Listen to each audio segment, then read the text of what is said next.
Maybe I'll play more Fortnite. I don't know. This is fucking annoying me.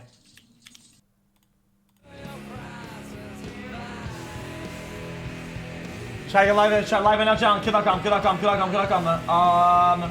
Try to squeeze in a little bit of React, a little bit of variety game, a little bit of whatever. We'll do whatever today. I chat, chat, love you, chat. Kill.com, live right now. Live already, apparently. Chat, Kill.com. Also, chat, guys, I'll be here for good. Schedule gonna be good. We're all good. Alright. Kill.com, see you there. Bye.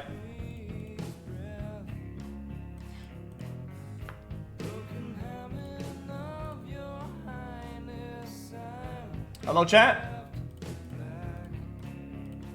Maybe we'll do Indiana Jones. I don't know yet. We're just gonna play by ear today. Like always, really. Hello, chat. Maybe we'll play more Fortnite. I was just annoyed at Steppers. Just got here. Oh, no camera?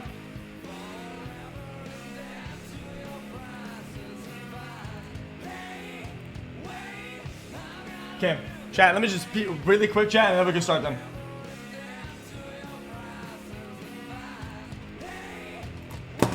In 1 minute.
Alright. Okay, how's I doing today?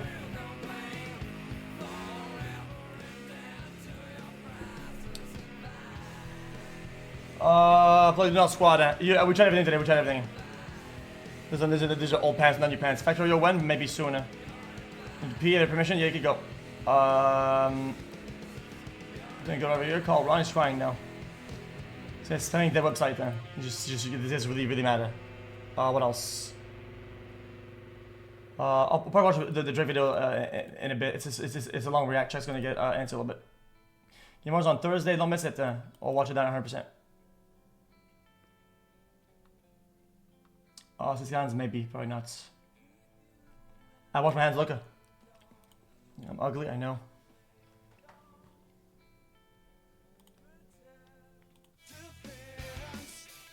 What else are we doing today, chat?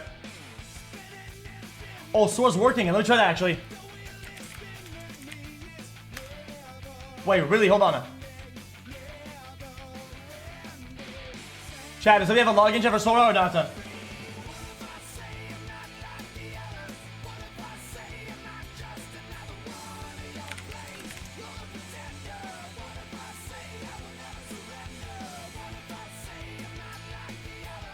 Hold on.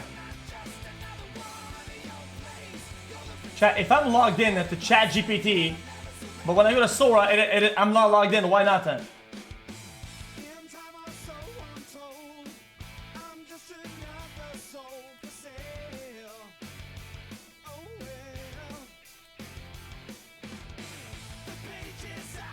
Is it a new account? Yeah. Man, give me a login. I'm not moving to Vancouver. Train does not move to get out of the house. I respect Train, but he doesn't like do anything. can finish, get to work, we can do that. It's a good video apparently. I'm ready for that, and today I'm... No, watch this. Cringe as fuck. Absolutely really weird and cringe. Guys, does anybody have a Sora account I can log into? Because I'll pay you. I want to try Sora. I want to try it then.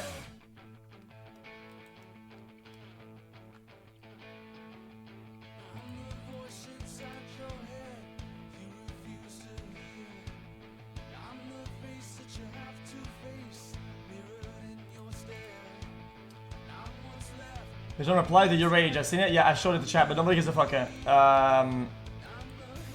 nobody cares. Top left cock, fuck you. What did I just do, man? Guys, does nobody have a login for Sora? Like, zero. Yo, what is that?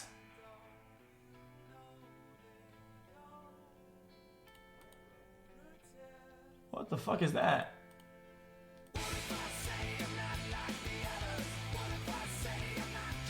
Bro, what the fuck is this?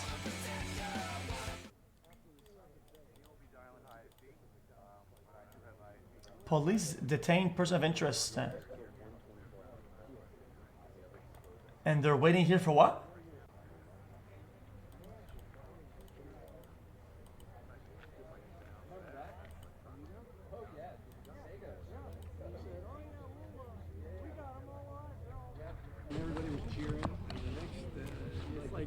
Wins, right? 1, 2, 3, 4, 5. I remember that. He said they were alive, and this was after. All right, DC, you're hearing me on channel 1 right now. 1, 2, 3, 4, 5. 1, 2, 3, 4, 5. It was such a miracle. You never see those things are on. Chat, are they actually gonna like gonna show anything? Yeah. Really nice guy.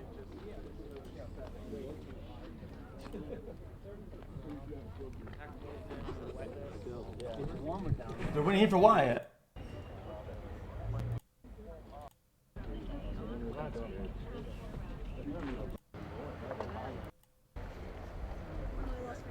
They've been here for an hour.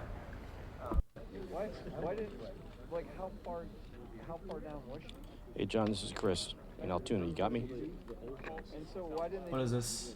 get a guy with a robe? Channel 1 only. Yep. Let's check for a It's so broken right now. You can't use it. exposure's going to be. Let me look at my Twitter. I have a couple people that usually has these access to some of this stuff on there. Cause I just want to try Sora. I think it's fun, guys. I mean, I'm kind of like a prompt engineer. Can you see me all right? I'm not sure how my shot is, but let's check the lip sync. New York had a lip sync issue initially. I want to make sure you're not having it. Really, dude? 1, 2, 3, 4, 5. 1, 2, 3, 4, 5. 1, 2, 3, 4, 5. You got me, John? It is John, right? In DC. Thanks, MD plug in. No, you cannot make any accounts now. All right, I'll boost it up. Chat, I'm kind of interesting into this. Chat, you think that even if they get the guy, they'll like be able to ask questions for him? 1, 2, 3, 4, 5. 1, 2, 3, 4, 5. Sorry for bumping you. Oh, yeah. Gonna happen here. Yep. 1, 2, 3, 4, 5. Probably not, right? Is that a better level? 1, 2, 3, 4, 5. All right. All right. Lip sync looking good. 1, 2, 3, 4, 5. 1, 2, 3, 4, 5. All right, great. Where can I reach out if you have an account? Twitter DMs, open requests. No one's talking. He said it. Twitter.com, open DM requests. I will pick it up from there. Oh, yeah. Hey, DC, just in time. I got you. 10-9-876-54321. 10-9-876-54321. I don't see any of them. 10-9-876-54321. 10-9-876-54321. Wait, chat, this is giving me, chat, this is giving me is a Gmail login. And once I log in, he's gonna do the 2FA. Is there any way if I do that, it's gonna cook my shit?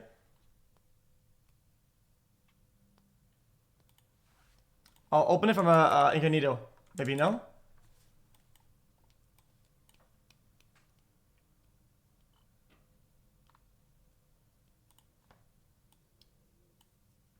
Hopefully if it works, don't leak. I'm not leaking. Guys, You can see where you log in from.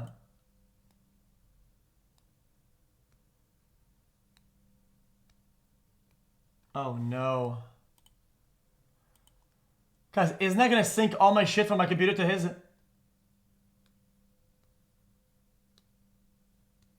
The guy looks legit. Guys, I'll be honest with you, Jack. Guys, I have to say no, just because it's a Gmail. It's too risky. I don't want to take the risk. I need to get a login that isn't Gmail.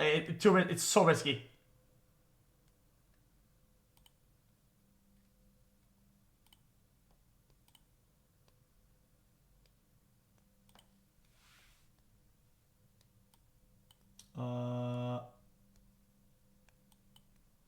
Guys. I need to log in for Sora. I want to try Sora. Oh shit, what just happened?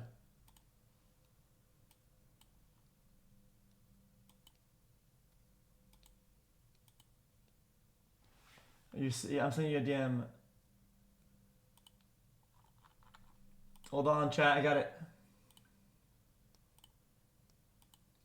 I got it. This guy's an account. Got it. It works. Let me just log into it. Chat. Hamas's juice. This guy's legit, no?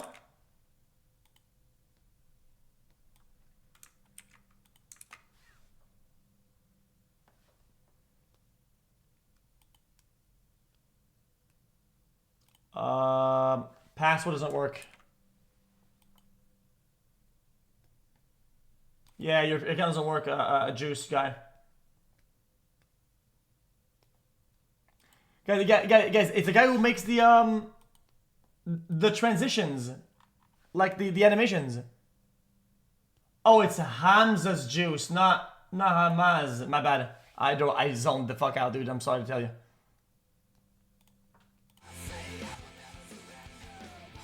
Hold on. Yeah, that sounded really fucking cooked, straight up. Yeah, yo, your account doesn't work. Hamza.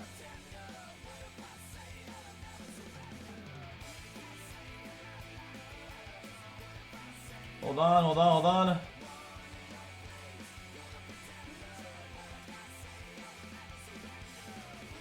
Chat, this guy's a Yahoo.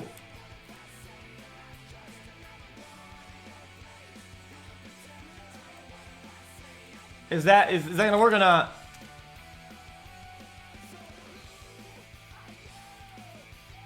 Like, am I gonna get cooked? What was the password? Hold on, let me try password. Oh, it's not working. Wrong email or password. Sorry, your Sora account doesn't work.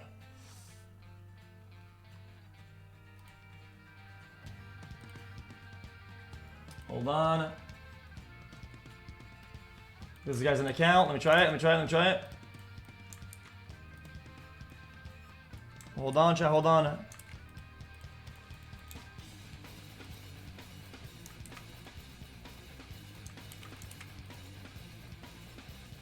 Yeah, it doesn't work either. Like, I'm being like false logins. It's so stupid.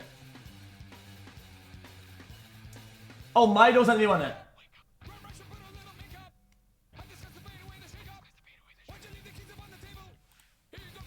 Sort is down. Yeah, it's not. I can't even log in.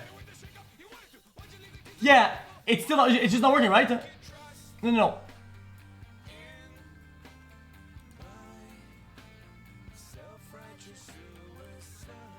What is that?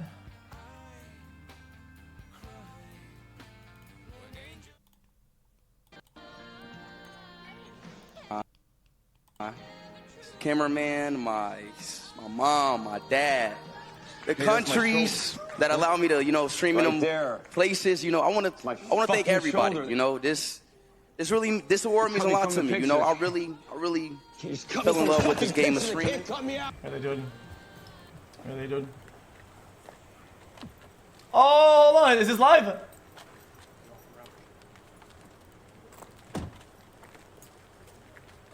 Holy shit, hold on.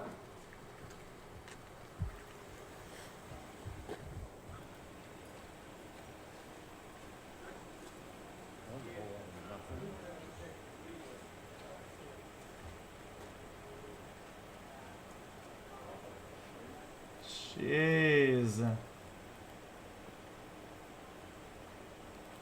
That's it. Hey, he just walked in the courthouse. You're in the back of the courthouse on my way up. Oh, okay. I just got the guy walking in. I'm gonna come break down and come inside and see if I can do the press conference now. You at this point, trying to get anyone, even unrelated. No. But that sounds brain dead. I don't know why you wouldn't even say that. Person of interest, whether they would filter out a lot of dog shit before even doing all these procedures if they had somebody like that is remotely of interest. Like they wouldn't fucking do all that if they didn't have at least a good amount of information. That sounds like a disaster to do otherwise.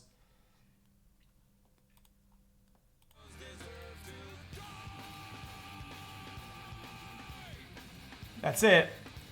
Damn. I think we just kind of witnessed history though. Okay, hold on.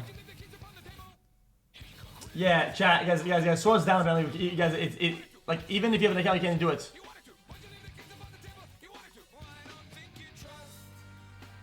What is this? Which thing is it actually?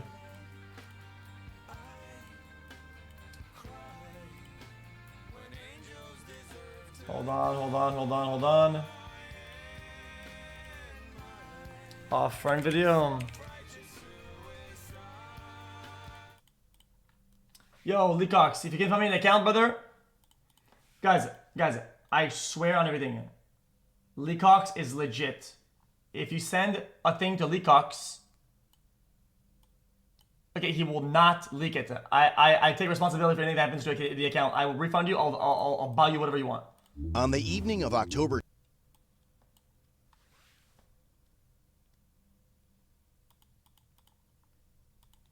21st, 2024, Vice President Kamala Harris had just finished up a rally in Brookfield, Wisconsin, energizing a crowd for her presidential campaign. But as her motorcade made its way to the airport along I-94, a vehicle driving in the wrong direction approached, narrowly missing the convoy by just feet.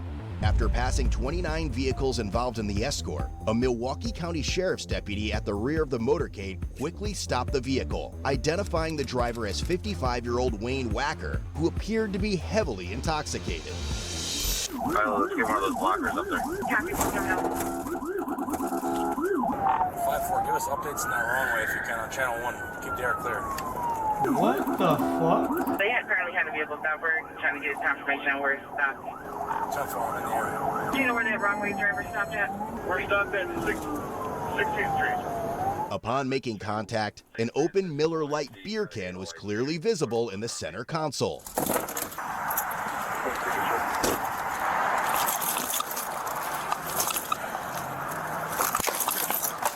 Is he?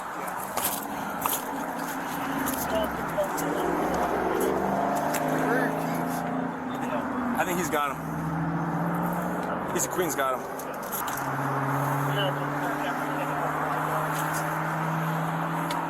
You got his ID and everything? I didn't get anything yet. Are you got your ID on you, sir? What? You got your ID on you? Yeah. Okay, I'm gonna need that. Is it in here? Your ID's in here? I don't think so. No. No, this guy's fucking boiling it. Where are you coming from tonight, my boss? You don't know? Clearly too much to drink, even with your Miller Lite here, huh? Doesn't matter. It sure does. Still having trouble finding your ID, huh? Holy shit!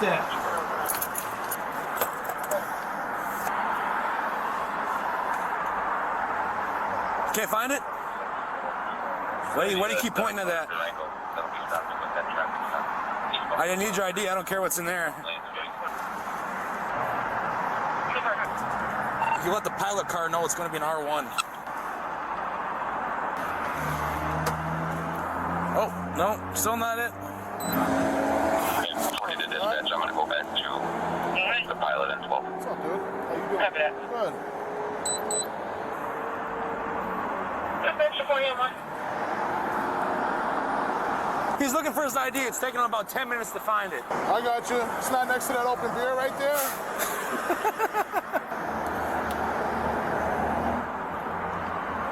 That's fine, man. Just go ahead and step on out. Yeah, you can hop on. We were keeping him in there, but you can hop on out now. Hop on out of the car. Hop out of the car. We'll talk with my partner. No, let's get him out first. Let's get him out. That's fine. So unbuckle your seatbelt, sir. No, this guy's finished. I just wonder what the fucking alcohol level is. Okay? Yeah. Just gonna keep a hand on you, man. You're kind of unsteady on your feet, okay? We're gonna walk this way, all right? Yeah. Right here. Where you coming from, man? Huh? Down south. Down south? You know you could have killed somebody, right? Going the wrong way in traffic, man. A very busy highway here. You understand that? Yes. Okay. How much have you had to drink today? Couple beers. Couple beers? Okay, dude. Okay. Tonight? Okay. What's your name, man? Wayne. Wayne? Dude, Wayne probably like 16 beers, something like that. Wacker. All right, man. So what's going to happen now is we're going to put you through a series of field sobriety tests to make sure that you're okay to drive, okay? Is that something you It's 1 in 10. 1 in 10, trust me. Hell yeah. Okay. All right, so some other people want to come talk to you, and then we're going to get that process started, all right? Yeah. All right. You got a PPT? Okay. I'll get one started to make sure we get one. Okay. All right, Wayne, how about you lean against this wall right here for me, okay? There you go. He'll have one. We'll need your, we'll need your PPT. They're not gonna do field sobriety tests. I'm skipping. I don't even. This is showing. Everything checks out, we'll get you on your way. Sound good? Yeah. Okay, Wayne. Before we get started, do you take any medications at all? Yeah, a lot. Okay, what do you take? I'm diabetic. Okay. A lot of Okay. Like 8. Okay. Do you remember what the names of the medication are? Yeah. You want to list them for me just so I can... Oh my God. Man, they're unbelievable. They're unbelievable? I got it. Yeah. It's... You just can't remember them at the moment? Well, no. Oh my God. They're pretty heavy. Okay. All right. I got you. What was your last dosage that you can remember that you... Right up on that close. Oh, Secret Service? Go around you, essentially, yeah. Well, my plan was here. Hell yeah. You got it. This is the best time.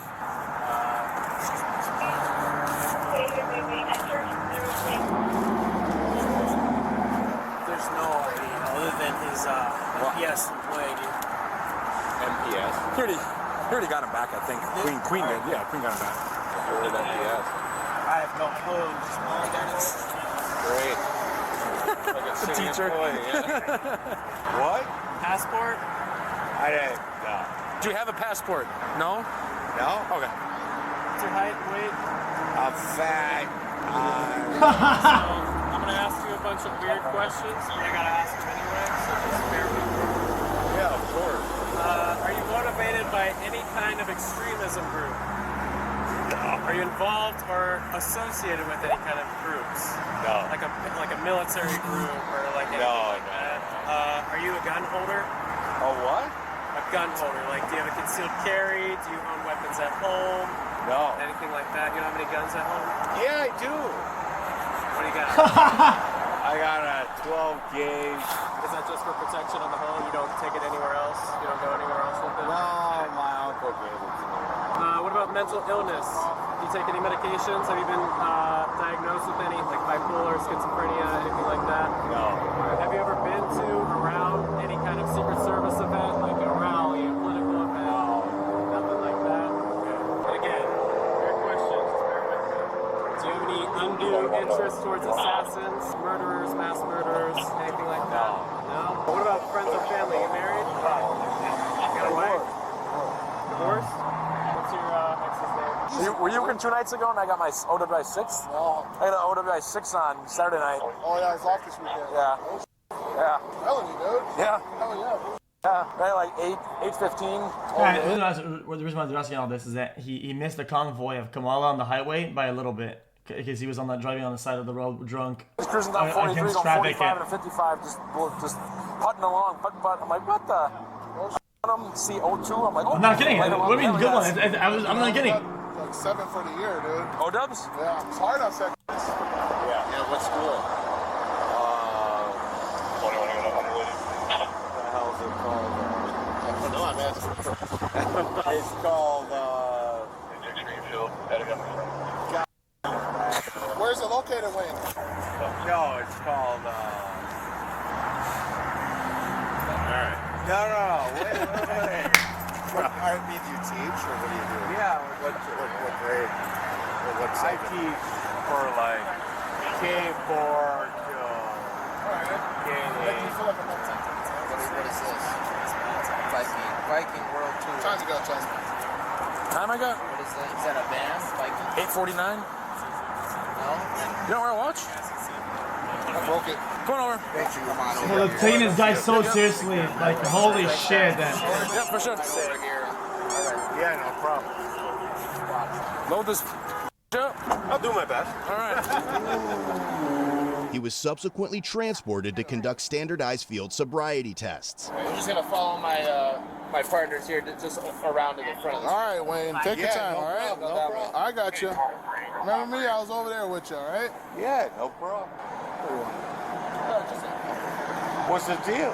All right, remember what I told you, Wayne? We're gonna do some field sobriety. But I want you to follow it with just your eyes, okay?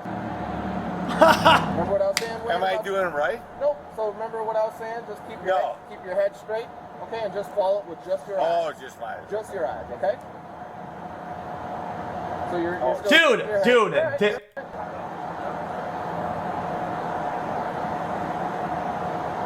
He's not following, he's lagging it. Your eyes, okay? The best you can. He's pre-firing it. Oh my. You still see the blue light or no? Hell yeah.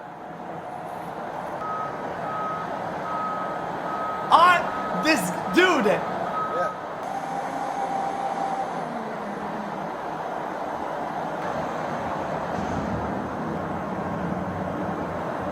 So what I'm gonna have you do, okay? I'm gonna have you place your right foot in front of your left foot, touching heel to toe. Okay, on that line that's right in front of you. Okay. Nope. Don't start walking yet.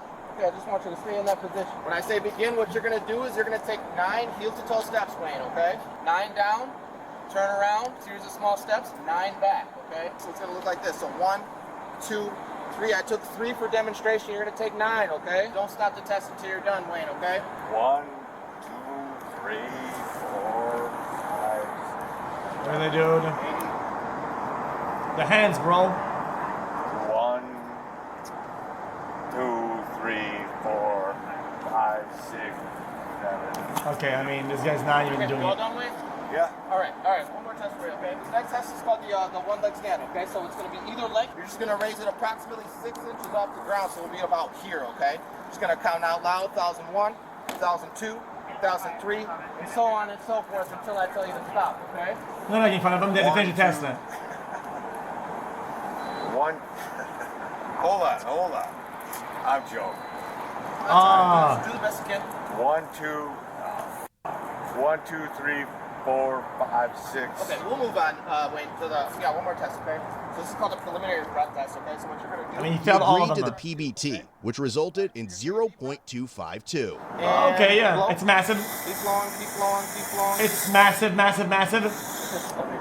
did good. All right, you know what the legal limit to drive in the state of Wisconsin is, Wayne? No. Oh, wait. It's 0.08, okay? I passed.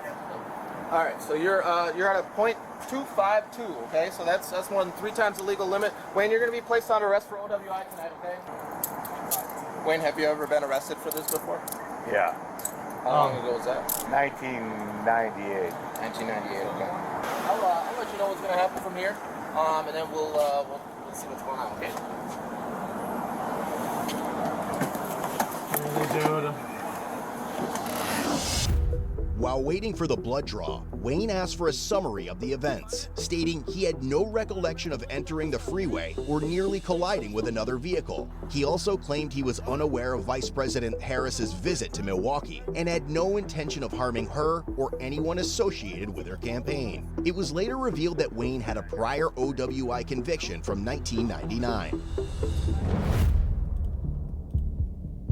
In the end, Wayne was only charged with felony second-degree recklessly endangering safety and received over $2,700 in traffic citations, including one for operating while intoxicated. Interesting. Since his last OWI conviction occurred more than 10 years ago, it is being treated on July as 30th. Watch this. Oh wow, they took down the guy's video, the fucking the killer guy video thing. It literally just went down. Isn't that crazy? I had it on my second monitor, okay, and it went down like 1 second ago. I'm not kidding, like 2 or 3 seconds ago. As I say this, it was fake. No, it was actually. Okay, well.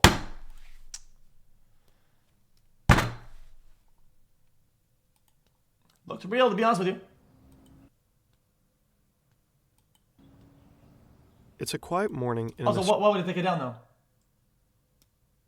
Australian suburb. The streets are still. The neighborhood sleeps soundly. In a few seconds, the silence will come to an abrupt end. Hold on. So it wasn't taken. The YouTube account has since updated its PFP to the viral pic. Okay, meaning he can't be running it since he's at custody and mostly a troll account.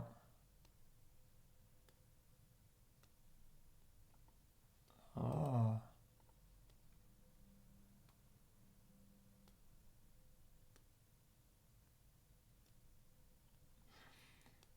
The note says, actual research, hey, restarts. The PFP was updated 20 minutes after the post. So I don't get it. I don't get it.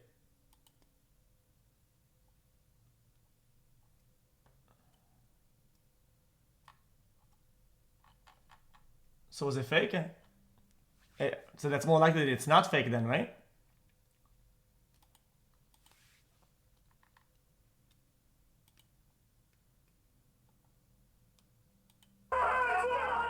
Armed officers will storm through family homes. Flashlights will cut through the darkness, illuminating the startled faces of criminals, violently ripped from their sleep. Scenes like these will happen all across the world. A global storm is coming down on organized crime. As the sun is rising, from Asia to Europe and finally to the Americas, police in 16 countries will strike. I don't see it then. They will raid drug labs, secret warehouses, and private residences. Around 9,000 police officers will make over 800 arrests. Nearly 40 tons of drugs, along with countless weapons and millions in cash and crypto, will be seized. Operation Trojan Shield. First of a kind global It's been the operation. biggest investigation and operation Biggest that the criminal sting ever. Entire organized crime rings will cease to exist from one minute to the next. It will be the final act of Operation Trojan Shield. The largest sting operation ever, orchestrated by the FBI and Europol. Yeah, At the heart of it all, yeah, sometimes the FBI will take some of the money, yeah. is this phone. Often. I don't think that's a bad thing, eh?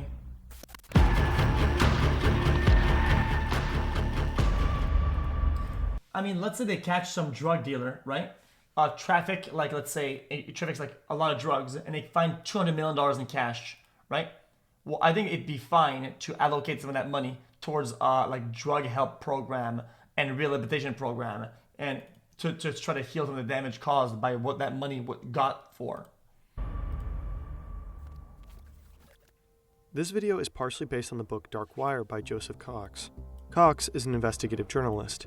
He went deep into the criminal underworld for his research. Due to the nature of some anonymous sources, we are unable to verify all the information independently. We highly recommend checking out the book.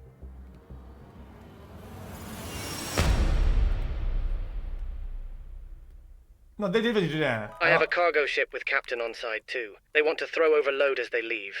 When can we start? I have a job ready as tomorrow to pick up. It's already here. This is a real conversation between two drug traffickers, sent via an encrypted phone. Encrypted phones are very special devices. They often lack functions like camera and GPS, and are designed to enable more privacy. People use these phones when they don't want to be tracked. Politicians, military, corporations, a wide range of people use privacy-focused devices. The market for these phones is massive. For obvious reasons, they are also very appealing to criminals. Encrypted phones are often modified consumer phones with additional privacy tools. xQc, EncroChat, and Phantom Secure, to name a few, were big players in the crime world.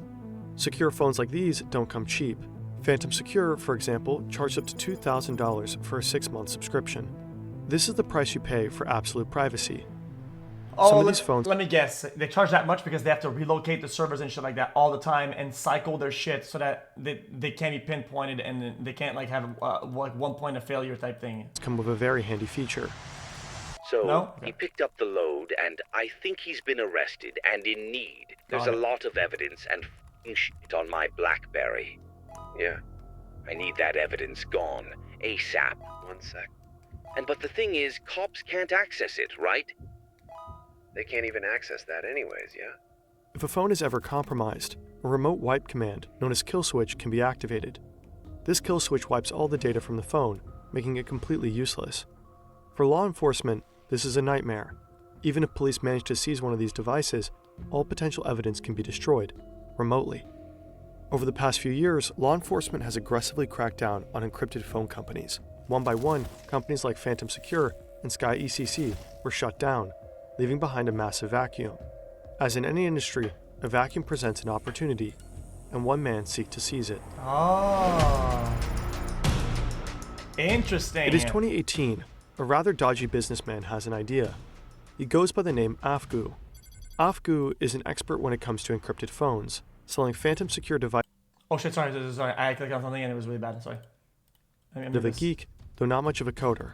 Previously, Afgu worked alongside one of Australia's most notorious drug traffickers, Hakan Ayak. Known as the Facebook gangster for publicly documenting his criminal lifestyle online, Ayak is deeply connected in the underworld. Observing the gap left by all those encrypted phone companies going down, Afgu hatches a plan. He wants to launch the next big encrypted phone, Anom. Anom devices are essentially off-the-shelf Google Pixel phones, modified to run a custom operating system called Arcane OS. This is where it gets interesting. At first glance, it looks like any other phone. It has apps like Tinder, Netflix, and Spotify, but when you tap them, nothing happens. They're just dummies. Anom phones come with several special features. One of them is pin scrambling. It randomly shuffles the numbers on the keypad, making it difficult for anyone nearby to figure out your passcode. The real magic is unlocked when you enter a different pin. When you unlock the phone this way, you only see these 3 apps: settings, the clock, and a calculator. The calculator works just like a normal one, but if you enter a special code, the heart of the device reveals itself, the Anom messenger. It allows you to chat with an Anom user anonymously. In case things go south, the phone also has a kill switch. Anom will soon become a thriving tech startup for organized crime, and Afgu will become its CEO. But his true plan goes far beyond that. This story is about a brilliant sting operation, but it's also about privacy. How many input fields have you filled in your life? Remember the account from that sketchy online store you ordered from a decade ago, or that weird form about that thing you once cared about? Data brokers are companies that collect your private information from the farthest corners of the internet. I get this call from this lawyer who I've never heard of, and who basically said, I want to meet you tomorrow.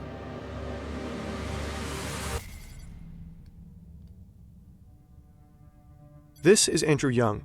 He works for the Department of Justice in San Diego, California. Young and his team are meeting the mysterious attorney. His client, none other than Afgu. Turns out the lawyer reached out to broker a deal. Afgu is offering his product, Anom, to the FBI. Really, dude? The offer, Afgu will build the next generation of privacy phones. Really, and dude? law enforcement will have total access. A hidden back door. The ultimate get-out-of-jail-free card for Afgu, in case he ever needed one. His personal intentions for that are not clear. Presumably, there's already a lot of dirt on them. Afgu's attorney pitches the phone to the authorities like a Silicon Valley tech demo. Andrew Young and his team quickly realize this could be a once-in-a-lifetime opportunity. What could be more valuable than having control over thousands of devices designed for criminals? Dude, it's a pre-snitch. Young and the FBI agreed to work with Afgu. But many questions remain unanswered. How should the backdoor be implemented in Anom? And how do you get criminals to start using the phones? And there is, of course, another major problem. Without evidence of a crime, spying on feuds inside the US is illegal. Young is concerned the operation might not get approved by the Department of Justice. So the FBI reaches out to Australian law enforcement instead, and they seem to be stoked by the idea. Yeah, they don't give a fuck. With the help from the Australian Federal Police, AFP, the first Anom phones can hit the black market in Australia. The trap is set.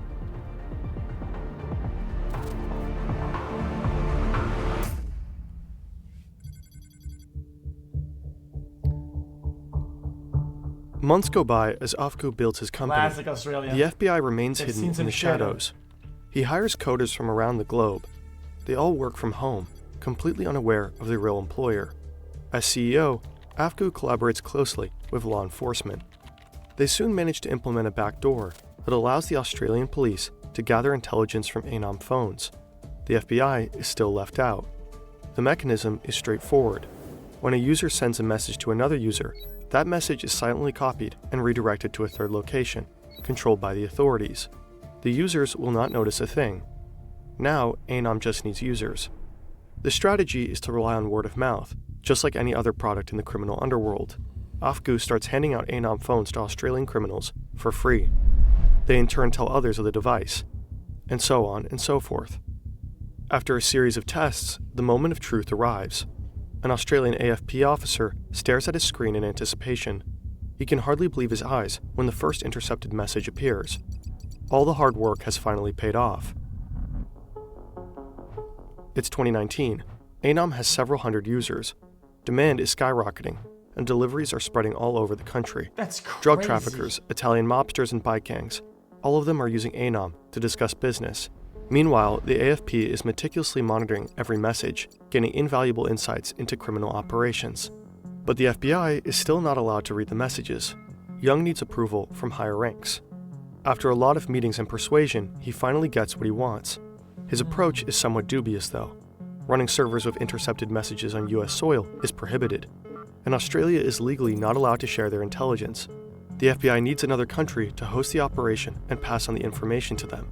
Young reaches out to members of the EU, searching for a willing partner to help. Finally, Lithuania volunteers to host the FBI servers. Let's put a pin into these legal shenanigans for a moment, though. For now, Operation Trojan Shield can finally kick into high gear.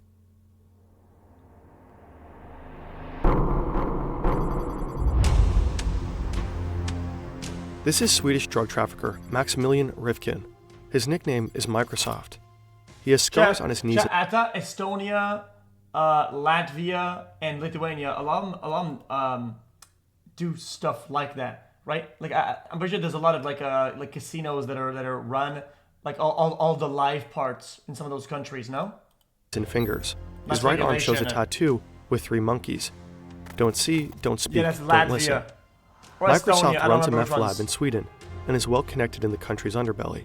He uses EncroChat to communicate with his accomplices. In the summer of 2020, Microsoft receives a weird message. In fact, every EncroChat user receives this message at that very moment. Law enforcement in Europe is cracking down on the encrypted phone company. Microsoft is screwed and urgently needs a new, safer way to conduct his business. So he travels to Istanbul. Here he meets Hakan Ayak, the infamous Facebook gangster. Ayak is working on expanding Anom's reach and sees enormous potential in the company. The meeting leads to a new business partnership. Both men are convinced that Anom is the future of encrypted communication for criminals. Together, they set a goal: push Anom globally and become its biggest resellers. Back in Sweden, Microsoft wastes no time. He begins recruiting a network of people to help distribute Anom phones across the country. With the downfall of EncroChat, Anom grows at insane speeds. But users are skeptical. After the recent crackdown, everyone is extremely cautious. Trusting this new phone company is a huge risk. To build credibility, Microsoft tells others that Anom's founder is on the run from the FBI. If even the FBI can't crack the platform, they all should be safe. In a fairly foolish display of trust, he even sends photos of his own Swedish ID card over Anom to reassure his contacts. What? Meanwhile, law enforcement is watching the whole drama from a distance. FBI agents are analyzing all the messages, including those from Microsoft. Everything is unfolding just as planned. Anom spreads autonomously and self-propelled within the criminal underworld. But one day, an officer reads a series of very concerning messages. Apparently, Microsoft is planning to murder a former cafe owner in Stockholm. Convinced that the man owes him $800,000, Microsoft hires a hitman.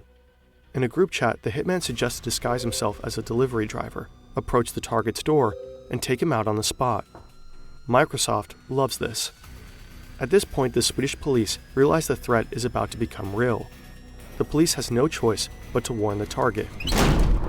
The assassination fails, Anom is never mentioned as a source. It's 2021. Anom has spread at a phenomenal rate. With around 12,000 users and millions of messages sent in 45 different languages, the sheer volume of data has become overwhelming. FBI agents are sifting through countless messages from all over the world, ranging from drug deals and murder-for-hire schemes to money laundering operations, and even the occasional unsolicited pic. When lives are at risk, the police are forced to intervene. Anom, however, can never be named as a source during fieldwork, or the entire operation would be exposed. The secrecy of the operation is paramount. Yeah, with every new user, this problem multiplies.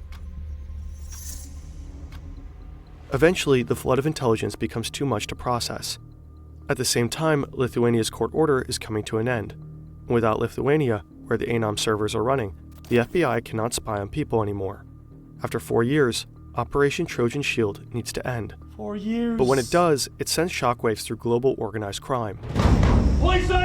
Operation Trojan Shield. Global operation. Biggest investigation and operation. Biggest criminal sting ever.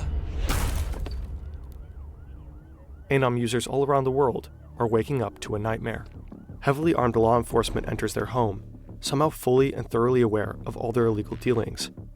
Later that day, the FBI comes out publicly and reveals the secret behind Anom. Oh wow. All at the same time? For the first time, the FBI developed and operated its own hardened encrypted device company called Anom. Law enforcement agencies across the globe celebrate their unprecedented victory. I mean, it is This investigation, called Operation Trojan Shield, shined a light into the shadowy industry of hardened encrypted devices. This is a watershed moment in Australian law enforcement history. Operation Trojan Shield results in hundreds of arrests, the dismantling of major criminal networks, and the seizure of enormous quantities of drugs, weapons, and illicit funds. The evidence seized by the police is staggering. It feels like the ultimate triumph against organized crime. It certainly is the biggest sting operation in FBI history. Probably in all of history. But as the dust settles, a harsh reality begins to emerge. This mission, hailed as a success, could potentially turn into a massive failure. Sorry, it's some of the... To this... Hold on, chat. You guys don't watch this at the same time. It's kind of happen at the same time. The police department in Pennsylvania. Extensive video canvases. We took that photograph and we asked for the public's help. And I want to see this. And the public responded. It's live. I want to miss it. Began to pour into our hotline. Each tip was investigated thoroughly, and we began to release additional photographs as they came into our possession. The NYPD provided these photos to numerous media outlets. Local, national, and international outlets released the photo via television, print, social media, and online content. Luckily, a citizen in Pennsylvania recognized our subject and called local law enforcement. Members of the Altoona Police Department responded to the call, and based on their investigation, they notified the NYPD. This investigation is still active and ongoing. Thank you very much. Jesus. We're going to take questions on shooting first, and then we'll... Mark? I had a couple questions about the document that he was found in possession with. Can you go a little bit more in depth about those motivations that you mentioned? Was that CEO specifically named in that document? Was there anything more about him wanting to go after others? And also in that document, was there any indication that explains us how the level of detail that he went into killing him? Like, is there anything? Like I said, that document is currently in the possession of the Altoona Police Department as part of their investigation. But just from briefly speaking with them, we don't think that there's any specific threats to other people mentioned in that document. But it does seem that he has some ill will toward corporate America. Over here, sir. NJ? Chief, was the suspect wearing a mask at the time he was spotted in the McDonald's? And also, criminal cases often have a linchpin. Can you point to a single linchpin that helped crack this case? There's numerous linchpins in this case, in the fact that we've recovered an enormous amount of forensic evidence, an enormous amount of video, and once again, with your help and the public's help. So I really couldn't put it on one thing, but if I had to, it would be the release of that photograph from the media. Oh, wow.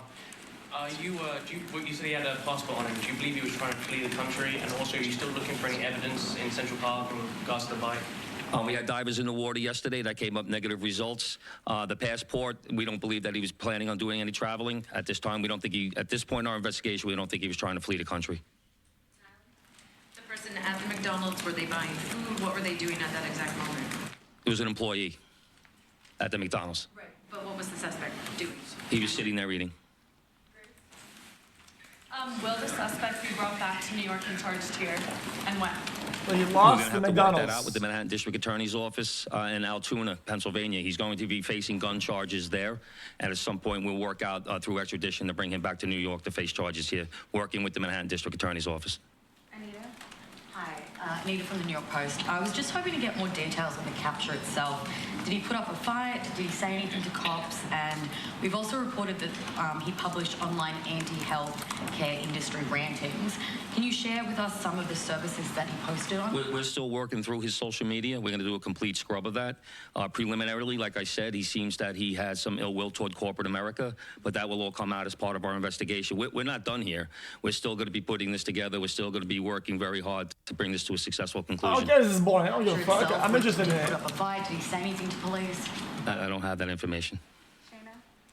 Oh, sorry. Can you elaborate on how he got there, the path he took from Port Authority and on the George Washington Bridge to Altoona, PA? Same thing. This just happened this morning. We'll be working, backtracking his steps from New York to Altoona, Pennsylvania. Wait, where was the camera I caught him? If he took a bus to Philadelphia first and then somehow got to Altoona. We're still working on that. We're still working through that. Britain. Is there any indication that anybody else was helping him from the inside, you know, as far as tracking the CEO's movements? Well, once again, we're still working this investigation very hard. It's not at its conclusion yet. That could come out during our investigation, but as of right now, we have no indication that that took place. Chief, did he have any weapons or anything like that with him when he was arrested? He was in possession of a ghost gun that had the capability of firing a 9mm round and a suppressor. A ghost gun, like Can you get into a serial little bit scrape, about the technical aspects of the investigation? I know you deployed an Or unprecedented amount of technology. 3D printed You also activated a loader. Sentry program through Intel. Can you talk about how that is going to play into actually building the case as far as cell phone and all of the other technical aspects of what you've done? In this case, it really came down to technology was the use of drones in Central Park, and really comes down to the video canvas that we did. We used every source of video that we could collect, hundreds and hundreds and hundreds of hours from hundreds of sources. That's and that helped crazy. bring us to where we are right now. They had that. They got it that quick. Believed to be the gun you used in the shooting, and there was some talk that it was a veterinarian type gun. Is that accurate? No, as of right now, the information we're getting from Altoona is that the gun appears to be a ghost gun. May have been made on a 3D printer. The capability of firing a 9mm round. Obviously, that will come out during our ballistics testing. Oliver? Yeah, Oliver Barnes from the Financial Times. Do you have any indication like how long this handwritten, is it a handwritten manifesto that you found on the suspect? And then also whether or not he put it online at all? Don't know if it's online. As of right now, it's a handwritten 3-page document. Chief, does he have ties to that area, and was he someone who you knew by name before his arrest? We believe he may have attended college in Pennsylvania, Thanks, Jimmy. but like I That's said really earlier, nice, he has ties to Maryland and California and Hawaii. You knew him by name before today? Was Nice his coming name in on chat. your Wow. radar? Excuse me? Was his name on your radar? Was he someone who you had been looking into before his arrest? No, we did not have his name prior to today. Lynn? Britain? Okay. Does he have any prior arrests? I know there were none for New York City, but is there any prior arrests anywhere else in the country? We have not come across any arrests in the country. Chief, hi, how are you?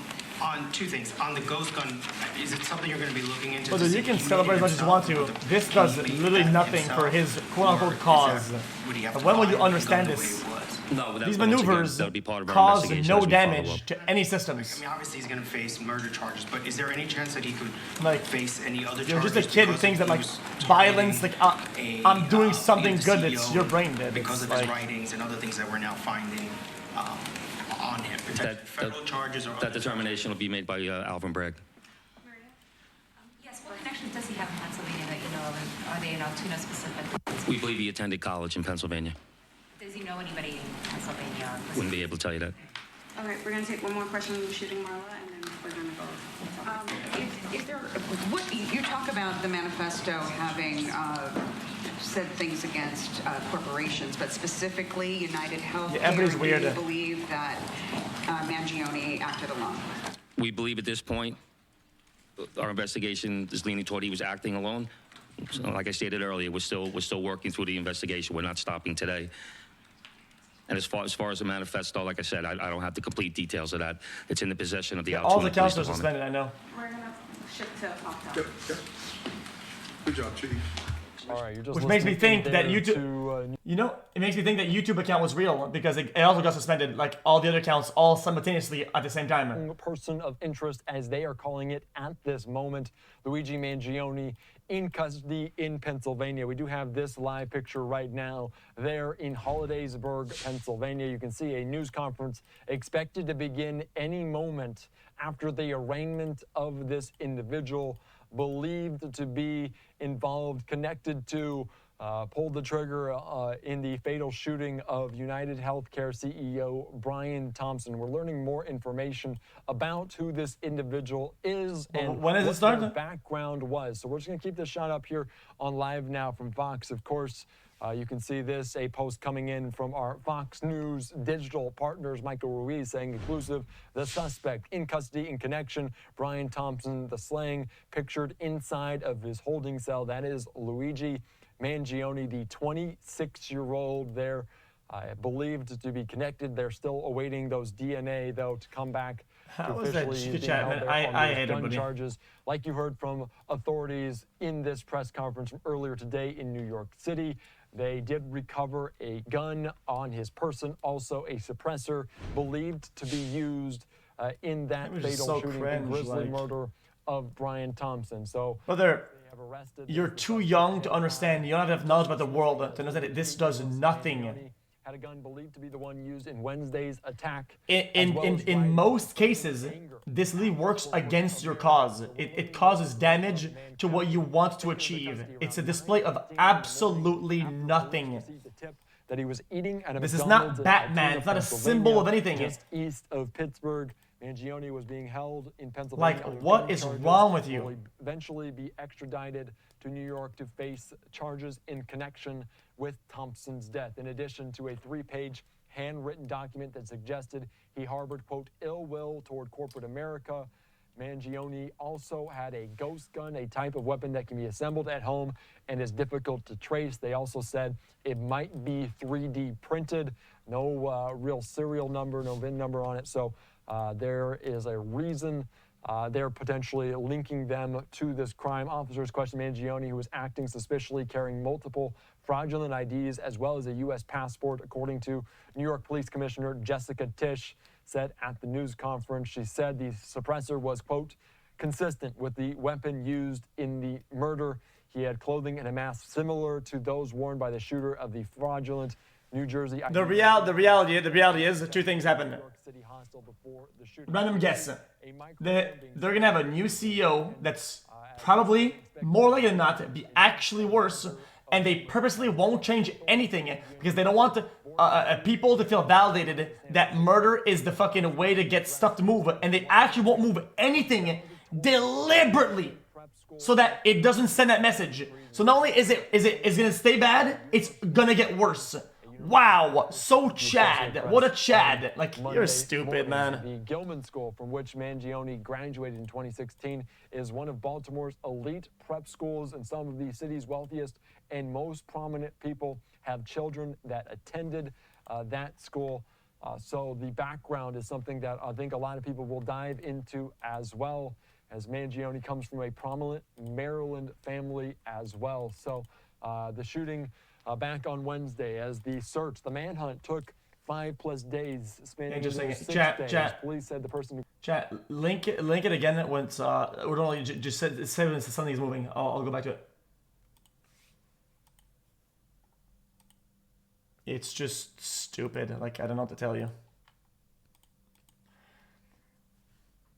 You could probably make a case that if this guy actually wanted to cause damage to those systems, he would probably be, I'm assuming, at least smart enough to go to places and do things, whatever, from the inside and actually change those systems, whatever, in a more effective way than just that. It's not video, it's live, yes, it's a video, it's not a video. Different police, law enforcement entities canvassing the Central Park area, looking for the evidence, Fern video, including divers inside of ponds. After getting in a taxi, he headed north. To this day, over 27 million Anom messages have been collected. Based on this intelligence, over 800 arrests have been made. But experts are growing increasingly skeptical about whether Anom's chats will be admissible in court. That's because the evidence may have been obtained through potentially illegal means. A German court... Laws, lobbyists, congresspeople, fucking lawmakers, lawyers, everybody, there's a massive system that make those things possible. Those like corporate greed, evil, dumb fucks.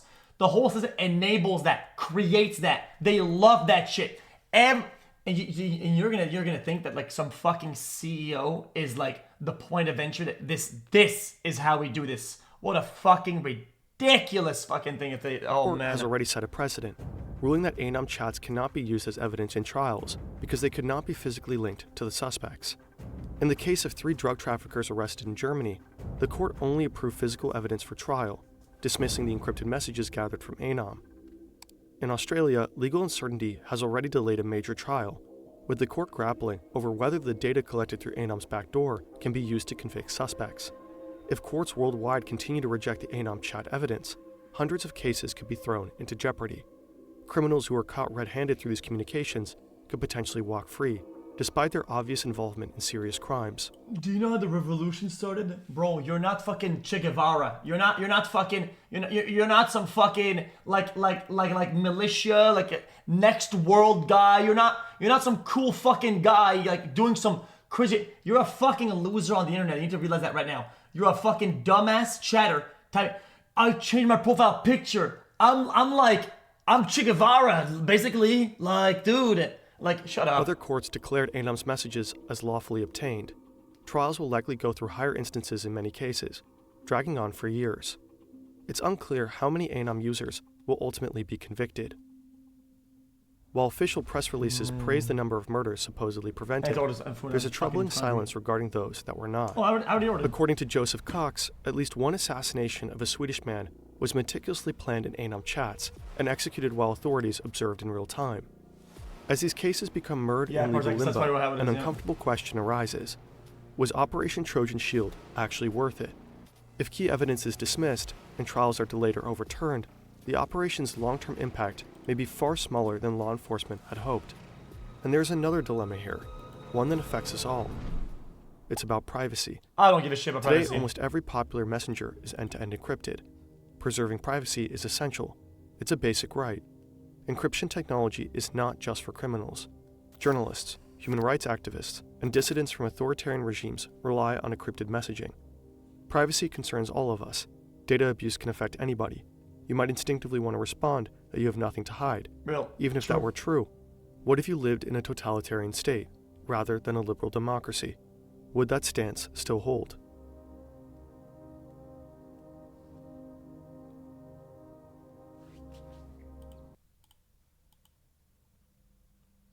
Yeah, there's no privacy is like an illusion.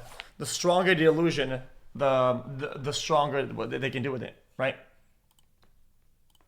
The more you think you're private, the more you think that it's encrypted, whatever. It's like, it sucks that it's like this, but things that say end to end, we don't cooperate with law enforcement, with whatever. The stronger that illusion is for you, the stronger you rely on it, the more vulnerable you actually are. The one it needs right now. So we'll hunt him. Because he can take it. Because he's not our hero. He's a silent guardian, a watchful protector. A dark knight.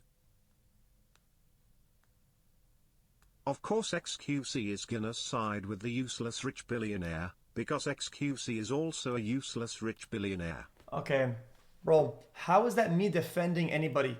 It's not about defending a single person. When will you understand this? Brother, it's a slippery slope, like the end justifies the means, the violence, whatever. Like, I've been around long enough to see the collateral of cringe shit, okay?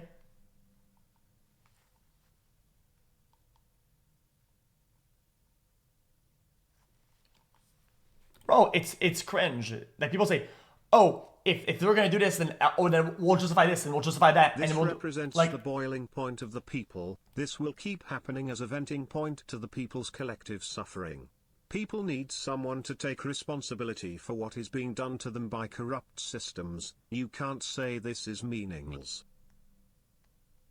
Okay.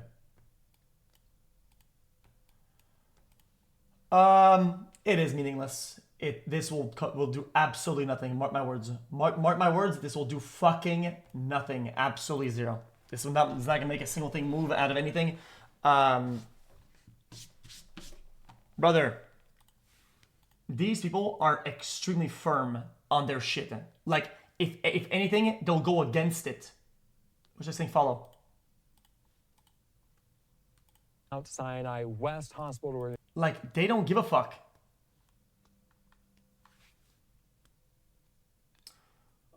Anyway,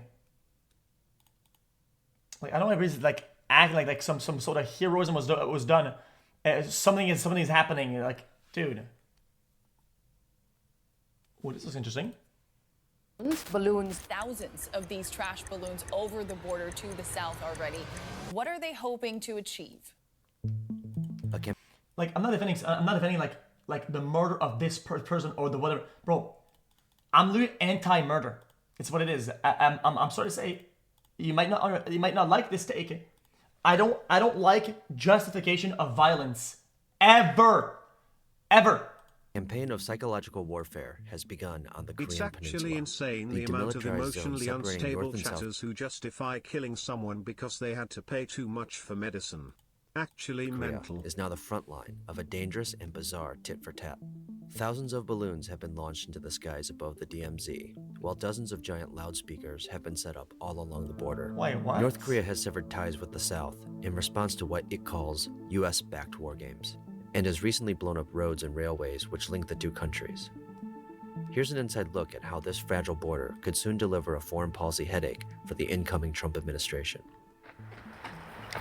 We are not far away from the heavily militarized border separating North and South Korea. And right now, we're on a patrol with a special force set up to find activists looking to send balloons, leaflets, and drones that way into North Korea. South Korea is trying to manage tensions at the border with these daily patrols. Anyone caught by this force faces thousands of dollars of fines or jail time for up to a year. The stakes are high because North Korea's leader Kim Jong-un considers these launches to be highly provocative. There is serious concern he will escalate things with a violent response. Chae Sung-young is one of the activists drawing fury from the... Bro, I love how you guys compare like countries that... I don't care about this video anymore. People that they compare countries that were like under massive oppression on a bunch of shit, like some war things, some anti-human right, some crazy shit, and there's a revolution. You guys are comparing this to fucking America of all fucking places. Like actually, like leftist, libtarded America, like you're some sort of oppressed class and the world is against you. Brother, fucking chill out. Christ. Jesus fucking Christ, dude. You sound brain dead.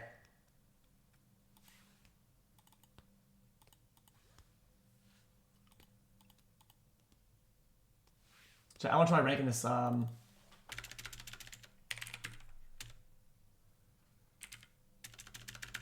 find it. Guys, I'll plug up again until Phil gets here. See if we can get a massive win streak going. Talk Disney had the same take. I'm glad he had the same take. I'm glad Disney actually understands. Like Disney understands like just how things happen in the real world. I hate these people that live in fucking fairy tale land where, oh dude, I'm Robin Hood. Else. Therefore don't be mad. Sound logical, Lamau. No, you're missing the point. You're cooking again. Look at this guy. Look at this guy. It's worse somewhere. Brother, I'm just telling you that one action doesn't lead to some sort of revolution and changes the world. Like, yes, there's a social unrest. Is it to the point where people are all going out and fucking doing murder and joining militias and fucking and going out there and fucking doing like guerrilla tactics, fucking like with rockets in the streets? Fuck no! Wouldn't you agree that The these most we're type going to of do about this situations is make change more a profile people look picture deeper and into tweet this it. whole corporate Guys, thing? I'm Surely for it signals good. to someone that corporate is doing Militating something wrong and hashtag something progress. into something. More and more people will look into it. Again. I blocked the highway because it gave exposure to my thing. Again, some bullshit like it. I screamed loud at people in the train station because I spread awareness. You're a fucking cuck, man. Holy fucking dog shit.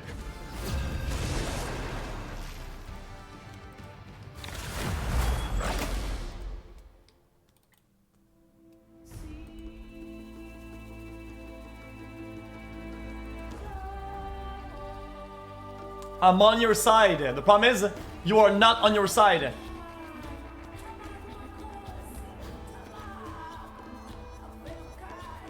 You sound like the arsonists and the fucking looters in protests. Like, you're not on your own side. You're not helping your side.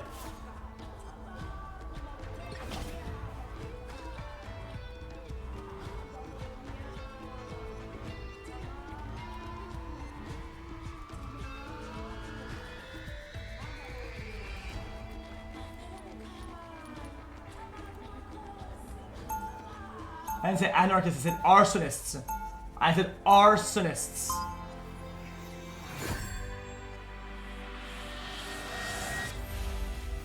Yeah, I'm rich. You act like I give a fuck about other rich people. Like, I don't give a fuck about other rich people. I don't give a fuck about any of them. Like, what are you talking about? Like, where'd you get this idea? They'll be coming in 30 seconds. Stay strong. This place out. Out of sight. Shouldn't you be off ruling your awesome intergalactic empire? One cannot keep an empire. You don't agree with protests or any type of violence to make a change. Because you don't give a shit about any cause for it to make sense to you. Bro, protests are fine. They're good. They're needed. Bro, being violent is what I'm against, you fucking more. What is that was against protests, you loser? What's wrong with you? You have to stop them from securing the mission area. I forged my sword with my very soul. There's no spell it cannot cut through. I'm hurt. We should destroy these ox. Like what?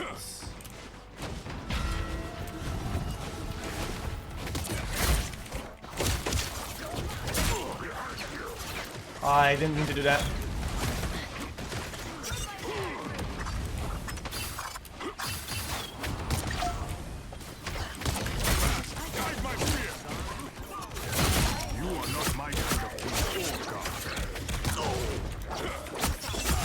I'm such a god, this game's unbelievable.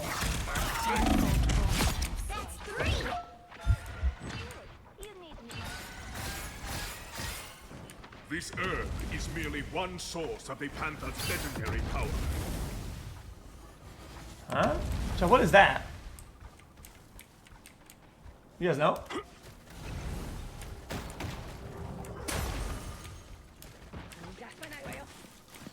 We are in the front. Prepare yourselves. You know what would make this all better? Some space songs. That underground banger would make everyone come together. How curious. That one hurts. My aim is true. My strength is That's no way, right? That I missed my shift. That's really bad.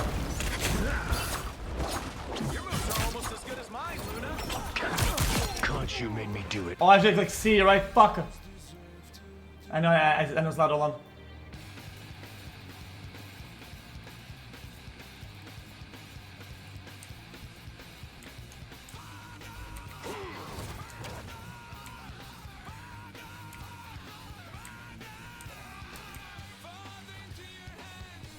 Why is he actually starting the thing?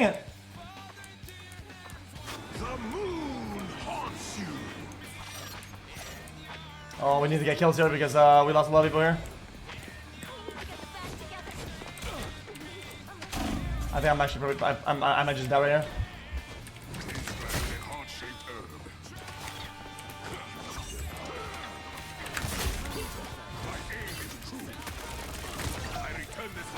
Tremble! fall before Bath!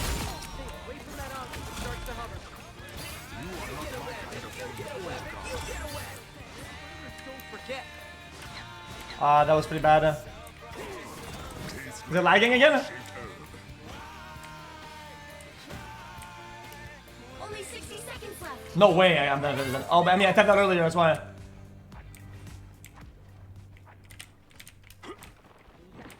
This map looks pretty hard to attack on, though. I'm not gonna lie until you actually do it right. I am ready to put on a show. Watch me soar.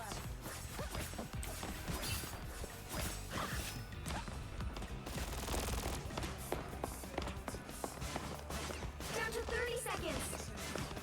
This is the last fight, so they're gonna throw here.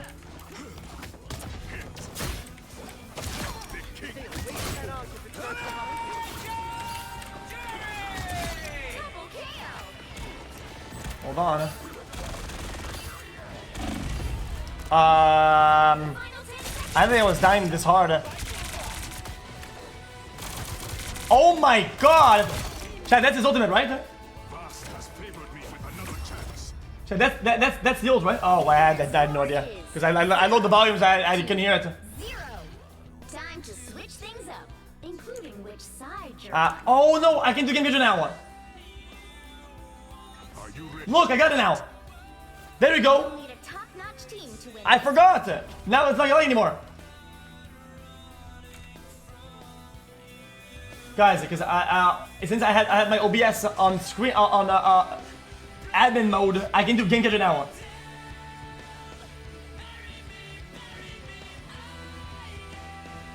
No, I fixed it. But is the thing happening? The police thing? I don't have the link anymore.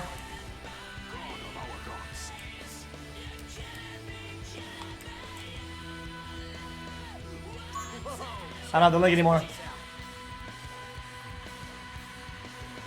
30 seconds That the mail matched the description of the UnitedHealthcare I'll watch it when it's this and then pushing this. murder in New York City. When officers arrived, they made contact with the male who had a face mask on. That male was asked to remove his face mask. I know you can't see. I can't put it on screen. Recognized him as a suspect in the New York City shooting in recent days. That male was asked for a form of identification. He then provided a fake identification card out of New Jersey. After a brief investigation, it was determined that the ID provided was in fact a fake ID, and he was subsequently arrested for a forgery charge. For forgery? Once he was taken into custody for that forgery charge, he was transported to the Altoona Police Department. Once at the Altoona Police Department, that male was searched instant to arrest. It was discovered that he had a United States passport that identified him as Final score 1-2-0. Luigi Mangione. From there, continued search of his property. A firearm was located, and a suppressor was also located. There were also other items of evidentiary value that were located that would assist in this investigation. At this time, I'm going to turn it over to Governor Shapiro for some words.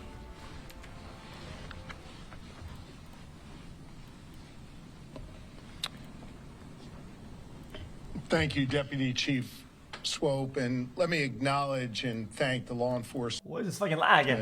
Who I'm joined with today, beginning with Lieutenant Colonel Bivens of the Pennsylvania State Police. I want to thank Senior Special Supervisory Agent Szabo from the FBI, and acknowledge NYPD Commissioner Daughtry and the women and men of the NYPD who join us here today. District Attorney Weeks, who you will hear from shortly. And I just concluded a briefing with Mayor Adams and Commissioner Tisch from New York. I want to begin by thanking our fellow Pennsylvania resident who acted as a hero today. Pennsylvania resident saw something early this morning at McDonald's and said something to our local police. and our local police here in Altoona acted swiftly. I want to say a special thanks to Officer Tyler Fry of the Altoona Police Department. Officer Fry is about 6 months into his time serving his fellow people here in Pennsylvania, and he acted swiftly, he acted with smarts, and he acted with calm. You know, safety often turns on the strength of the relationship between the community and law enforcement. We have that strong relationship here in Altoona, and it was proven here today. I want to ask all of our fellow Pennsylvanians to demonstrate the same type of thoughtfulness and courage and smarts as the individual at McDonald's did this morning, and help law enforcement here in Pennsylvania as we continue with our investigation. You'll see photos of the suspect who is here, and you should know that this suspect traveled between Philadelphia and Pittsburgh, making stops in between. That's not even what a snitch is. In Altoona.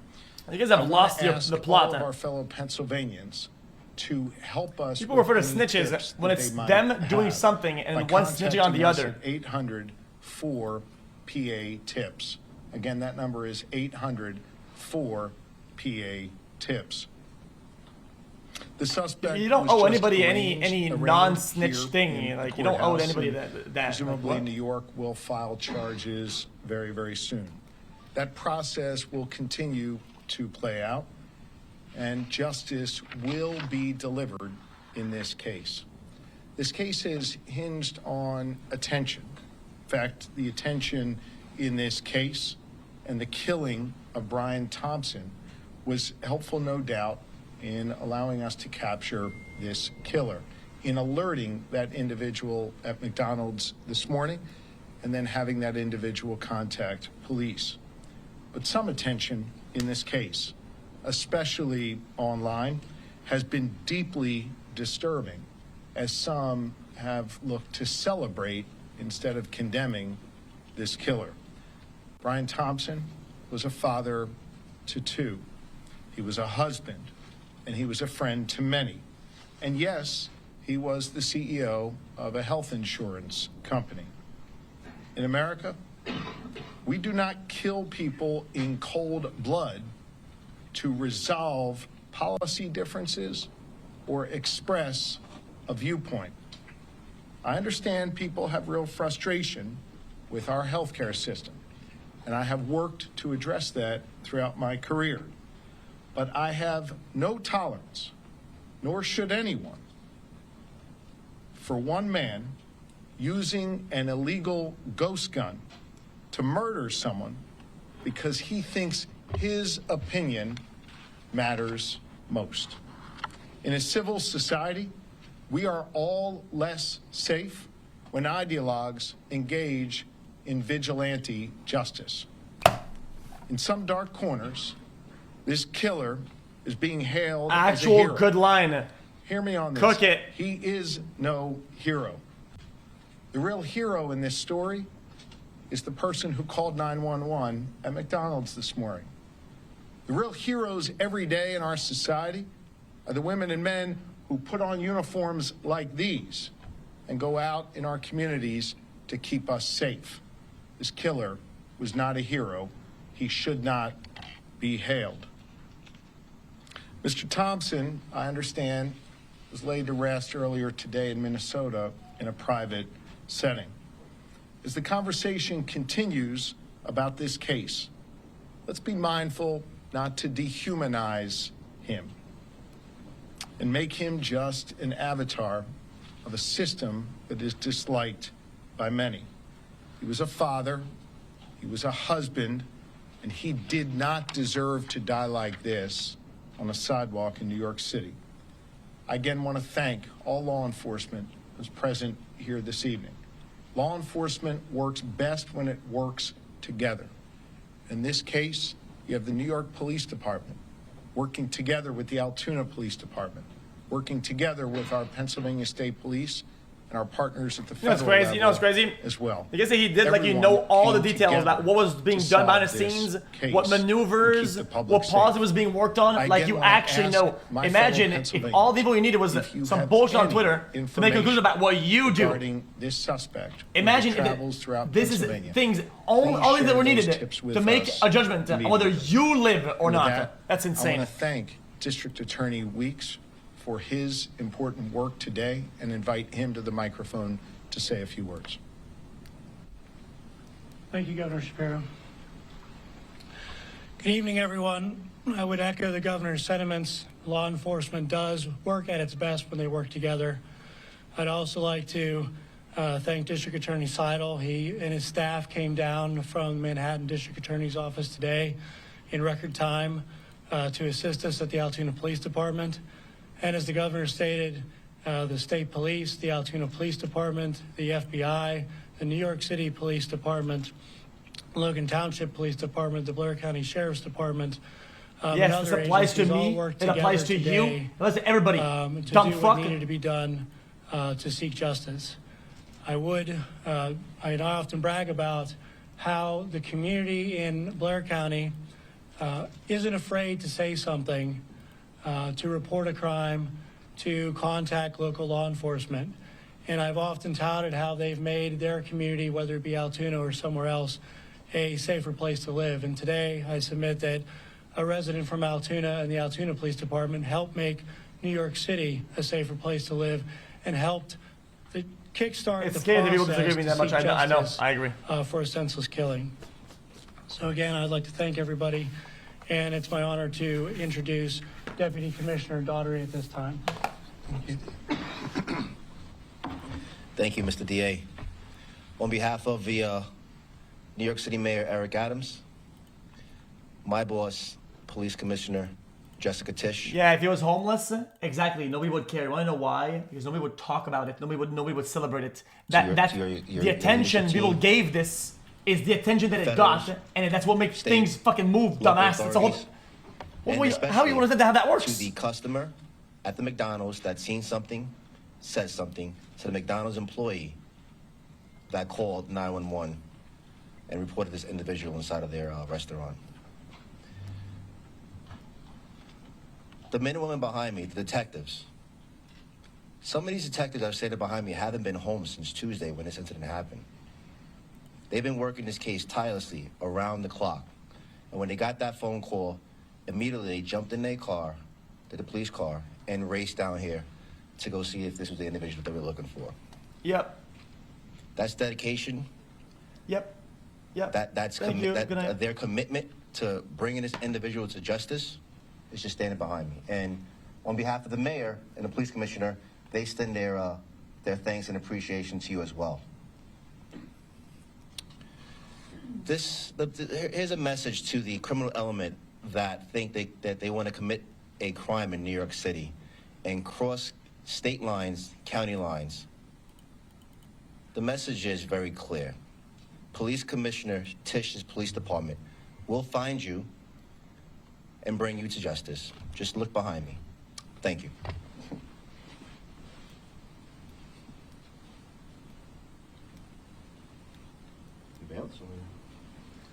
I think with that, we'll be happy to try and take a few questions. Question, I guess maybe for the local. Is this guy going to accidentally get shot before his trial just like a... We'll defer to Altoona Police. I guess I'm curious if we could hear a little bit more about the dynamics. If you could set the podium there. If you could hear a little bit more about the dynamics inside that McDonald's. I know there was some detail in the affidavit about what happened when the individual was asked if he's been to New York. Could you speak a little bit to his demeanor and how that played out? Sure. So it was a peaceful arrest, first and foremost. The officer quickly recognized the male as the suspect from the shooting. And within several seconds of the first contact, he had asked the suspect if he had been in New York City recently. And that really invoked a physical reaction from the suspect. He became visibly nervous, kind of shaking at that question. And he didn't really answer it directly. So that statement alone really said a lot. And the suspect didn't have to say a lot after that question to show that, you know, he was very nervous at that point. Was that the officer that the governor mentioned who's new on the job, who was involved in that? Yes, so Officer Fry's here to my left. Officer Fry, you step this way a little bit. And then his partner that he was with, Officer Joe Detweiler. Officer, could you maybe identify yourself and maybe describe that whole interaction and what played out? Spell your name. Yeah, Patrolman Fry, Tylerfrye. So whenever we got on scene there, we were able to pretty much find where he was at in the restaurant. And as soon as he was wearing a blue medical mask. As soon as we pulled that down, or we asked him to pull it down, me and my partner and I recognized him immediately, just from what we saw in the media with photos, videos. We just didn't even think twice about it. We knew that was our guy, but he was very cooperative with us. Didn't really give us too many issues. Once we found out his identity, we took it from there. How did it feel after 6 months on the job as a law enforcement officer to be part of? I can't say I was expecting it by any means, but how is that a feels fall good to get a guy? off the street. Well, you guys watch so many movies, man. You guys think we're like seeing some sort of like Joker, Batman, like holy shit. To my knowledge, he hasn't made any statements. How long was he staying in Altoona, and where was he staying, and then was the gun on himself, or was it in like a car somewhere? We are still investigating how long he's been in Altoona. There's still a lot of follow-up to do in this case. Again, it's not him. He has a master's in CS, so why would he be at McDonald's? So we're still looking into it. I'm going to ask Lieutenant Colonel Bivens of the Pennsylvania State Police to address the question you just raised. Thank you. Yes, sir. So there are a lot of things that need to be followed up yet in this investigation. Certainly, there were a number of items that were found on his person, in his backpack, that have been inventoried. Whether Warren Buffett goes to McDonald's, Donald Trump goes to McDonald's, I go to McDonald's, you go to McDonald's. There are electronic devices that are in the process of being downloaded. Search warrants are obtained. And so over the next hours and days, those efforts will continue. And we're going to take a closer look at all of the information that we can glean from that regarding his activities up until and during the time of the homicide, his flight from New York. And we know that he has been in Pennsylvania, excuse me, for several days. And so part of that investigation will also focus on trying to retrace his steps. We've already identified businesses, for example, that he frequented in this area and activities that he engaged in. That led us to more evidence. And so all of that is becoming kind of a mountain of evidence that has to be analyzed and looked at. I'm confident we'll have a much better idea of his activities over the past number of days in New York and in Pennsylvania. Additionally, we're also trying to determine that we don't have another actor or an accomplice out there. And so this information will all be used to help us prove or disprove whether that exists and whether there were any other intended targets. A lot of questions that are out there that are unanswered yet, but we have a lot of information that we can examine that hopefully will give us some of those pieces of data that we need. You asked, or someone asked about the interview.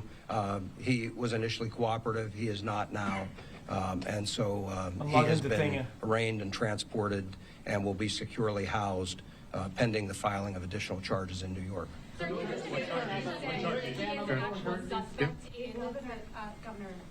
mentioned that he was in Pittsburgh at some point. Is that correct? What Yes. do you know about that time in Pittsburgh? We're not going to get into any more details at this time. We would like to hear from any Pennsylvanian or any Pittsburgher who had any sightings or any dealings with the individual. That's why I specifically asked for anyone with tips to share that with us. Can you talk about the extradition to New York? How does that process work? I know that you have your case here, but what happens?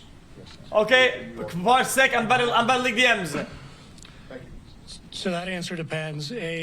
Once the charging documents are filed in the state of New York, we will file a fugitive justice complaint against the defendant. He'll be brought before a common pleas judge shortly thereafter, and the defendant will be presented with the option to waive his extradition. How is it not him? Or to contest his extradition. If he waives his extradition, we of course will make him available.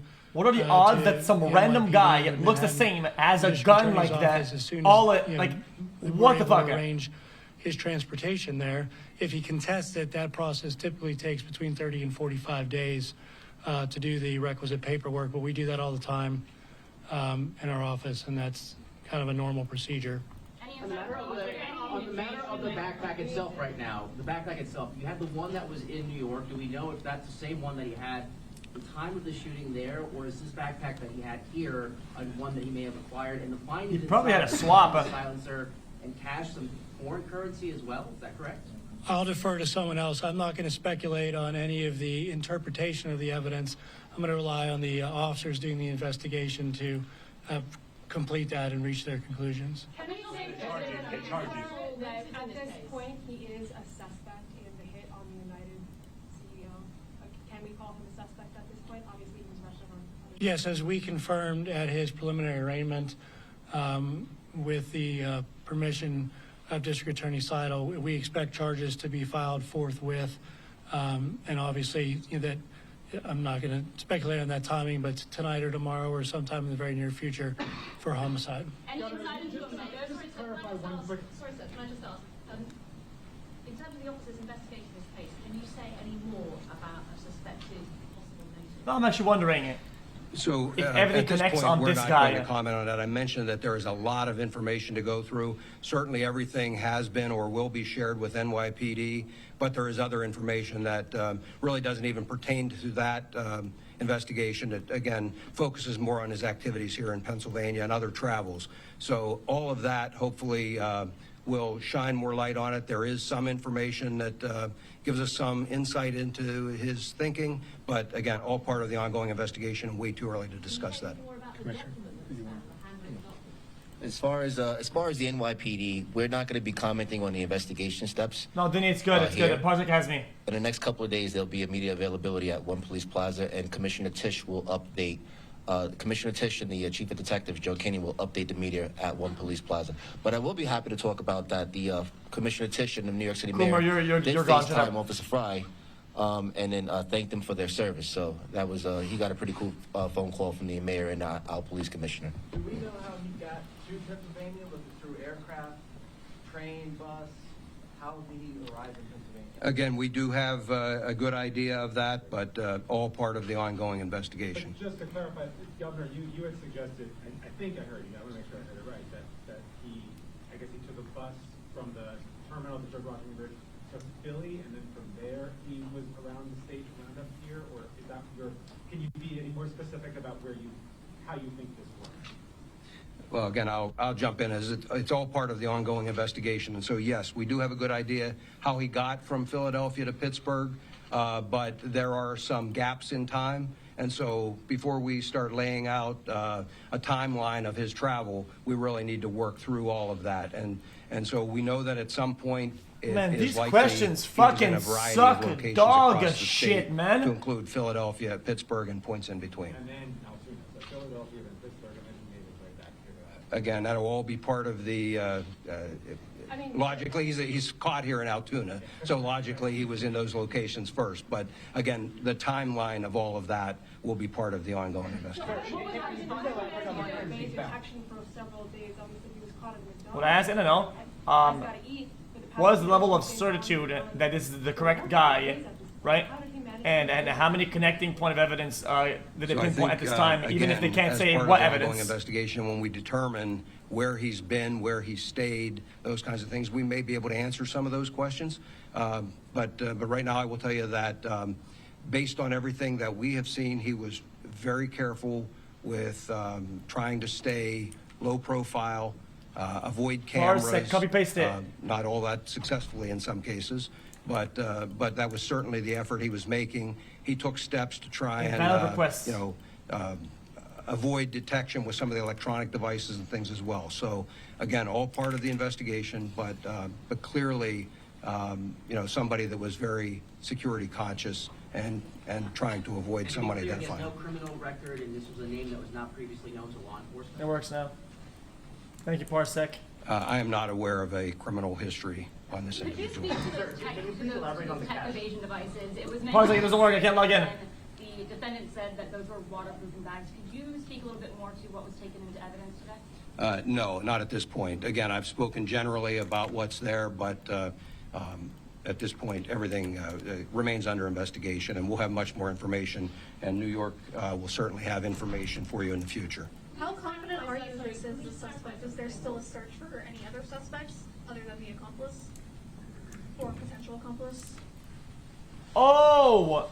Parsec, you want me to log in on the Gmail and then log in? We're still going to investigate. Like I said before, we're going to provide an update in a couple of days by the police commissioner and the chief of detectives back at New York.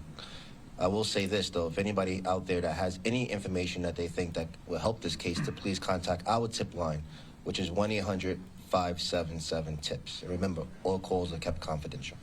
Just to clarify, the customer spoke with the employee called 911. That is my understanding, yes, sir. Was it a customer that recognized the suspect first, told an employee, and the employee rang police? Is that correct? Employee recognized also. Yes, my understanding, I was just confirming, but my understanding is the employee became suspicious, thought they recognized, and wanted someone to check it out further. Did someone refer to a customer? Yes, that's what I'm saying. I'm sorry, did I say the employee? The customer recognized, notified an employee, and wanted someone to check it out further. Can you confirm which restaurant it was? Was it the one on Plank Road?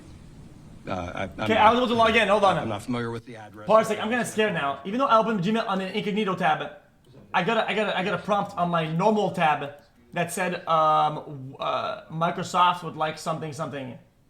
I said no, but again, we're not going to talk about what was found in the bag. We have accurately cataloged everything that was in there, and that'll be a matter for the future. DA Weeks, could you repeat what you said in court about that money? Wait, Parsec, is it you doing all this, so you're good then? I certainly stand by all the comments. Okay, I thought this account was from a viewer. Comment anymore on the evidence at this time. My comments at preliminary. I did watch all of this. Chat, I got Sora to work. This is your account.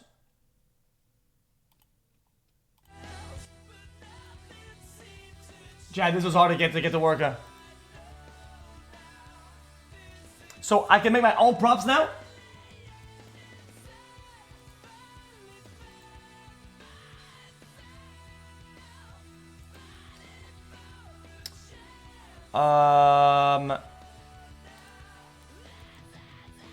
I can type anything, it's gonna make the video.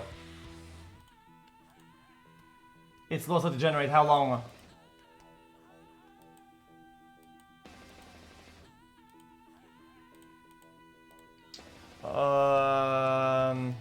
Guys, I want to try something that's simple, that it's gonna be easy to generate so it doesn't take too much time. We cannot do Widowmaker because it has copyright infringement filters.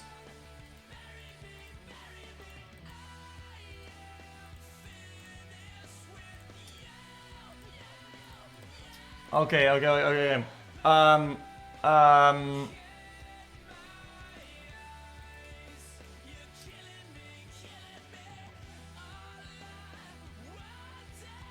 Low quality, make it faster. So like 40p.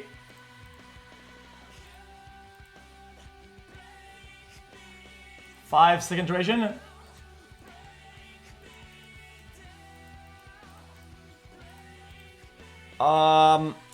Man in a city with an umbrella, but it's raining. Frogs colored green, blue, and red. And there's traffic. And I'm just doing something random. But then a helicopter crashes in front of him, but he walks away without even looking.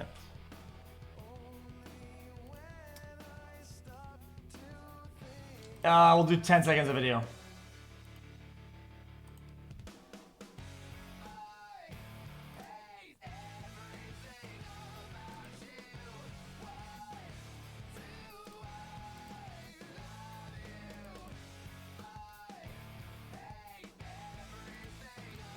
Do storyboard.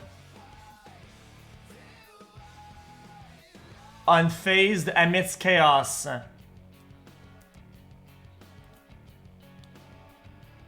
Wait, how long is it? 5 hours?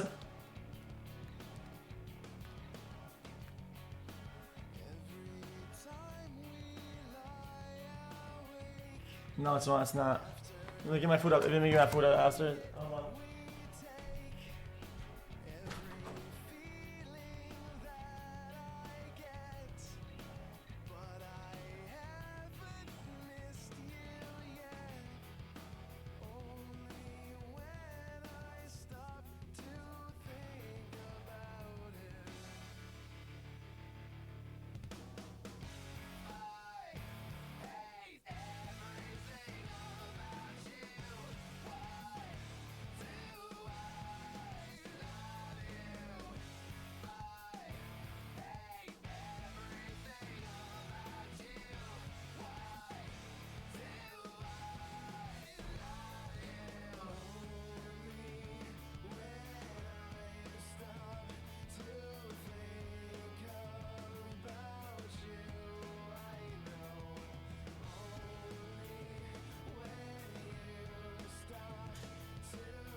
What happened? Bro, nobody's still fucking making it, dude. Dude, how long is this gonna take to fucking generate, dude?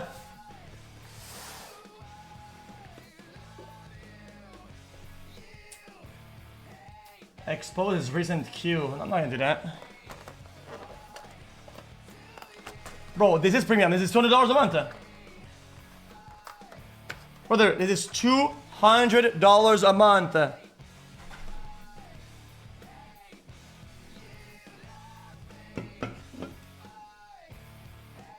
One-to-one ratio. 40p, 45 seconds. So should I stop the prompt?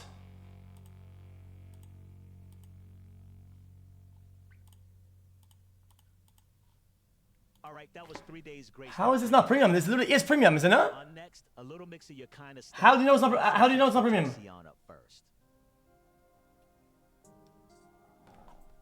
Describe your video.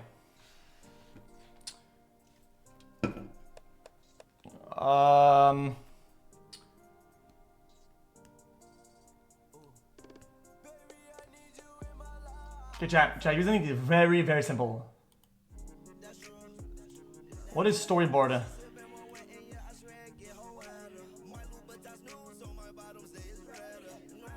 What's that?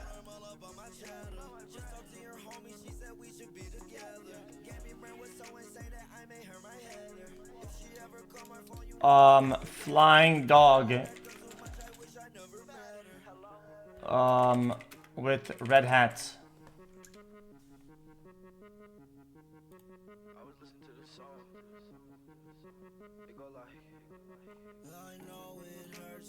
It's not that I'm being unoriginal, bro. We're trying to get. See how fast it can create the prompts. Maybe I remove the first one.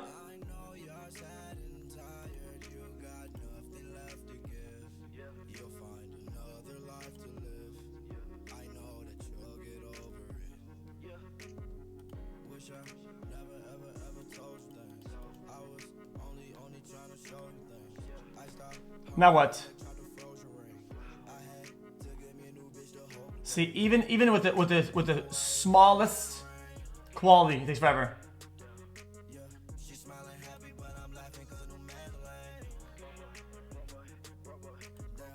You can run at the same time. I'm so fucking annoyed.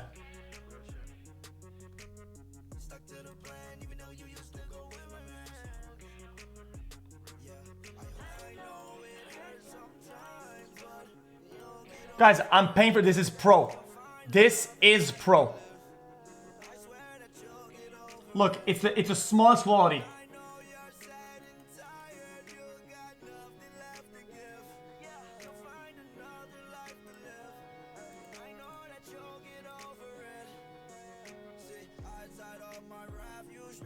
Oh, okay. Now it just crashed. Alright, I need to eat this one anyway. Let's get one last video today. After that, we'll actually play the games for the rest of the night.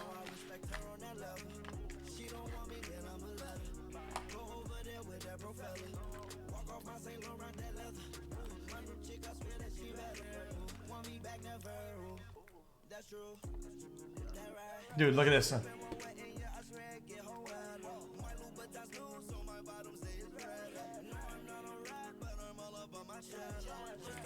I'm actually mad.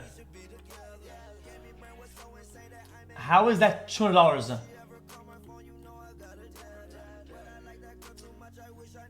GPT Pro. Yeah, this is Pro. It's $200, right?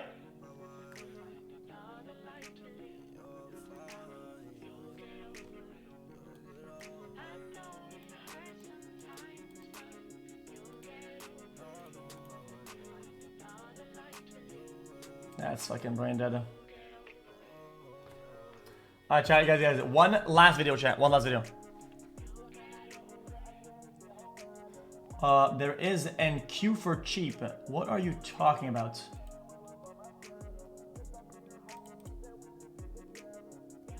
Guys, I want to watch a PartyNextDoor video, but I know people want to watch it. I kind of want to watch it. We could start it up instead.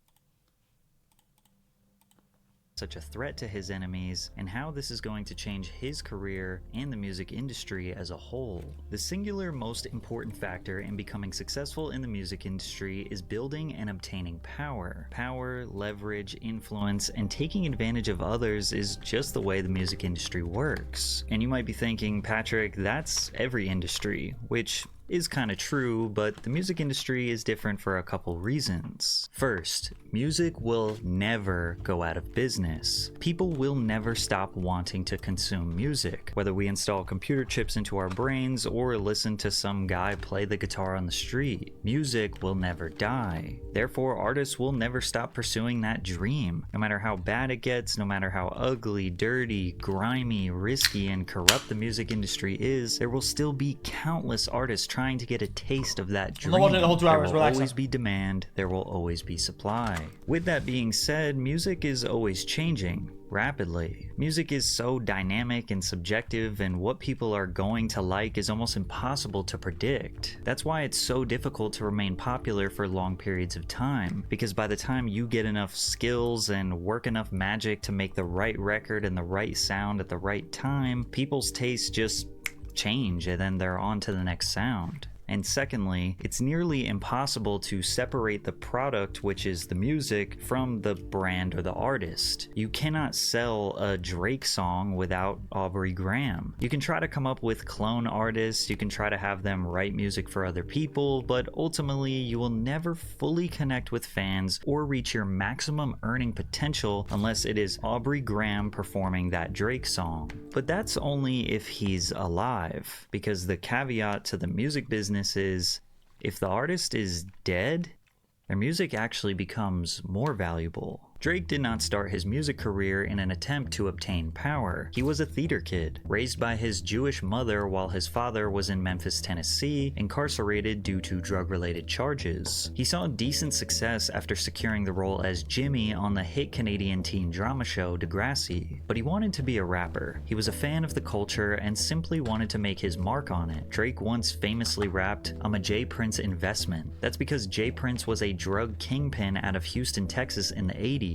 In efforts to make his business more legitimate, he started a record label, signing iconic rap groups like the Ghetto Boys and UGK. J Prince's son, J Prince Jr., discovered Drake on MySpace. They took a risk on the light-skinned Canadian boy and introduced him to Lil Wayne and Birdman. With the cosign of the biggest rapper in the game, Wayne fans immediately took a liking to Drake. Within 3 years, he topped the charts via collaborations with Wayne, Kanye West, Jay-Z, and Eminem. Drake was the fastest rising young superstar in hip-hop, but in 2010, Drake realized his throne was vulnerable, and he made a crucial mistake that he would never make again. And I don't want you to make the mistake of buying tickets anywhere else but SeatGeek. Basketball is back, football season is in full swing, In music, no matter how hot you are, there is always someone on the come up who is hungrier and has a fresher sound. And in 2010, that was The Weeknd. Drake and The Weeknd are from the same city, Toronto, Canada. In 2010, Drake caught a wind of The Weeknd's single, Wicked Games. He tweeted the song's lyrics and promoted it on his blog, where he posted the single and a download link. But this wasn't really a new practice for Drake. He was constantly using his platform to show love to new talent. He also showed love to a young... Apparently the product is ready.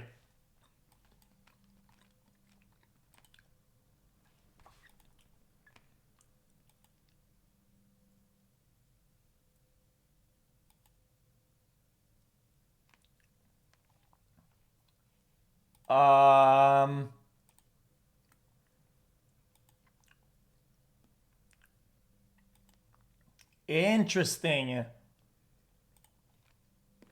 Okay. Now we unleash the fucking sauce. Now we unleash the sauce. Hold on. Chat. If I say anything, it's gonna. If I say anything like trademark, like SpongeBob, it's not gonna do it, right? Yeah.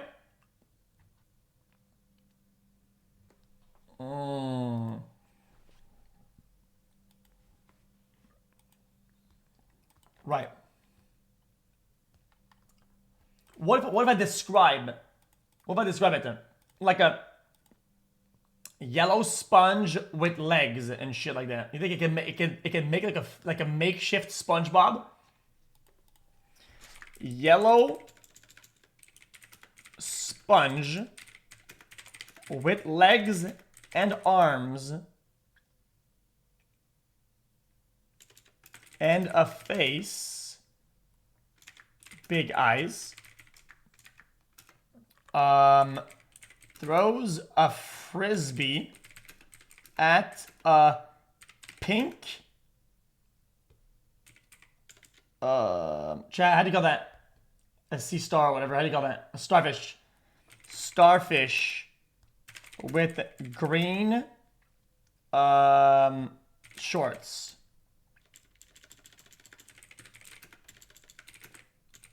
Green shorts. Him also having a face. Change 2V to 1V.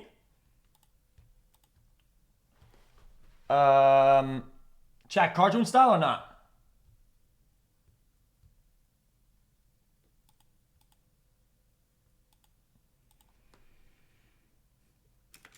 It has to be cartoons. Chat, what about 3D realistic?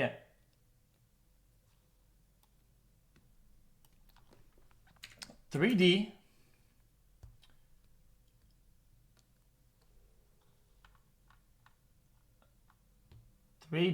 Hyper realistic. So not 3D. 3D cartoon hyper realistic.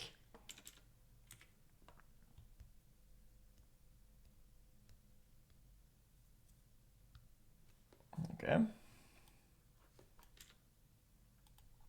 Oh, it's a condition. Okay. Okay, hold on. Did I cook? What? I'm cooking with this?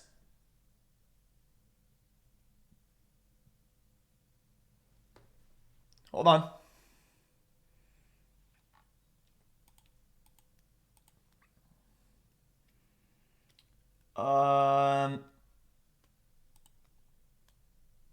What if the frisbee connects with the top layer of his head and chops it off?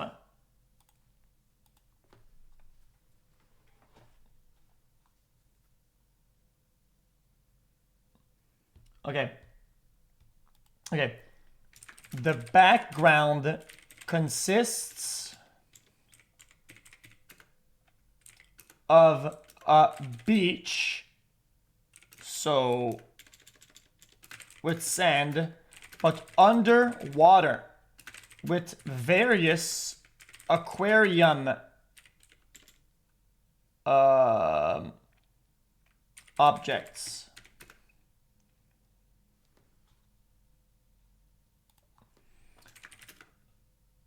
The frisbee hits the starfish in the top parts of the starfish and chops it the fuck off.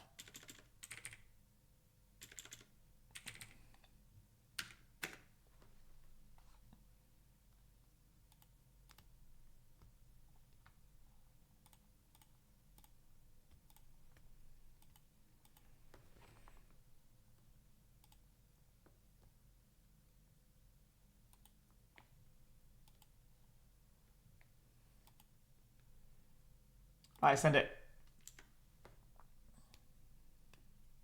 1080p? Guys, it's guys, it's gonna take about 30 minutes if I do that. Let's just do low quality first. Fuck it.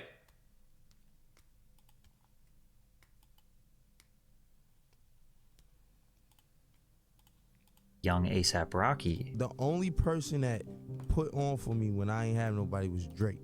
I'm talking about Drake was the first person to put on, like, before anybody. He didn't want to sign me. Yeah. He didn't want to. It was just like, yo, that's raw talent, yo. Like, you gotta shine, yo. I'm gonna see to it. I forever owe Drake. Drake has an amazing ear and eye for talent. He probably knew about your favorite artist before you did. But with The Weeknd, he took things a step further. Drake had The Weeknd perform at OVO Fest, which was his headlining festival thrown by his October's very own Sound record label. From there, Drake would be featured on The Weeknd's mixtape Thursday on the track The Zone. Drake took The Weeknd under his wing and spent a considerable amount of effort pushing his imprint, XO. He mentioned OVO and XO so much that people already thought it was some sort of business partnership. And that's because Drake knew The Weeknd was a superstar in the making. He even thought The Weeknd could be bigger than him. I was waiting to see the next individual that would make history that could potentially span far beyond mine. And I feel like that person is on the other end of this phone with me. He goes by the name of The Weeknd. Please talk to your city, man, please. But Drake wasn't necessarily being altruistic and trying to just show the fans how great The Weeknd was. He also wanted Abel to help write songs for him on his upcoming album, Take Care. Take Care dropped in November of 2011 and sold 631,000 copies in the first week and is considered by many to be a classic album, perhaps Drake's best body of work. The Weeknd was featured on Crew Love, which is easily one of the highlights of the album. Unbiased, that's a, even though it's a deal, whatever, it's still disproportional, where Abel would get a lot more out of that deal. Like writing is, the exposure and everything was worth way more than. But Abel also received writing credits on Shot For Me, The Ride, Practice, and Cameras. The crazy part is The Weeknd was still independent at this point. Drake essentially made The Weeknd the most highly sought after artist in the game, and every record label was trying to sign him. But it's clear that Drake didn't really know if he was going to sign The Weeknd to OVO Sound, or if maybe they would start some sort of joint venture. The team's coming together. We got, like, 40 doing really well. We got, like, new additions. Like, we just sort of had this affiliation with The Weeknd. It's really great. He's on the album a bunch. It's safe to assume that since Drake helped him jumpstart his career, that The Weeknd would stay loyal to him. Drake stayed loyal to Lil Wayne and Birdman, so maybe he figured The Weeknd would do the same. But he didn't. The Weeknd signed with Republic Records in a joint venture with his own label XO in 2012. And the day that the news broke, Drake tweeted, "You won't get away with just a thank you. You owe me a favor." Perhaps The Weeknd didn't like the feeling of giving up half of his material to boost the success of an already popular man. We know this based on his 2013 interview with Complex, where he said that his album, House of Balloons, had way more songs before he gave them to Drake. He described one night in the studio recording The Ride, "I had sung this melody. It wasn't a hook, just an unfinished lyric. And Drake liked it so much he was like, I need to have this, man. I know I've already taken Shot For Me and Crew Love and this and that, and me,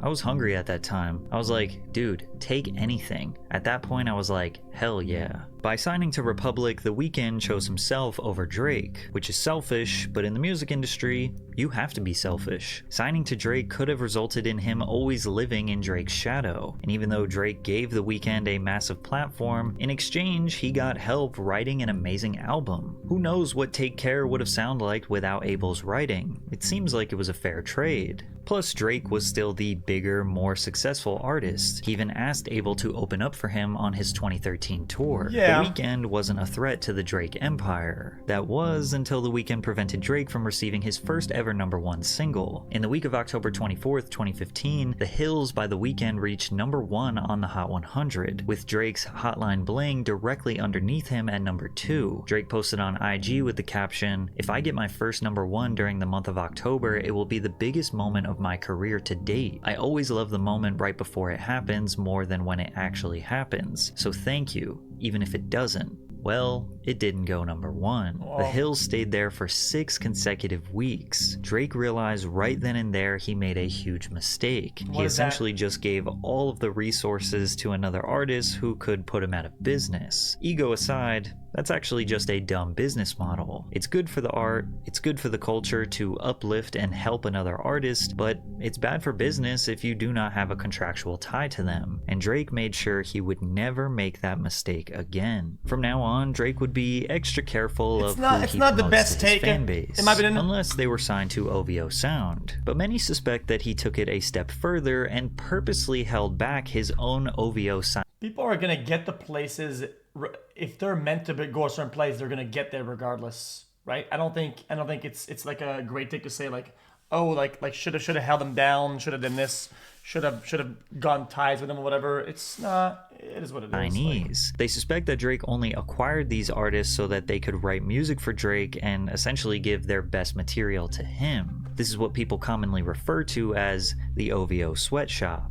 And when you look at the entire roster, there isn't one artist that outshines Drake. Most of them you probably never heard of, but was that intentional? Majid Jordan, an R&B duo from Toronto, were discovered by Drake's producer 40 after they released a mixtape anonymously on SoundCloud in 2012. 40 and Drake asked the duo to come write for Drake's upcoming album, Nothing Was the Same. In an interview with Hot 97, they describe what it was like working on a Drake record. They basically put us in a studio, and it was like a studio camp almost. There were tents in there, there were like people flying beats. in. Yeah, Make beats, stay in the dungeon, don't leave. Like, You cannot leave. Literally tense. You can't tell anyone you're working on this project. We met like so many people that we now work with and collaborate with. It was just crazy. Like there was actually tents. Yeah, there were tents in the tents. studio. People were camping. I slept in a tent in the studio. Everything. Well, one night during these sessions, they recorded a demo for what is now Hold On We're Going Home, which was the most successful single on Drake's album. Majid not only produced the beat, but they wrote the lyrics and also performed on the bridge, and as a result, they were credited as collaborators on the record. However, their career started at its peak, and they have never replicated that level of success, well, at least for their personal brand. They continue to help write hits for Drake such as Feel No Ways and For Free, but nothing they ever released under their own brand came close to matching the success of a song that they wrote for Drake. Then again, that doesn't mean that they are unsuccessful. Just taking a quick look at their stream counts from various projects and singles, they pretty easily secure well over 10 million streams per song. And Drake has featured on their projects multiple times over the years. Maybe the R&B duo just don't have the star power to become a household name. Maybe the OVO label tried to market them further, but just couldn't elevate their brand beyond a certain point. But 7 million monthly listeners after a decade-long music career is still undeniably successful. PartyNextDoor is easily the biggest artist on OVO Sound, yet many suspect his career has always been in Drake's shadow. Party is another Toronto native who was signed to OVO Sound in 2013. He remained basically anonymous, not doing any interviews or press for the first 2 years of his career. OVO Sound manager Oliver El Khatib described Party in 2015 saying, "He's the rare breed that writes, produces, engineers, performs, sings, all in one artist. He's pulling all of the strings. He's doing everything, so you hear his final production exactly the way he envisions it." During these anonymous years, he dropped his self-titled EP, which featured Drake, as well as his debut album, which also featured Drake, as well as spending a considerable amount of time writing for Drake's albums. But Party's success was not dependent on Aubrey. His most streamed song to date, Break from Toronto, is a solo song released on that 2013 EP. Party's music was strong enough to stand on its own. Additionally, Rihanna was the one who had the biggest hits with Party's writing. He wrote Wild Thoughts by Rihanna, When I meet you, all I get is wild thoughts. Sex With Me by Rihanna, and Work by Rihanna. To suggest Party needed Drake is short-sighted. It might actually be the other way around. You know, I know talk about music all the time, and I'm so grateful for you. I would not be the artist I am if it wasn't for you. And that's not like even something, but like. You know what's crazy? The correlation between people who say that and people who, like, there's a massive link, right, between people who made it and say that they didn't need that. I think that speaks for itself. It speaks for itself. That's not even some like you know, I get on stage with people and I'm nice sometimes, but Think this is about really it. actually like my favorite artist in the world. Like, I love this guy. So why isn't P&D bigger than Drake? Well, maybe he didn't want to be. I would never call myself mysterious. The word I use is private, P&D says. I'm not hiding from pictures. When you see me, I'll say what's up. I just don't want to live in this fantasy where I act like everybody cares, and then I look like a jackass with someone filming me in the airport. A lot of people don't realize how much of a dream job being a top songwriter is. You get to make close to the same amount of money as the superstars, but can still have the comfortability and relative privacy of a regular citizen. Okay, you may not be able to have the shows and the merchandise, but you get what I'm saying. Typically, the only thing songwriters struggle with is ego. Party has expressed over the years some slight frustrations with living in Drake's shadow. He says the tracks on 2 earlier albums were to prove a point, that I'm here. I could be here. I'm not Drake's sidekick. People use quotes like this to draw conclusions that Drake was manipulating and pulling strings to just keep PartyNextDoor at bay. They're convinced that right when it seemed like P&D was gaining an advantage over him, Drake called some shots to slow his growth. But we have no way of proving that. Poetically, something about Drake changed after his 2013 album. Nothing was the same. Up until this point, he was perceived as the Canadian nice guy who makes dancey songs. I've always said this before. I'll say it again. Listen, I don't care. I don't think that being somebody's sidekick is ever a problem. It's not. It's only a problem if you make it a problem and if you listen to the public, which the public is fucking brain dead. The public is always brain dead. Who gives a fuck about what they say? Okay, that's what I say. Being a sidekick, it's fun. It has its own value. It doesn't mean that you're worth nothing. Songs that the girls like. He was soft-spoken, humble, and kind. Perhaps it was because of all the gangster rap music he was listening to. If you're so cool and you're actually your own thing, then stop glazing, break off entirely, do your own thing from everybody, listen to nothing, just do your own thing and become completely solo and then make it. And then you can say, guys, I broke solo and I fucking did that. And now nobody can take away from you. So you want to know? Yeah, what are you into? What are you listening to? Who are you feeling? I've been really inspired by Yo, the greatest Mercy players in Overwatch, okay? The greatest fucking people that are holding the stick and doing that. The greatest people that hold it. It doesn't matter what they do. You're never gonna get the fucking Widow headshots and get the crowds roaring. You're good at what you do. Why not just keep doing that? Like some real just gutter hood music. Like you're a good support. What about it? How's that bad? Reese Savage mixtape. Listen to Lil Herb, Lil Bibby, Fergie. You know I'm proud of Ferg, ASAP Ferg. He's been killing it. Or maybe he had a slight chip on his shoulder after Kendrick Lamar infamously called him out among other rappers on a song called Control. After name-dropping Drake, Kendrick rapped, "I got love for you all, but I'm trying to murder you. I'm trying to make sure your core fans never heard of you. They don't want to hear not one more noun or verb from you." This song is arguably the origin of the infamous Kendrick Lamar vs. Drake saga that would go down 10 years later. Before Kendrick's deep seething hatred for Drake, he called him and many other rappers out in the spirit of keeping competitive hip-hop battle rap alive. But Drake did not respond via song at the time. It seems like he didn't take the diss as a truly competitive rap beef. He actually felt like Kendrick was a phony. After Kendrick's thing, you wouldn't. I noticed you didn't really get into that too much. So I just I don't know. It just wasn't real to me. It's like I saw him after that, and it was just like love. So it's like, was that real or was that just like for the people? You know what I mean? I think it's a sparring kind of sport. Yeah, but at the same time, it's like, then let it be real then, I mean, because those were harsh words, right? So it's like, you can't just say that and then see me and be like, yeah, man, I relate to that. Like nothing ever happened. Like, that's not real. That's not, to me, that's not like the nature of battling. I mean, there's passion behind it. This is actually some real shit. Hold on. I'm not glizzing. This means if you want to be on that side, you have to choose that side. Don't do this thing where you choose if it's real or not based on what you're getting, and then now it's real life. No, it's not like that. You get if you're about that hard calling out and hard beef, you have to go down with it as like, yeah, now you're my enemy. It is what it is. There's anger behind it, and I personally enjoy making like great music and bodies of work over like being the talk of Twitter for like 5 days, you know. Over, But you seem just now a little irritated by it. No? Really? Yeah, just by even saying. I'll do the same. I'll do the same. You'll never catch me on that vibe.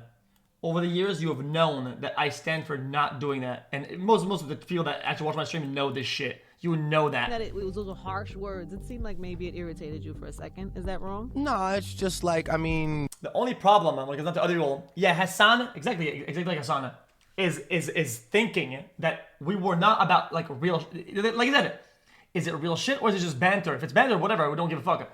I thought I was doing banter for like years or months. I thought we're just throwing shade and making clips and being funny. I thought we're just like doing like fake beef or whatever. But whenever he would reply, then he makes it a real beef, and then that's not the same thing at all. How is that me like gliding that line? This is like having a peer and doing whatever. Oh wait, hold on. There's an error with the prompt. Fuck. Anyway. Like coming from that situation, it was unexpected, you know. I wouldn't like it's sort of like in working your way up and sort of building relationships, I wouldn't expect you to like throw all the relationships out the door for the sake of, like I said, being like the talk of the internet for 10 days, and then, you know, it's like now this, like, everyone's gonna forget about. I mean, people don't even care about it anymore. So true. But now, especially this week, it's like, yeah, okay, moving on. Like, I don't know if it was worth it, you know, because there's a lot of people that were mentioned that I feel like can't really go back and with that guy after that. You know what I'm saying? I didn't talk shit about Logan Paul and hang out with him. You're missing the fucking point. I called them out for true shit, okay? But you act like you can have differences with people and not be around them like it's a fucking problem. Like, if you make a video of doing dumb shit, I say, you're dumb as fuck for that shit. It's stupid. If I see it in real life, I'm not gonna go, I will not hang out with you because I think what you did is a bad video. I will no longer talk with... Dude, no. I'm not gonna say, if it makes you that mad, I'm not gonna fucking talk with you at all. I'll just move on, right? But I don't give a shit about that. Like, it's, and I assume that you don't give a shit that I said that either.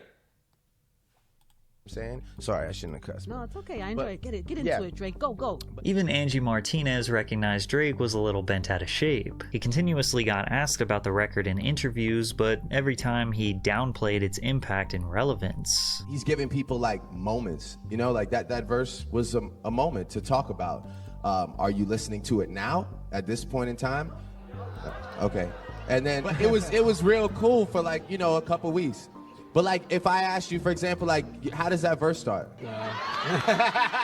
But some people actually believe that Drake sneak dissed Kendrick on the opening line of his song, The Language, when he rapped, I don't know why they've been lying, but yo shit is not that inspiring. And even though Kendrick denies this allegation, he seemingly responded in a BET cypher verse when he said, and nothing been the same since they dropped Control and tucked a sensitive rapper back in his pajama clothes. Although this seems like an obvious exchange, we can't necessarily confirm that it was a true back and forth. However, Drake did say that should anyone test him in a rap battle, he would respond with full force. You should get... Being spineless is not, hey man, you did some dumb shit or whatever, okay? And then see that person and still being able to talk with that person like they didn't kill anybody.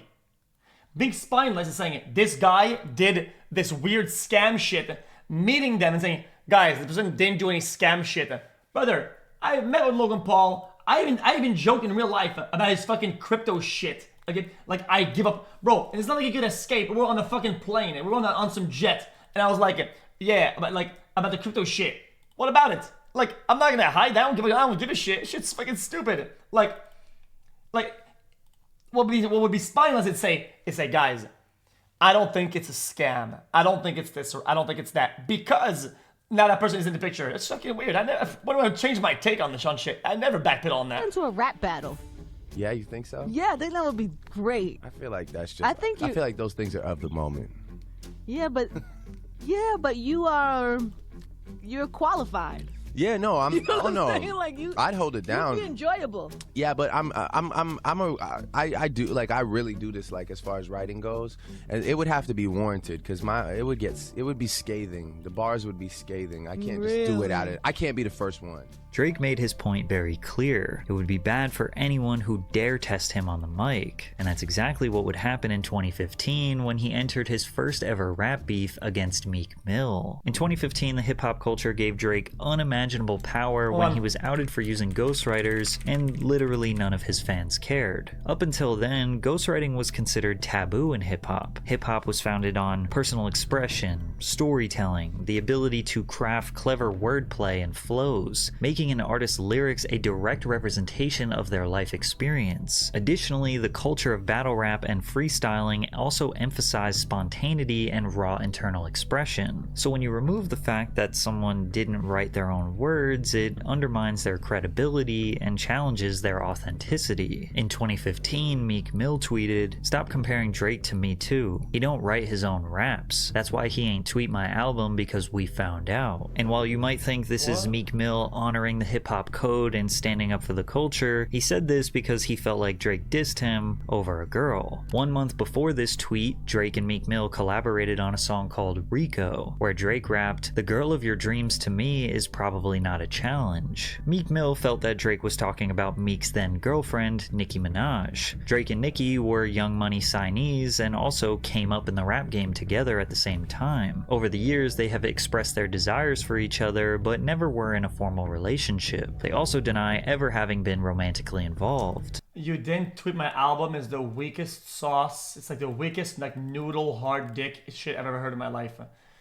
Dude, I said this because you didn't acknowledge my existence, bruh. The fuck is that, man? My involvement in the situation was the fact that my man thought he was getting dissed with the line, "To me, your girl of your dream is really not a challenge," or whatever. Right. I said, bro, he's not dissing you. He's not dissing you. Like, he's not dissing you. He's talking about someone else. He's talking about just in theory or whatever. Well, those weren't technically his bars. Oh, got it. Yep. Okay. And that was that. It's hilarious to think that Meek crashed out over something that Drake rapped, but also claimed that Drake didn't write it, because the man who did write it was named Quentin Miller. Quentin was an upcoming artist from Atlanta who already secured a publishing deal with Red Zone Entertainment under Tricky Stewart. I met Boy Wonder in a random like session in Toronto that I had through the Red Zone situation I was with at the time, and I just shot a random Hail Mary text to Wonder one summer, 2013, top of 2014. I was like, "Yo, can I send you some songs?" He's like, "Yeah." I sent him some songs. He f***ed with it. At the time, Drake was working on his If You're Reading This, It's Too Late album, and Quentin had sent him the song that we now know as 10 Bands. Quentin thought Drake was just gonna hop on the track and he was gonna get a feature, but OVO Sound was only interested in him as a songwriter. Since Quentin had nothing to lose, he joined the team, got in the studio with Drake, and helped write Used To, Legend, 6 Man, and 10 Bands. Notice how this was very similar to the Weeknd's initiation into OVO Sound, but this time, Drake kept Quentin a secret. He did not shout him out or give him any publicity. With the help of Quentin's writing, If You're Reading This, It's Too Late sold 535,000 copies in the first week, landing it at #1 on the Billboard Hot 100. This album is my personal favorite, and also universally agreed upon by Drake fans to be one of his top 3 albums. At the time, I don't know, it just felt like a dream because everybody was just so welcoming. It just felt so cool. I felt like I was a part of the shit. Like Drake literally was looking me in my face like, "Yo, man, this album wouldn't be possible if it weren't for you. Like, you know, you really helped. You have no idea, da da da." But I'm sure you're noticing a pattern here. Drake swoops up buzzing artists with their finger on the pulse of the hot new sound in hip-hop. He offers them a chance to work with the biggest artists in the game. But the caveat is, you also have to write for him, which usually leads to you giving your best material and ideas to him. Some people see this as when you do something and there's not an agreement on what that is and what you're getting out of it, right? You don't get to be mad afterwards on what you didn't get. And then you throw a tantrum because you're not like a fucking Billboard's fucking rank 1 juicer at that point, okay? If you say, "Yo, dude, I got this fat beat, I'm gonna give this to you," right? And you don't have any contracts or any conversation, but then find what you're getting out of it. You're not gonna, if the song gets a hit and goes on the top rank 1, you don't get to say, "Yo, dude, fuck you, man. You didn't give me this, you didn't give me that." Like, it's That's always how this is gonna be. It's so fucking weird. As predatory and It's noodle dick energy. It's soft cooked noodle. It doesn't stand up like hard. It's like I'm soft. preying on desperate artists is not new to the music industry. It's actually been considered standard practice for decades. But again, we talked about leverage. When you're a new artist, you're unknown, you don't really have any leverage. Why should anyone take a risk on you? How many investors invest in companies that don't have any sales? They just have an idea. Not many. Plus, the trade-off was kind of worth it for Quentin. Even though it wasn't his voice or his brand, his art and the words that he wrote were being sung by fans around the world. However, the only reason why we know who Quentin is because of Meek Mill's expose. Quentin's reference tracks got leaked to Funkmaster Flex of Hot 97, who decided to play them on New York radio. Oh, money, new women, gotta keep it balanced. The girl of your dreams to me is probably not a challenge. Fans were stunned to hear Drake take lyrics bar for bar from some random guy they never heard of. When I get it, nigga, recipe. I can tell you how it happened. I can tell you about those safe house nights on Calabasas. I can tell you not a rapper. But many people wonder how Quentin's reference tracks got leaked in the first place. Well, perhaps it was DJ Drama, who was also upset at Drake over a girl. Specifically, DJ Drama's ex-wife, Summer P. Walker. So now, Drama, Drake smashed your girl. Jesus. You know, if you let somebody use your reference track as reference or whatever the fuck, why do you complain afterwards? I think you lose that right, do you not? Well, which other way am I supposed to say it? Drake had sexual relations with a girl that was affiliated with you.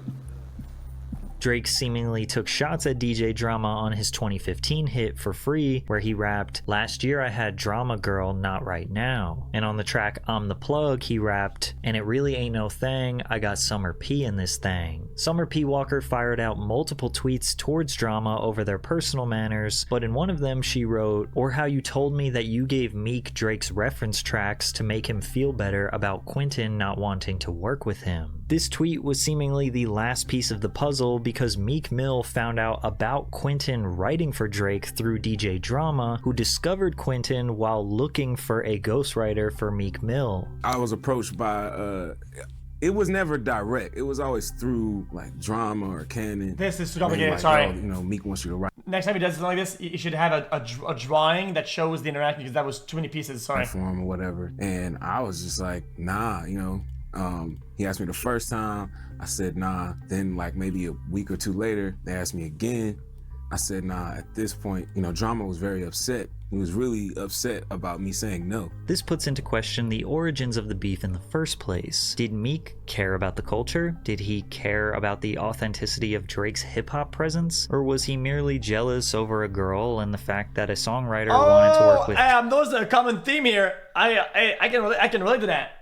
Does he actually care about something or whatever? Or is he just disguising that to fucking fire shot because he's a fucking molding? Hold on a Drake minute. instead of him. Regardless, Meek exposing Drake was the first time that anyone had ever tested his authenticity in hip-hop. Drake had been using writers for years, but it was mostly on pop and R&B ballads, so that's kind of par for the course. But like we said before, this is a huge issue in hip-hop. So to hear Drake rap about being a legend, doing drills, and flexing his big dog status knowing those weren't even his words had people questioning him. Drake felt like he needed to clap back and prove to the world that he could actually write his raps. He responded with a song Charged Up, and before Meek could even respond to that, he dropped another diss track called Back to Back, which absolutely exploded in popularity. Most notably for the line, "Is that a world tour or your girl's tour?" where he basically accused Meek of riding the coattails of Nicki Minaj, who many at the time felt like she was too good for him. Back to Back went double platinum and was the first diss track in history to be nominated for a Grammy. It was a hit, even though hip-hop enthusiasts didn't like that Drake was...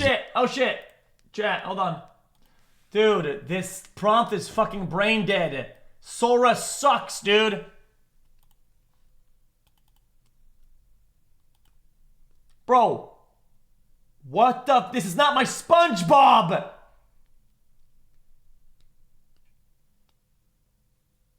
Oh, I forgot to tell you, it's a square.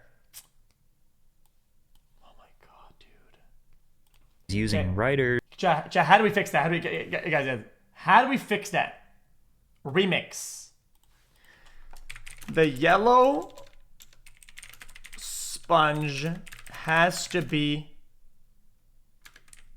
square. Rectangle instead.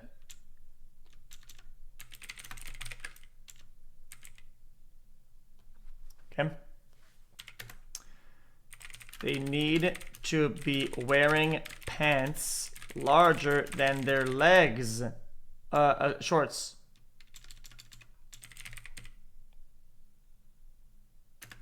Like normal human shorts.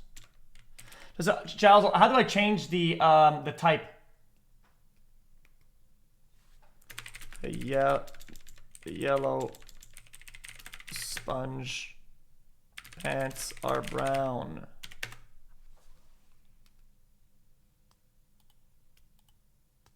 Hold on.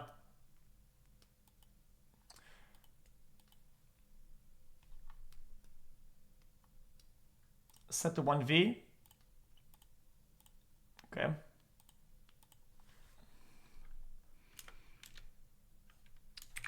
They need cartoonish eyes and mouths. Nose.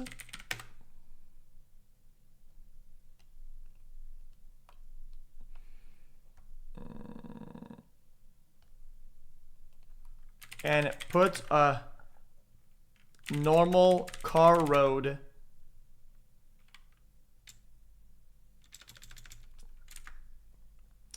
make a road. Make a flowers in the background too. Hold on. Small.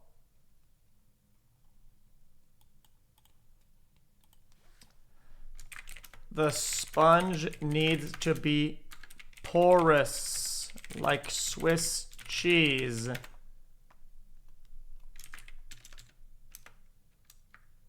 How do we make it more realistic? Well, it's like almost like real life objects.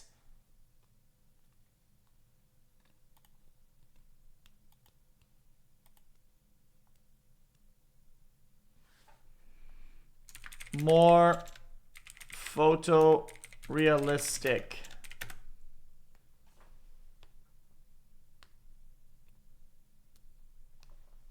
Ultra real.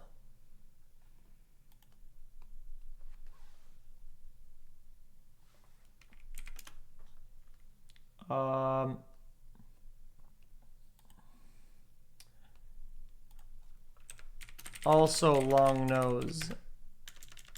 Long cylindrical nose.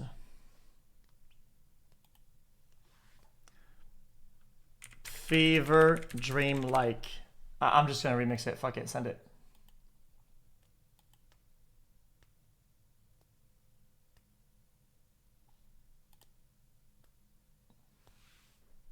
By the way, Chad, the first prompt failed because it didn't want to chop off the top of the head for some unholy reason.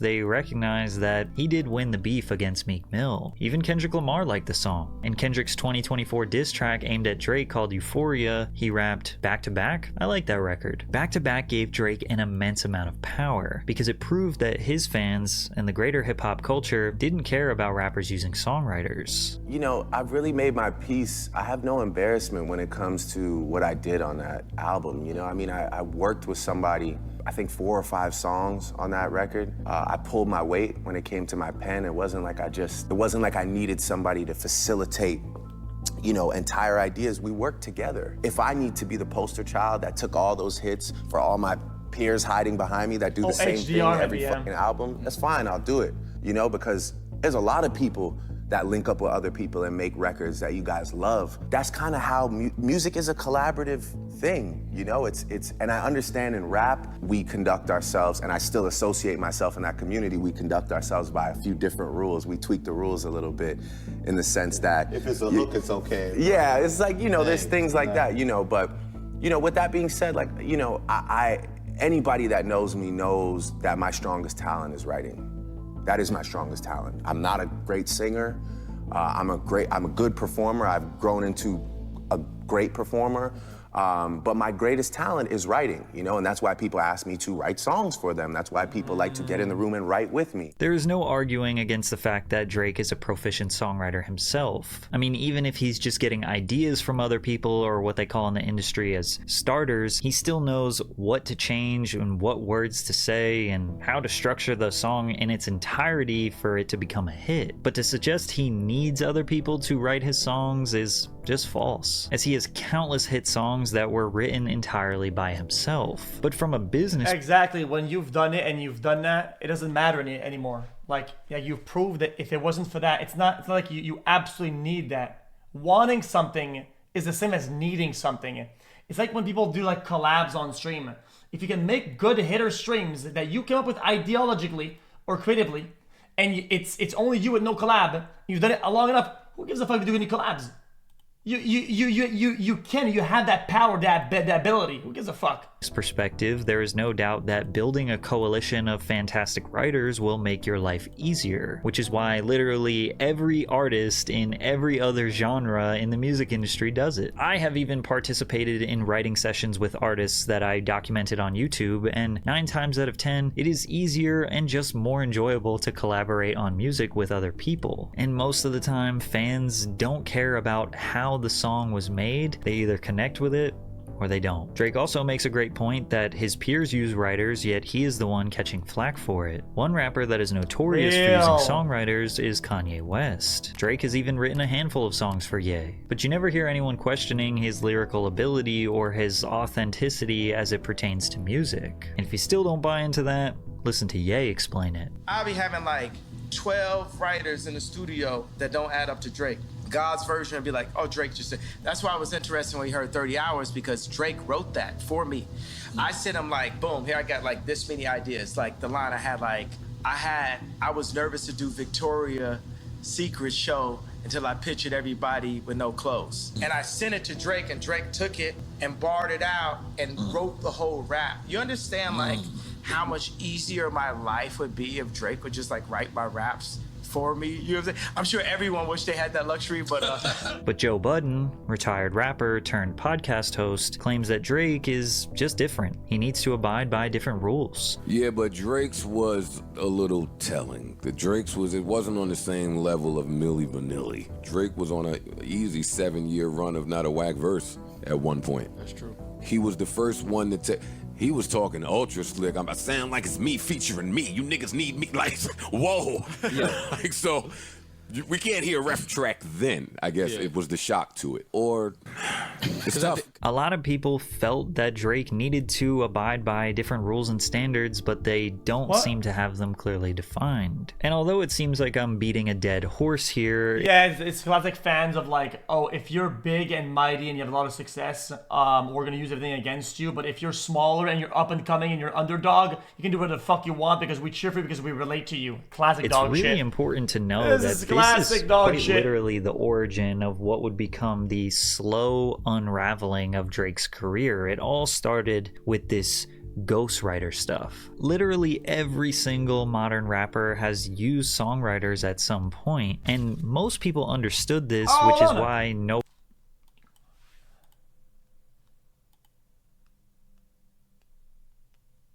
Hey, yo, this isn't too bad. He's still fucking he's still a star.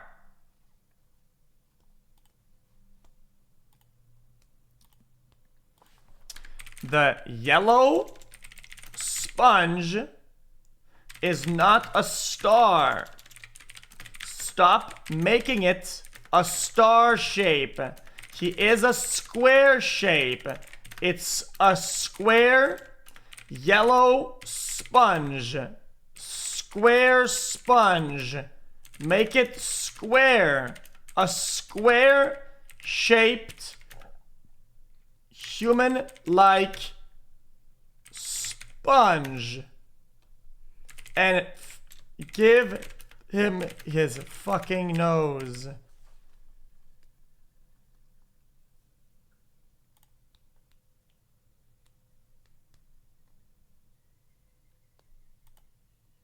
Fucking bitch. Ah, fuck, 1V. 2 Vs, whatever. It'll take longer. Fucking bitch. Nobody outside of Drake's haters really cared about the ghostwriter revelations. Nothing Meek Mill did really lowered Drake's authenticity, status, or value. It already— Hold on. Breaking news. What is this interesting tweet?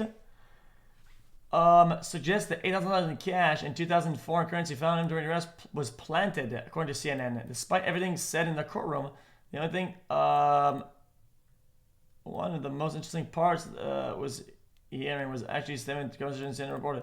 Prosecutors noted they found $8,000 in cash, $2,000 in current currency, his passport, and Faraday bag, which is bag designed to stop transmission of cell service. Wait, like a Faraday cage. The end of the prosecutor's speech said, I actually want to address two other things he said. I don't know where that money came from. I'm not sure it was planted.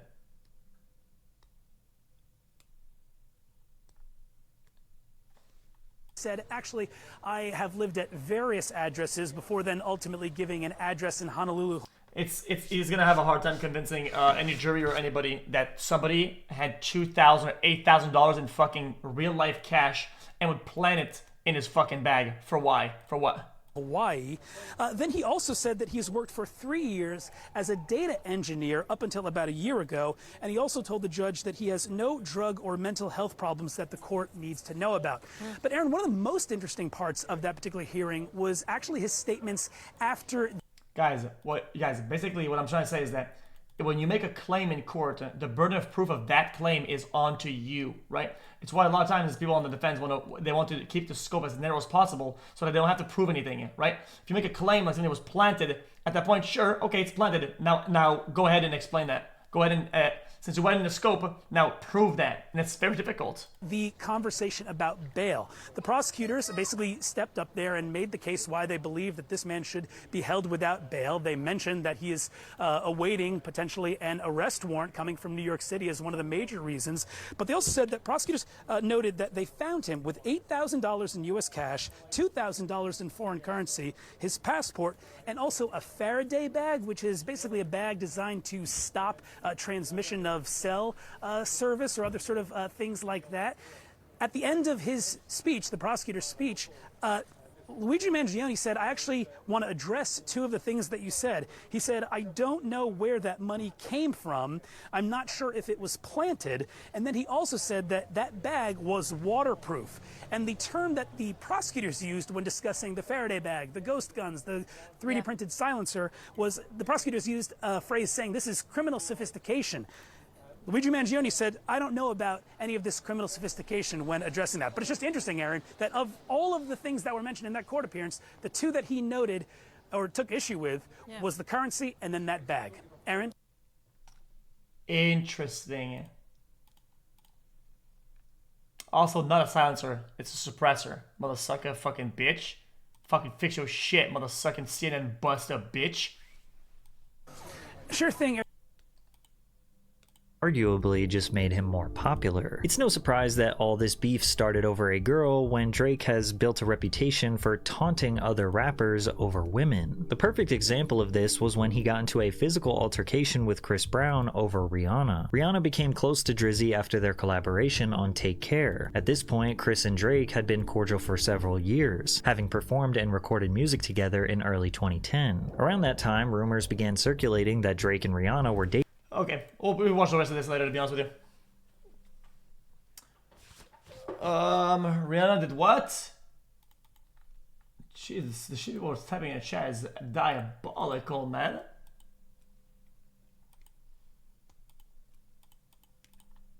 Guys, I want to do a little bit more of Marvels.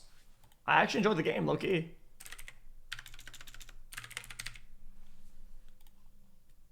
The AI is not prompting. Oh, I think it did actually. I think. Hold on.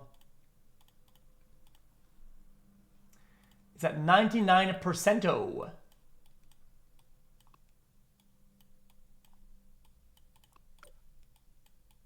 I can't click this shit properly. Want to do Indiana Jones? We can do Indiana Jones here. Why not both?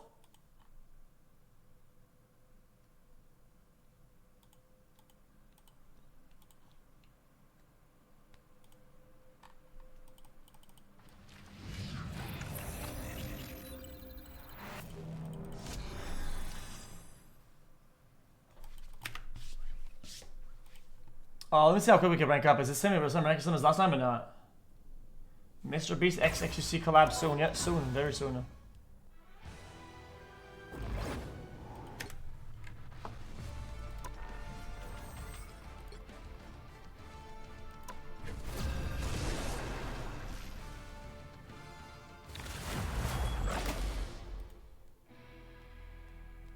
When is Moxie? Wait, if there's a tournament of the game, when?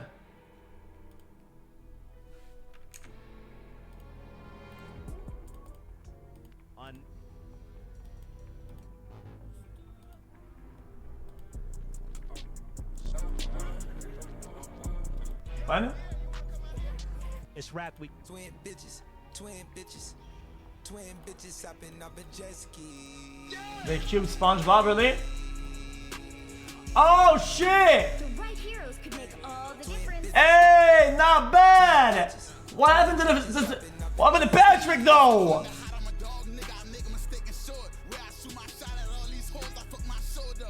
Holy SpongeBob, hold on!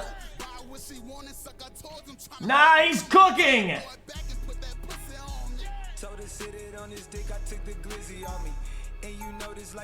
Chat, with more time and attempts, he could actually get there.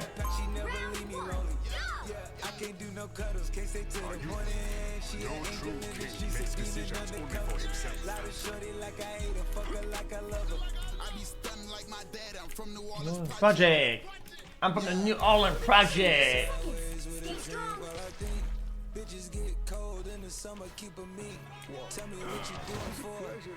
What?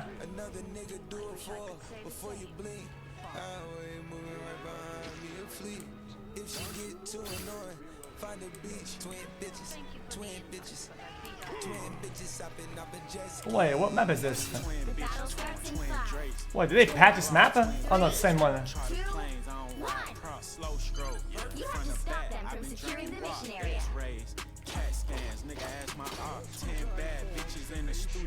You don't like Black Panther? I think because you're just bad at playing him. Oh, I'm going too far, I'm going too far.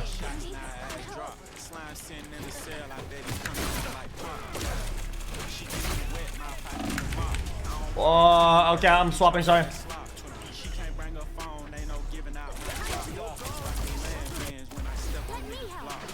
What does it do? I did not expect to have this much pushback when I get in. I thought, yes, I thought I had portal.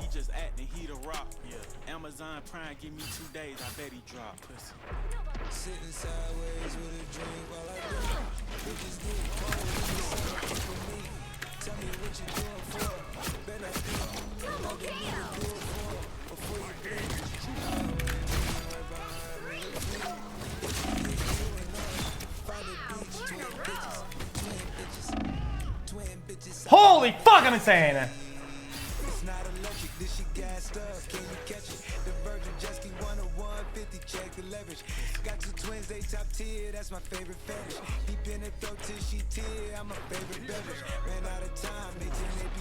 That was pretty cool to play, though, Kim.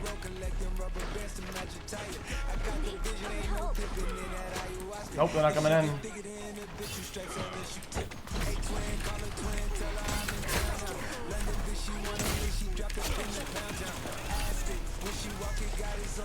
The heals.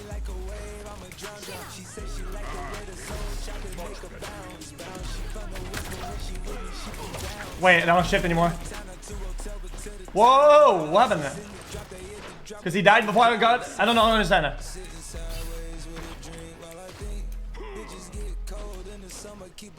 Wolverine's good too, yeah, but I prefer Black Panther's adaptedness more. Wolverine is like, if you're committed, you know?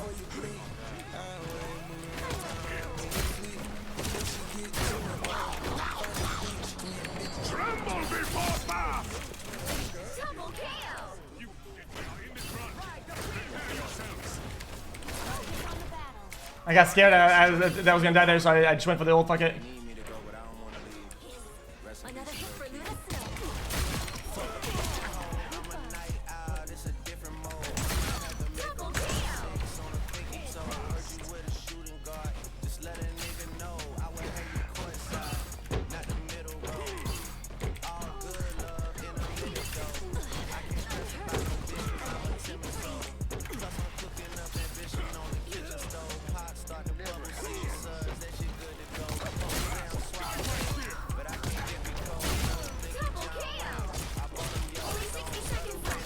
And chat, make sure you drink your water, Bob.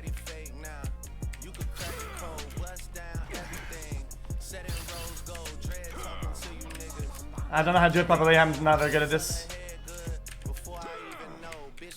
Fuck, it's actually kind of hard, yeah.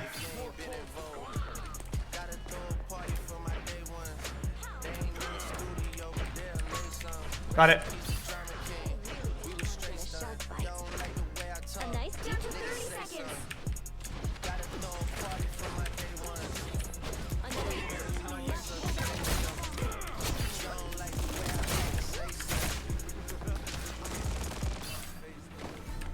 Capping, capping.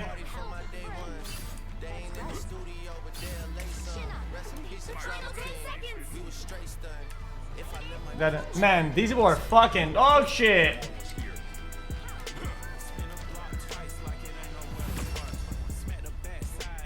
I mean, yeah, they got complete bonus. Yeah, they made this character actually playable. I'll probably regret this when I get to like diamond or something like that, but still, it's a playable character.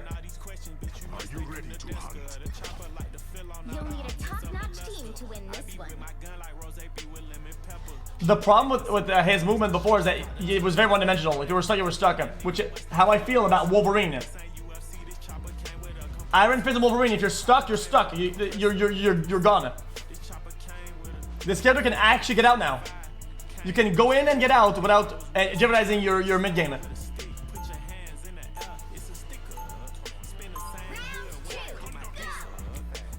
Nope, Iron Fist isn't better. Iron Fist is a lot easier to catch overall, and on top of that, Iron Fist has problems getting out of engagements.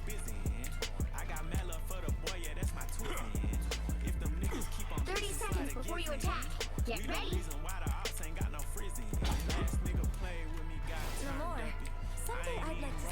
The problem with this character, I'm not kidding you. I genuinely think that the problem with this character is that you need a good computer to actually do good. Because without good FPS, when you're jumping in and you're turning your camera, you don't know who's marked because you don't have enough frames. I'm not even kidding. When you turn your camera, if you don't see who's marked, it's going to be hard to figure out where you're going to go. Don't forget, securing the mission area is your top priority. Must regroup with the rest of the Guardians. The Collector must be stopped. Enemy ahead.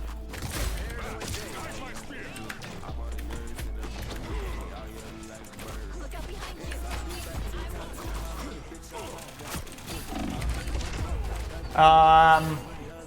See, if I had like a pocket healer, I would destroy my games. Like I would just kill everybody and then it would be like a joke. If I got healed a singular instance, it would be over.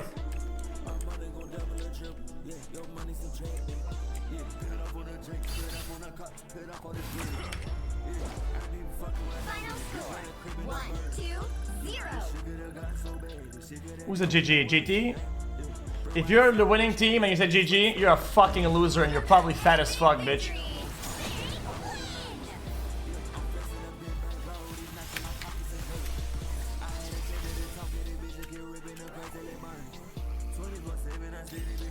The level of integrity you need to have in order to be the one that says GG when you win is too high. You're gonna forget once or twice, and if you don't say GG whenever you lose, compared to whenever you win, you're fat as fuck.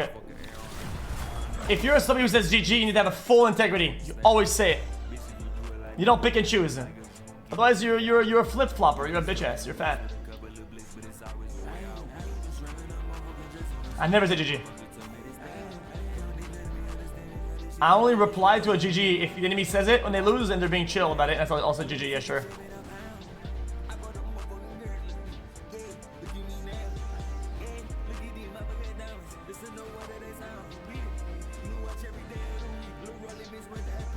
Pick your hero. If everyone had your mindset, nobody would say GG. No, not true. If everybody had my mindset, people would almost say GG when they lose. And people that always say GG.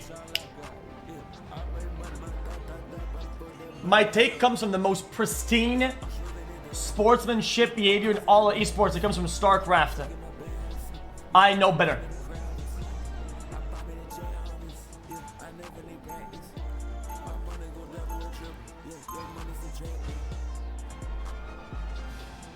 In StarCraft, you always say GG. Even if the guy's hacking, you say GG and you leave the game. My clothes may be sharp, but my mind is far 30 seconds before you attack. Get ready. Well, even after say GG, I would crash out after saying GG sometimes when I used to play StarCraft. Yeah, I'd say GG, and I would say, mother fat, you're a hacker, you're a loser, you're a cannon rusher, you're bad, you're hard stuck. I still said GG though. I still said GG though. The battle starts in 5, 4, 3, 2, 1. No time, All you Max. need to do is capture the mission area. Got it? Play whatever you want, cut. Yeah, I'm bronze too now. All I did is GG 5 times. I see them.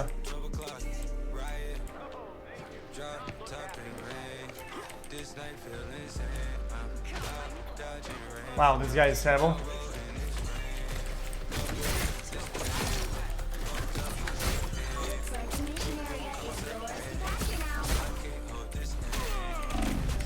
What?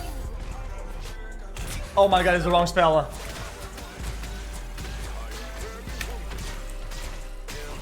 I thought my shift was my E, so I was off cooldown. I was like, why is it not casting it? I was looking at the wrong spell. That's my fault. It's fine, it's fine, it's fine.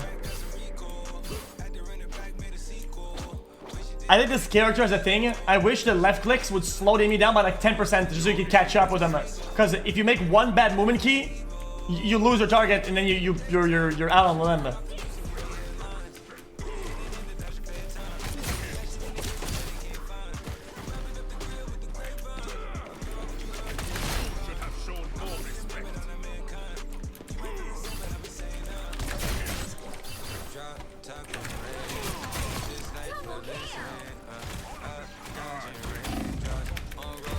Hello!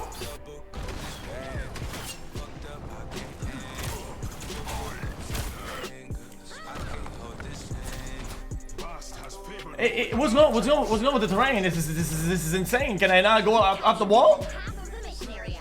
Keep going.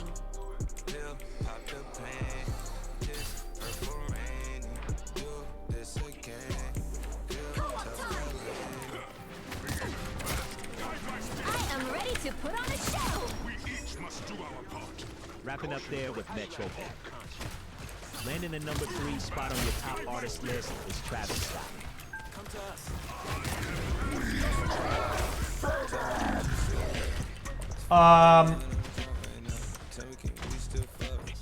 What?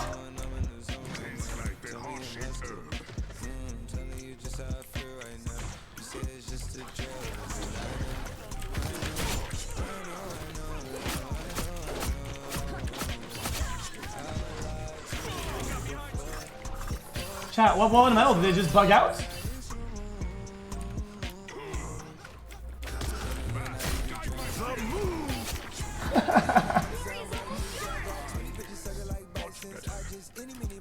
I got frozen.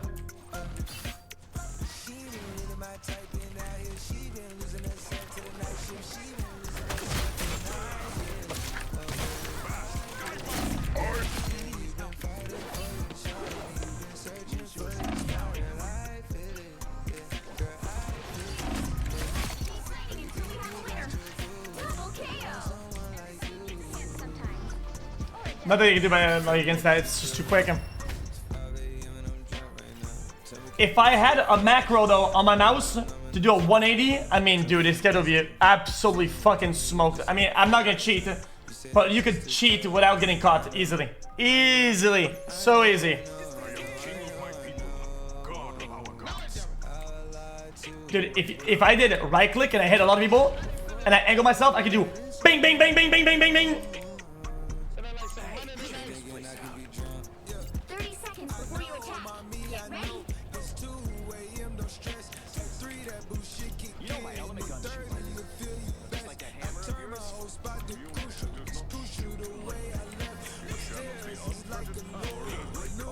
I mean, it's not cheating. It's just a mouse. It'd be like a mouse macro. It'd be like change a cursor to angle, like y-axis, like whatever amount, and then z-axis. I don't know. Yeah.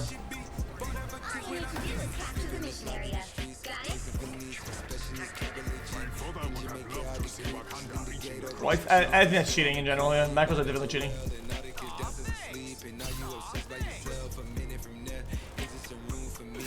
Oh, I can't go main here. This is really bad. This is a bad map for this guy, I think.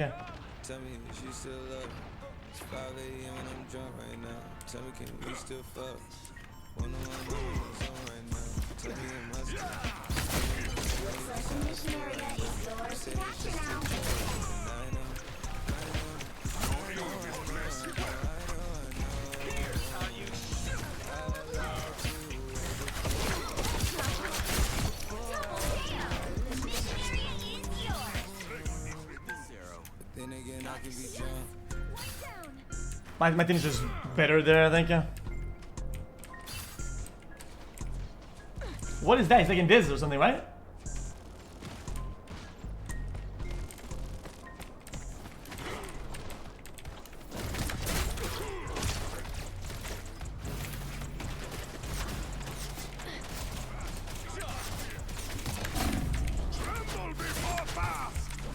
I'm dead. Yeah, I don't know.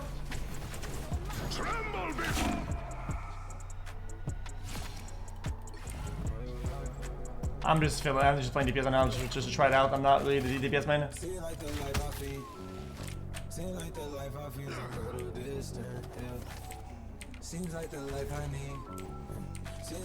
This guy was, I'm pretty sure still busted. What just happened?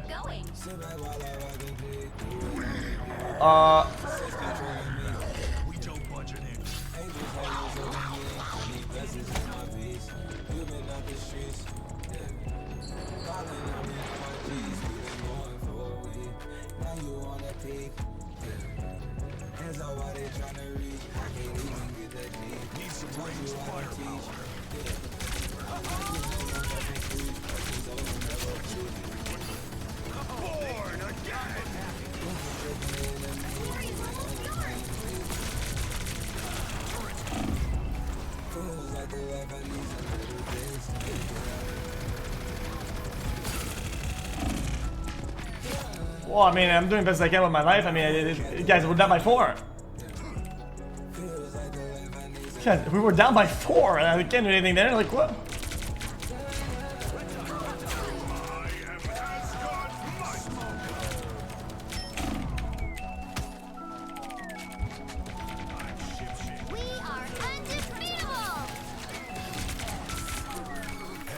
Alright, fuck it, let's go.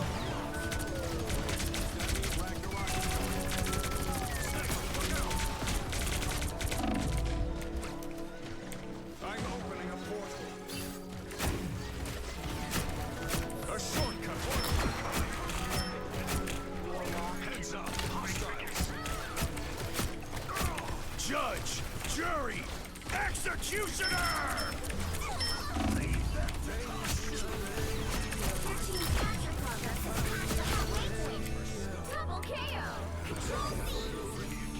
Yeah, I mean, he's really bad.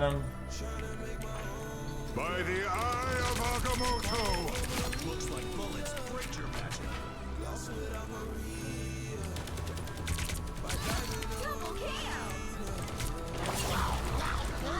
Oh no.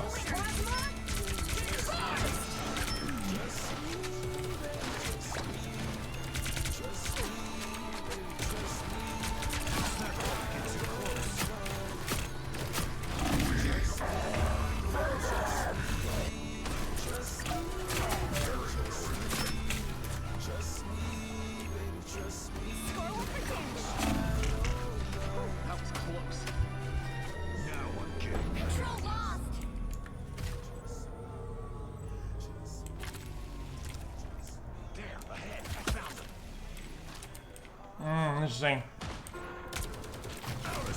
I have to go to the high ground, I think.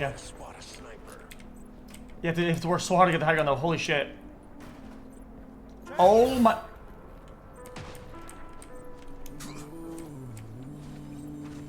Time to train. I'm hunkering down.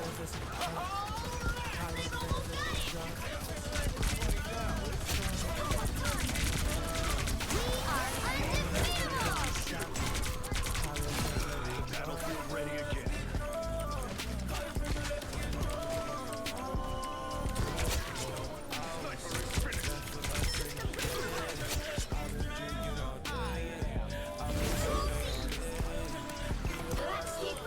Interesting.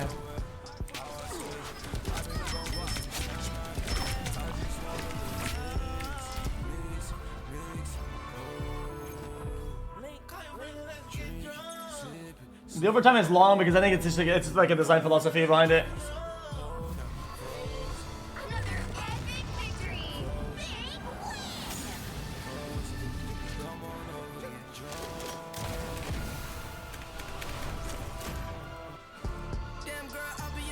It's just to prevent like hard stalling, but it is what it is.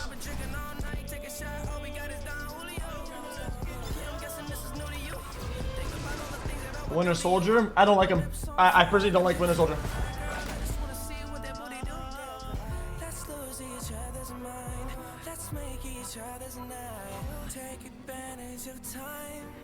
I haven't played against good people, like good players, but I think that Captain America is one of the most disruptive characters in like any game. But it's kind of hard because I only play against bad players. I feel good with Captain America. You could spam jumps and like zigzag, and it's like you're just annoying. Freedom's an idea that will never die. I think Tor is bad. This is war. We keep fighting. Bro, look at this, bro. His run thing is like busted. 30 seconds before you attack. Get ready.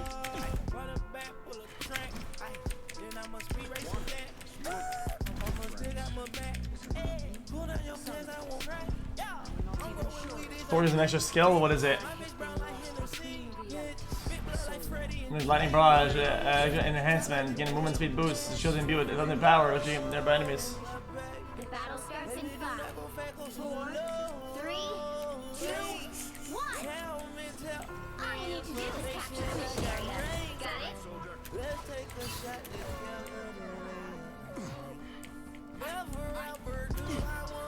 Oh, I don't have dive anymore. I wasted it.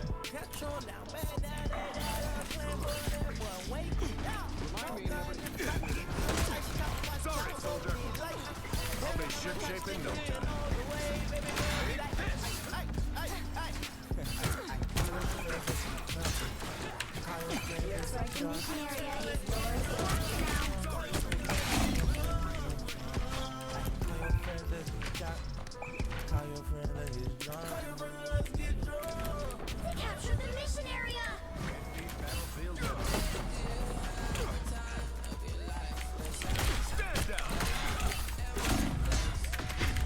Really, dude? What a fucking loser. I actually outplayed this captain and he has his team to come in.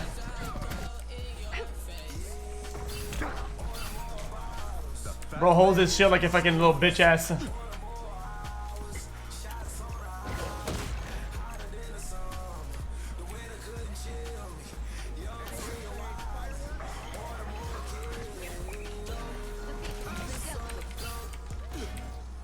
Wait, where?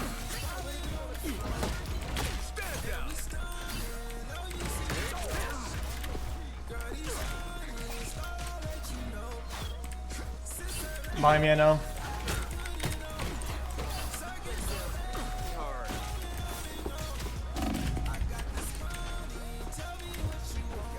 Their team's capture progress has passed the halfway point.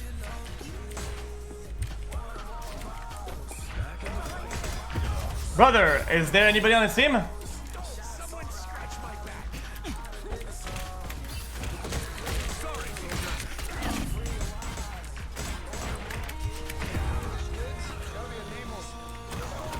Alright then.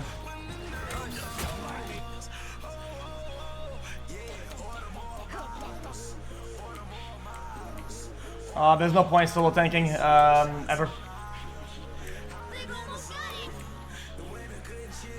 I think you just play DPS, really. 4 DPS better than 1 tanker. Or you just get baited really hard.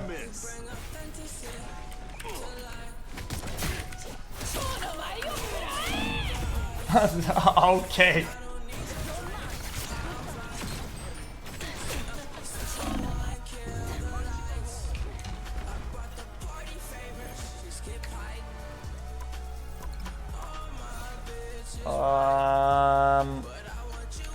Yo, hello?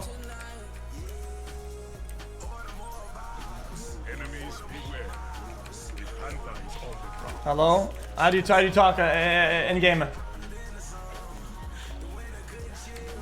Yo,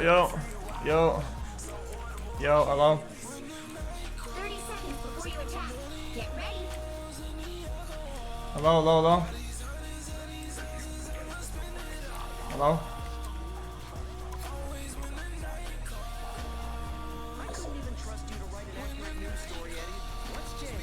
Push the talk, it's not working though.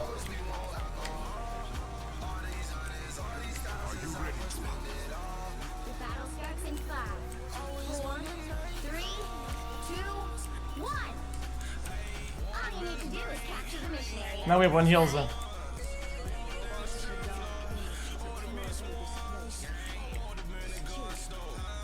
Yep, so we're gonna have less heals than we had earlier, and wow, this is destroying sometimes, man.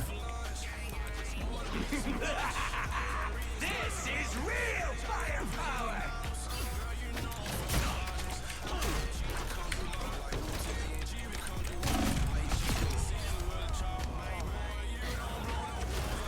So my dart didn't get him on the wall?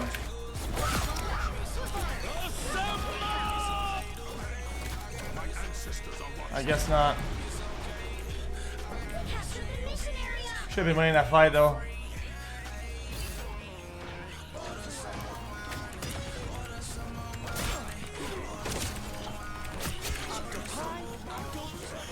Got a cap now, let's go.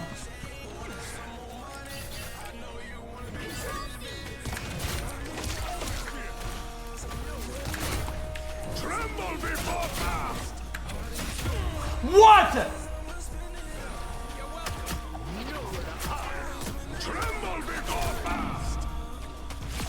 That is insane. He should have died though.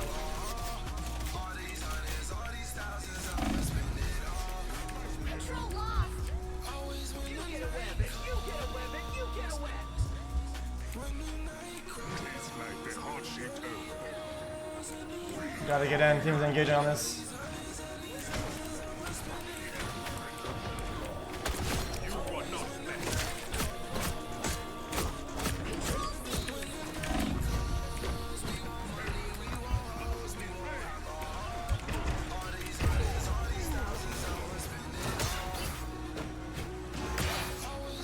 Man, I could have used shit, but I didn't want to and waste it. I mean, maybe just use. The Jeff would just wouldn't do left click on me. He just wouldn't do it.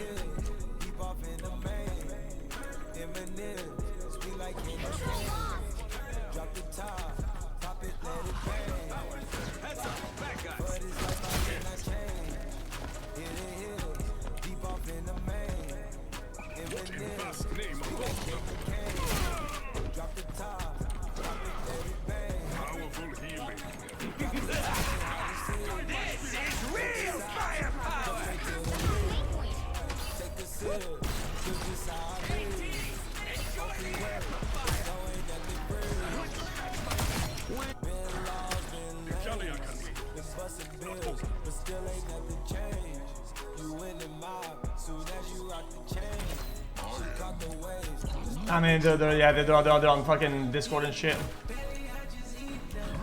They got comms 100%.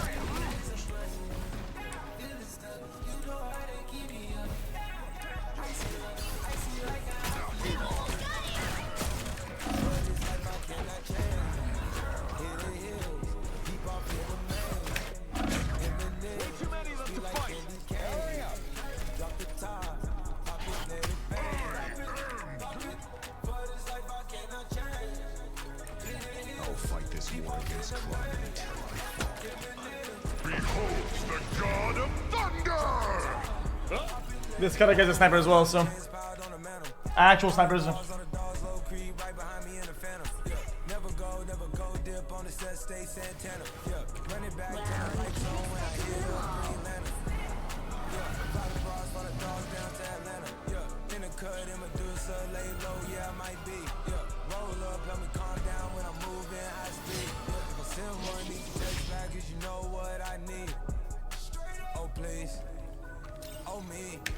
Was that first loss? Oh, did I actually lose Rennie for this?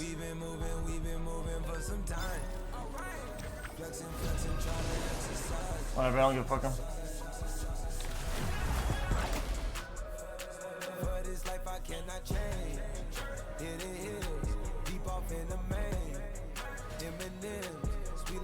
Pick your hero. Yo, hello.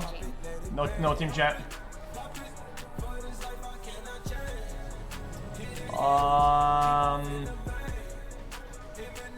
Is Wolverine any good? I don't think so, personally. Anyone stands in my way, they won't be standing much longer. That was good. Credit to Travis Scott. Next, I'm gonna get into one of your special music eras from the year. Here's Future first.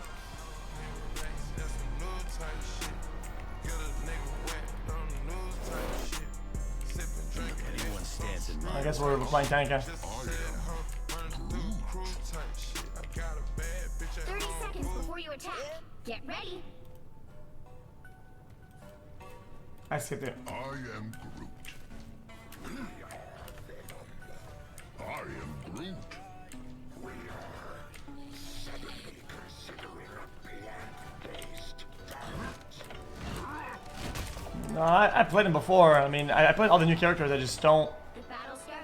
I don't know. I don't have that bit of now. 3, 2. Is there a new Granny game actually?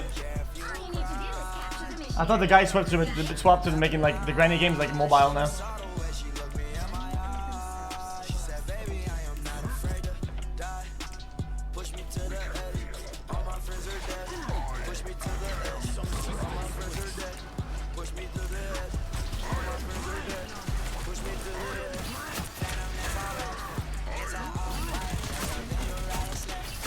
Venom.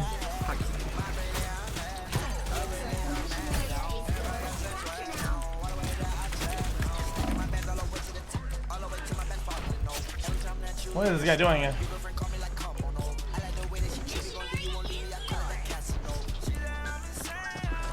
Somebody's up above.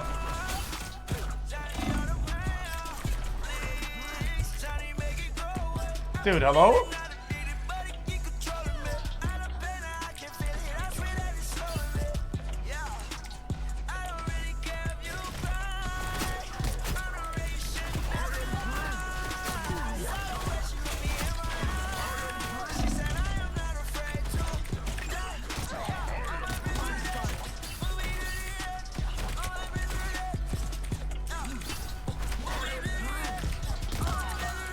Oh wow, I think I missed that one shot.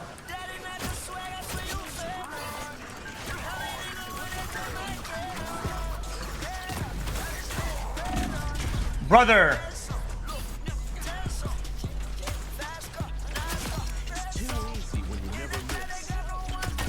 Man, this guy fucking chunks. It's unbelievable how much he chunks for.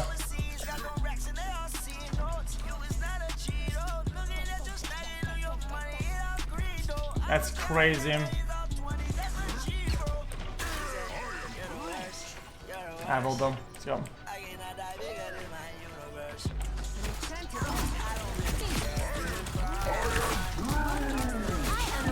That's good. That's a good trade. That's a good trade.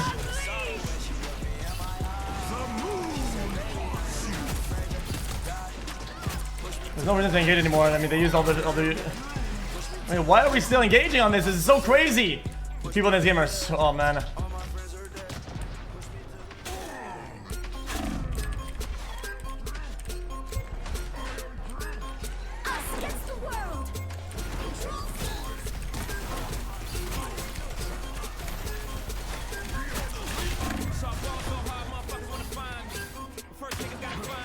Did I flip it by myself or not?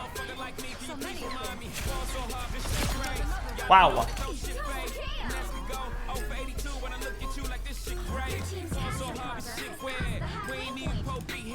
Who's in Paris? Honestly, not the people we thought, low-key. Psycho, I'm liable to go Michael. Take your pick, Jackson, Tyson, Jordan, Game 6. Fall so hard, got a broke clock. Rollies that don't tick tock. All the Mars that's losing time. Hidden behind all these big rocks. Fall so hard, I'm shot too. I'm supposed to be locked up too. You escape, I escape. You be in Paris, get fucked up too. Fall so hard, let's get faded. Live on these for like 6 days. Gold bottles. Yo, get off of me!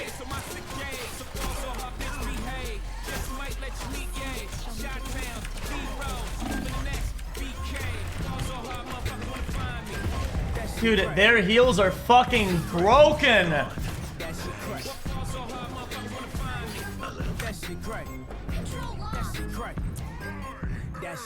Ah, Wolfen next to him.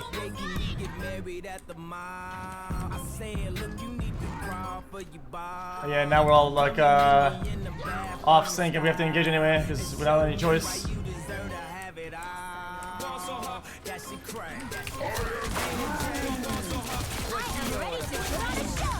Damn.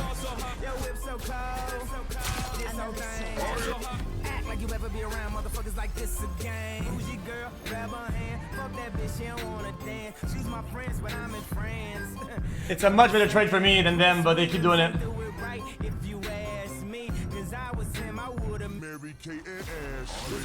My nigga, was Louis my killer?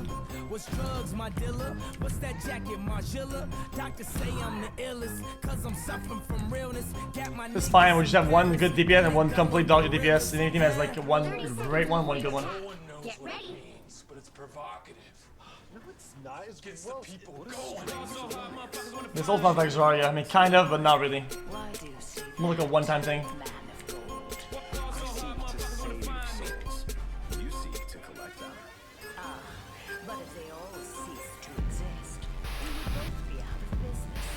Next. The battle starts in 5, 4, 3, 2, 1. Alright, let's go. All you need to do is capture the mission area. Also, these guys' auto attacks are very, like, they're kind of odd a little bit.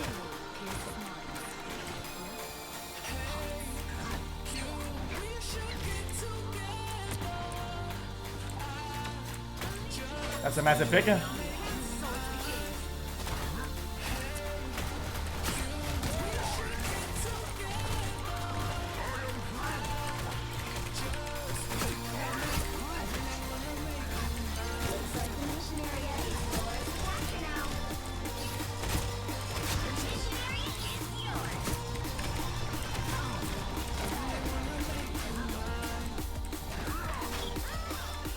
Like, these heals are trash. We should be topped off like every like half a second. This is insane.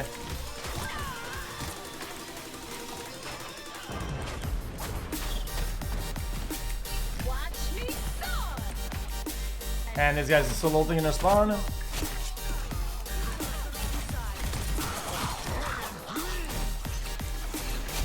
Nice. Oh, no way, right?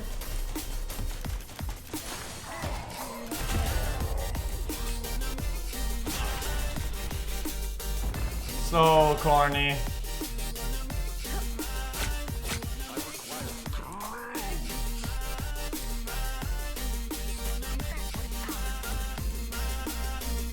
Wait, the point, don't let him cap, don't let him, hello?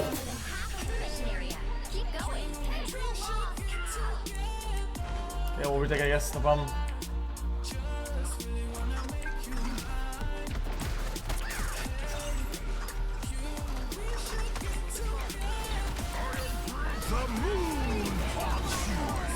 Probably should get out now that they use their ults.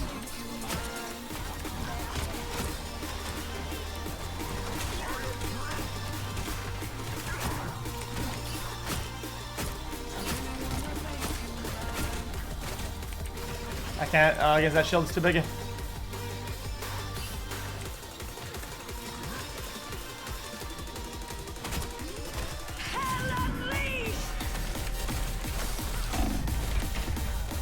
Oh man, so sleeper. Holy, every time I see somebody, they just ult in my face every time. It doesn't change, it's always the same thing.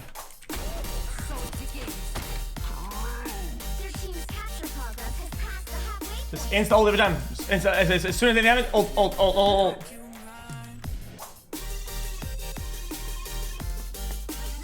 Apple, don't watch on them.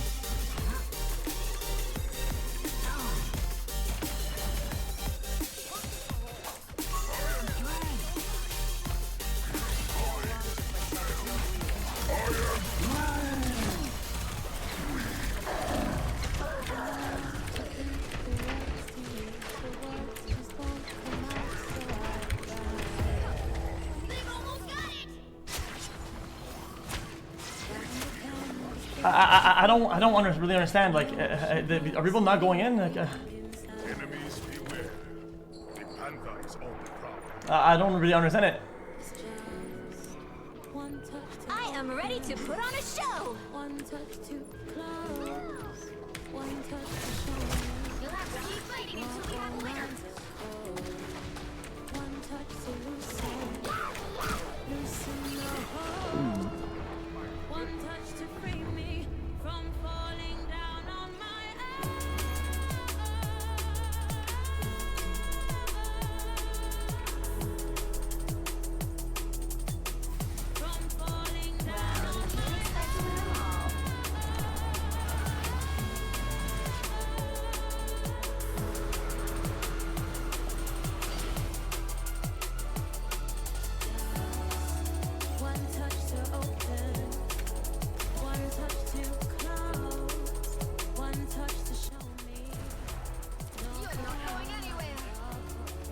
That's tough one. That's massive, man. Yeah, solo queue in this game is pretty dank. Well, I just am not playing the right DPS. I feel like I can carry the DPS. I think it's one of those things. It's like Overwatch. If you play like a more like long range or like, you can hyper carry. Just, I'm not playing the correct like roles or whatever.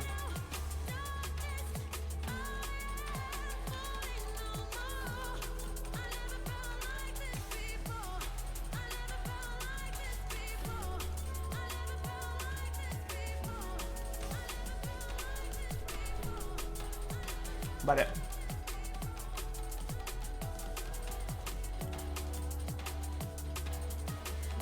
Yeah, well, when I played like this isn't when I played like a Hella or whatever, I can carry like low ranks, but whenever I'm against like actual good players later on, I can't. I have to play tank and other shit.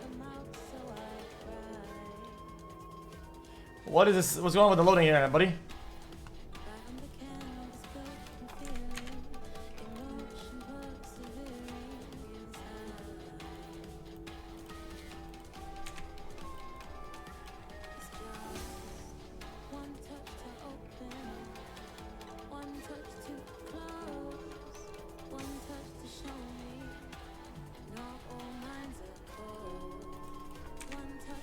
Yeah, the AI was done. Did you not see it?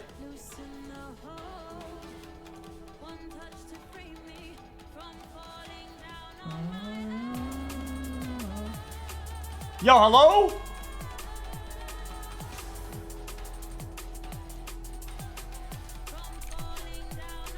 Let me open up Moo Blair. Never mind.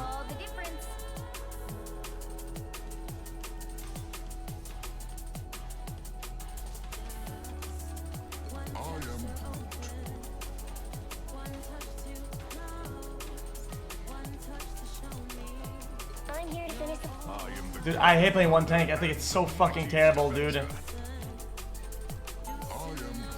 Dude, soul tank in this game is so bad. Oh, does he wants to play? Hey, if you're gonna play tank, do it.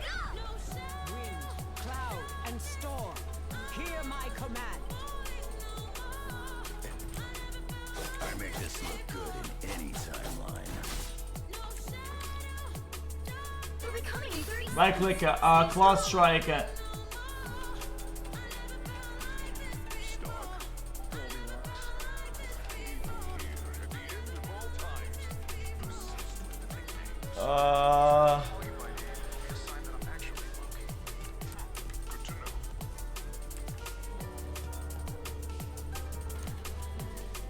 Hold on. Let me look at this.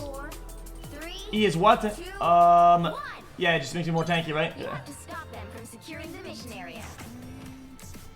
Yeah, I think this character's pretty bad as well. I think this character is like can be good, but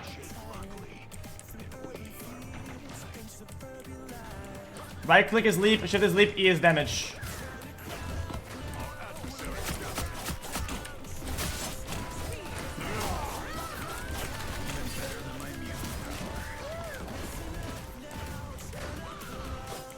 Kill him, Jeff. Kill him. Oh, he's away. A health boost. Fine by me.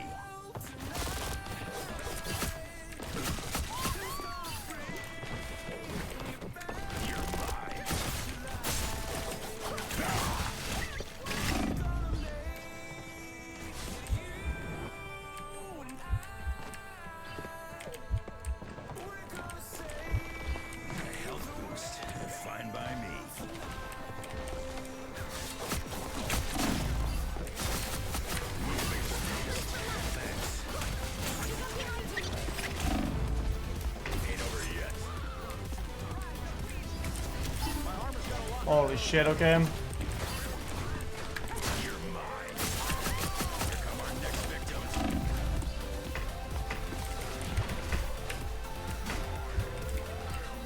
Oh my god, this damage.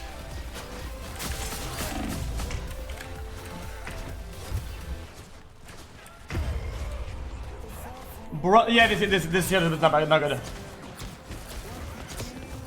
Yeah, he has no place. I mean, he has no, where do you position does he have to be useful with him? Where? Yeah, you literally you can't. Weapons are tools. If they're playing like a close like comp with double tank and they have like a lot of clutter, yeah, sure, but otherwise it's kind of garbage. I'm an easy target.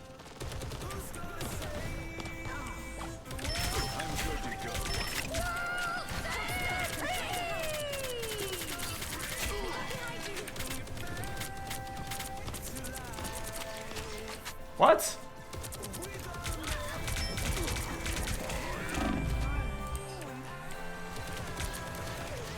We are undefeatable!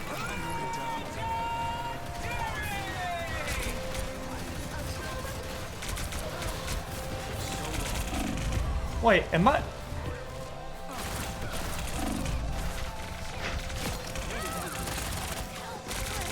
Huh? Are the bullets slowed down? Is that like a new patch or something like that? Or what? It used to not be that slow. Only 60 seconds left. You made your last mistake. Judge, jury, executioner! Feel the wrath of the goddess! Dude, really? I just got off my sword. This is so sad. Bad choices have Down to 30 seconds.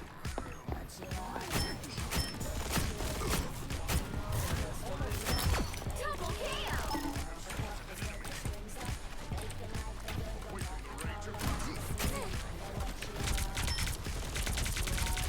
That's 3. Wow, 4 in a row. The final 10 seconds. I mean, yeah, what do you even do against that is... The current score is 0-0. This character with the shotgun is crazy insane. Like, actually busted as fucking. You put that with the raccoon or some shit, or like a fucking healer, and you can one in the whole team like fucking 5 bullets. Top-notch team to win this one. Banana.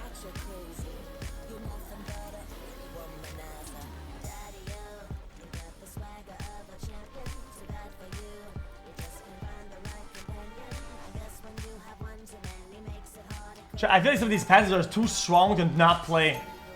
Like some of these combos, you just need to build around it.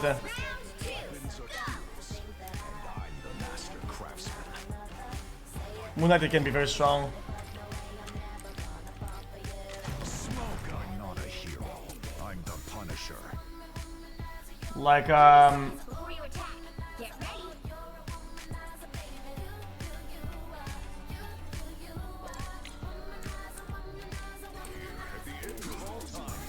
Magneto and Scarlet then.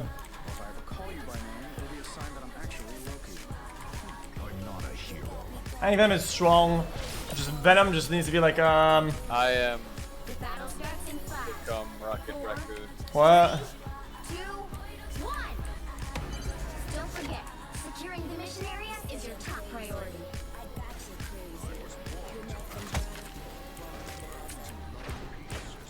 Oh, I forgot they patched that, huh?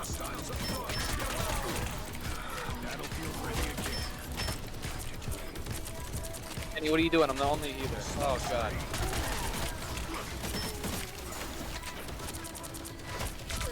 Gotta make it through the wall and watch them. Oh, you're.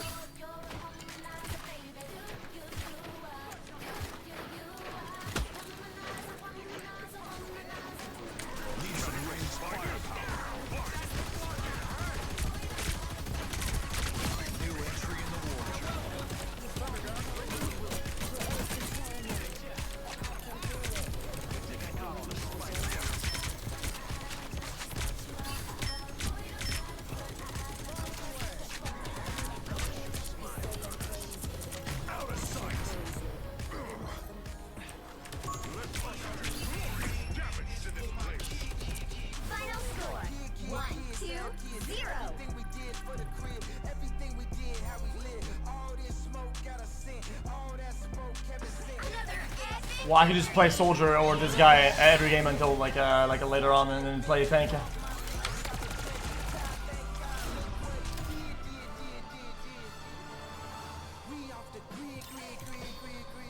Aiden reports. Wow, what a great link. Let's do this. I've said this before and I'll say it again. Without Aiden Ross, Kick is dead. Kick Wow. is genuinely a dead website without Aiden Ross. This is very insightful. Thank you. Like, I've said this before and I'll say it again. Very insightful.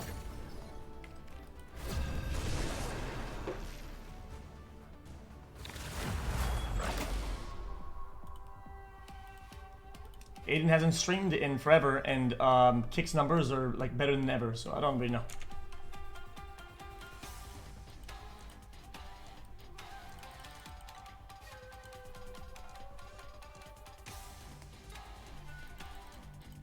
Well, you can say cope, brother, I understand all you want to do is hate, and it's fine, but don't act like it's a fact.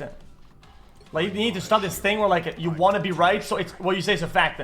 It's wrong in every metric. Your rate doesn't stream forever, and it hasn't streamed forever, and the actual raw stats behind Kick have never been better.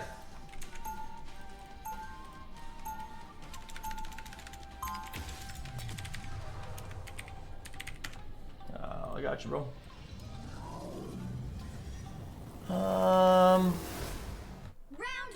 blunt instrument. That's how I like it. They'll be coming in 30 seconds. Not true. This is not true. Okay. Hold on. I'm trying to find the website that does the statistics. Not as long as you keep that big nasty tongue of yours. I'm trying to find that has all the stats.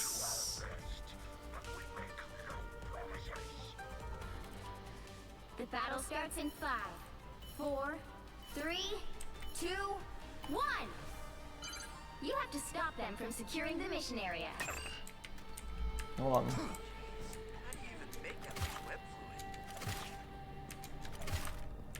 Oh my god!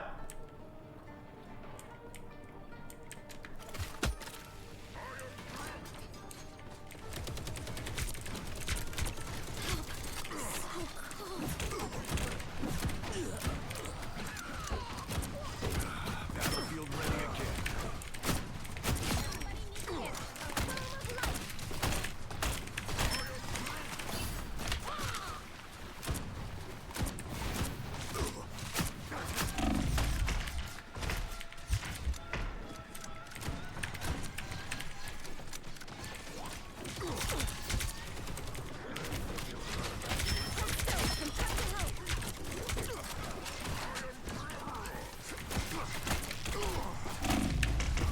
Wow.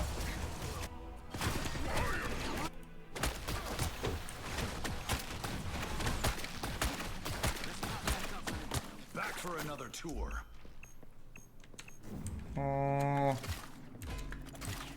I think our Groot needs to play up a little bit, that's all. Us against the world.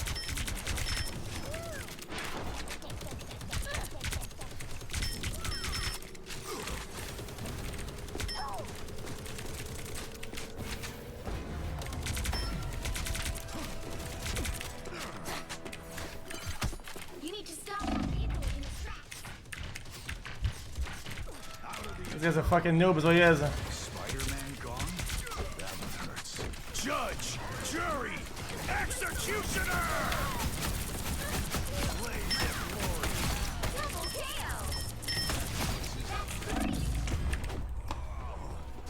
Teammates fighting ghosts in the back. Lol.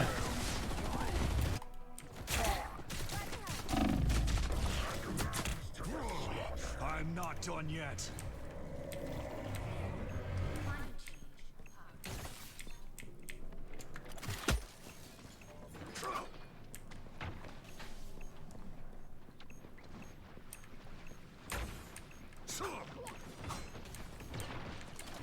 Alright, shotgun time.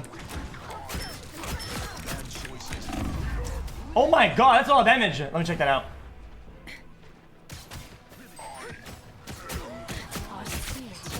Holy shit, that's crazy. I'm not done yet. It's a better trade for me though. Kind of.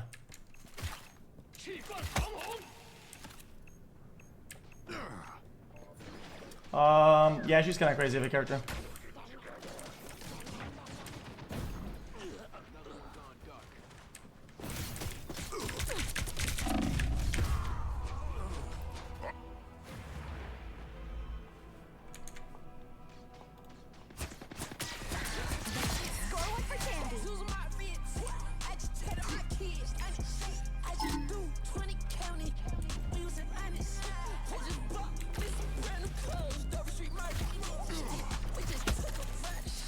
I hit with his clip onto the walls.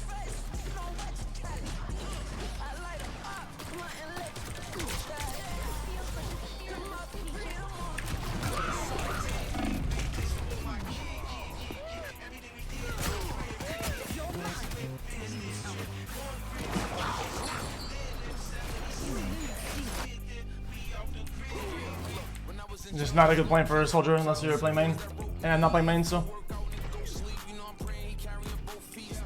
Trying too hard to flank right now.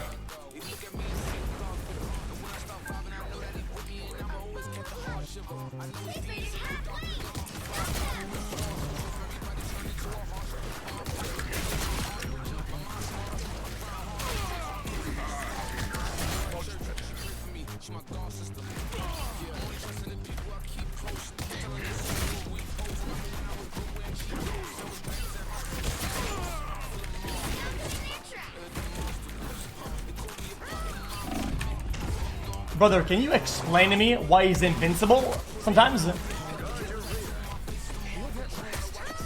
This guy just spamming buttons, he has no idea what he's doing.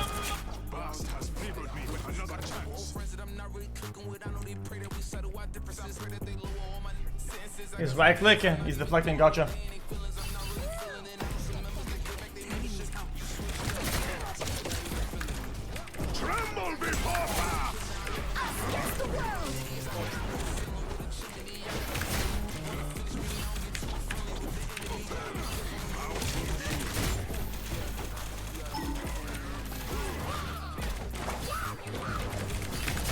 Yo, get out of my face, you fucking loser! Like, you're trash, like, get over it, man. Private police. They don't care about people. Wait, this guy just got a team kill? Bro, this guy just got a solo team kill.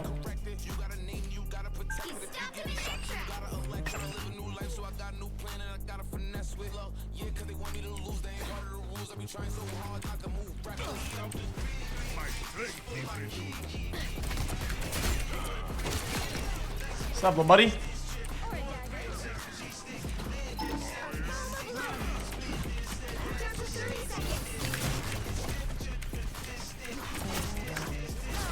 Why is my thing on cooldown?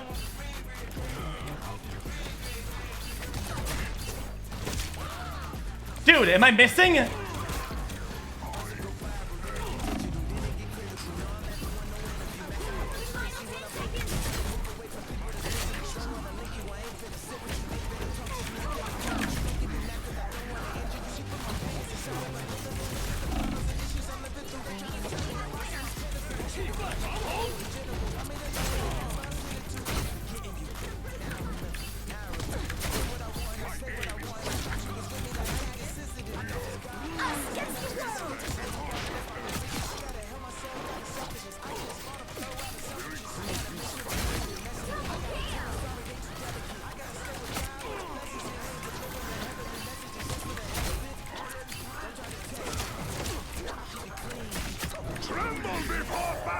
What?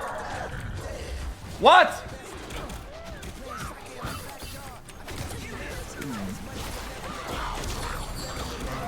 No! I went inside of it. I thought that was our Jeff. Stop! Stop!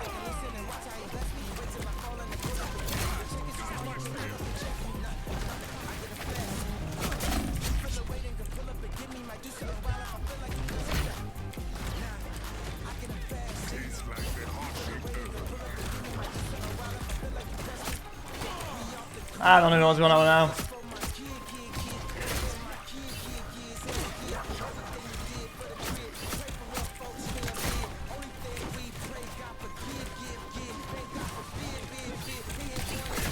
Brother, what do you want?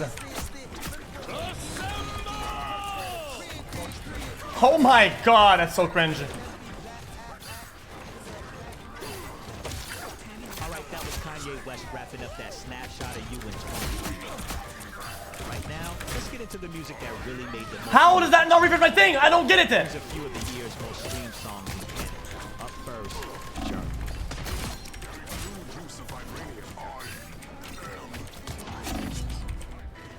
How does that not refresh my thing? What? Current score is 0-2-1. Time to switch things up, including which side you're on. Brother, the guy is inside my body. You'll need a top-notch team to win this one.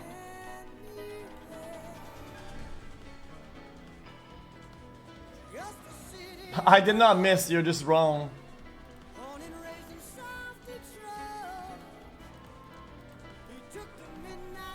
Just flip it, show it then. I did not miss.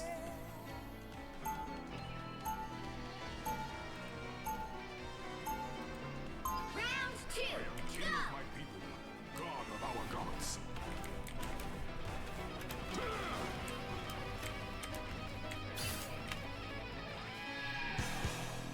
A singer in a smoky room. 30 seconds before you attack. Get ready.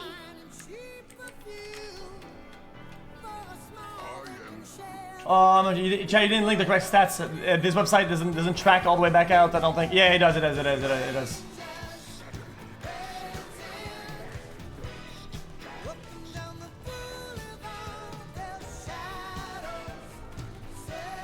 battle starts in 5, 4, 3, Fuck, I'll show you in a minute. Hold on. 2, 1.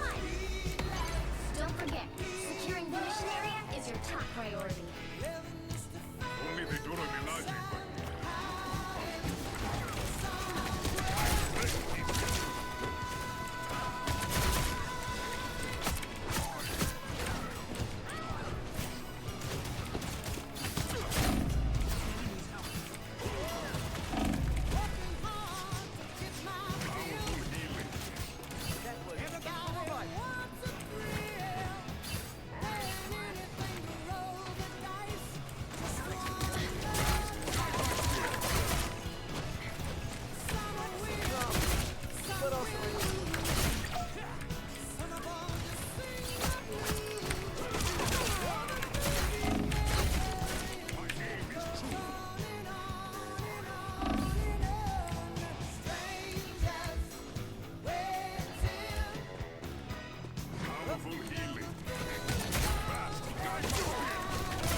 Oh my god, is anybody doing anything at all? Like, dude, I feel like I'm doing the world out there, man. Like, holy shit.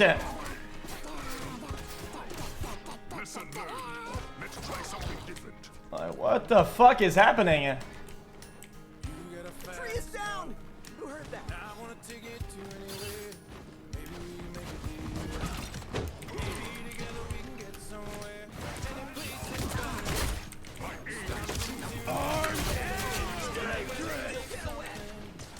Too sticky for you. My aim is true.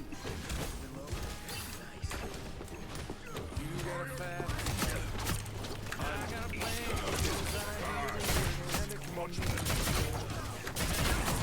Tremble before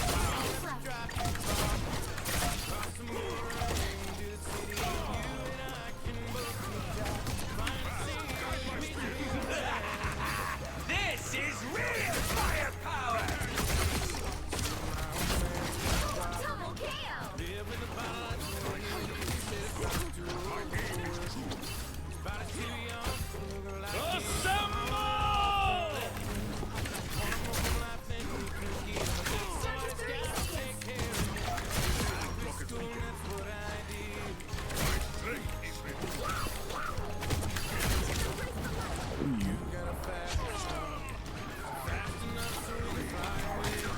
Your powers unmatched!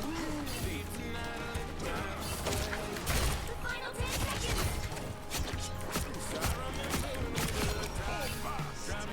Brother, how more can I do? Fuck!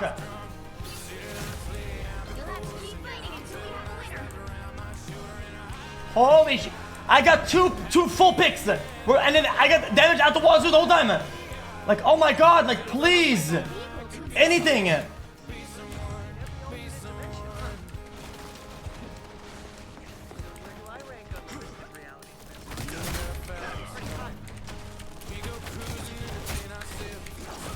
How does that not reset it? How does that?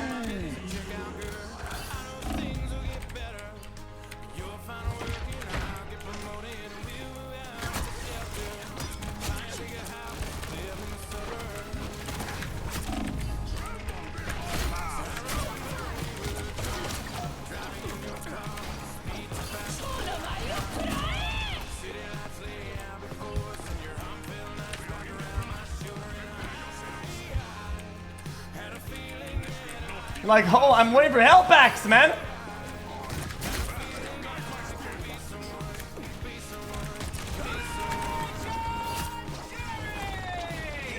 Oh my god. Oh, I forgot about that old one.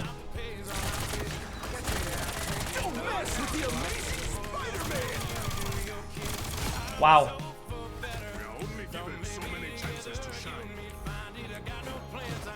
Yeah, it has little whim, yeah. It's like Soldier Hole, but like an innocent cone.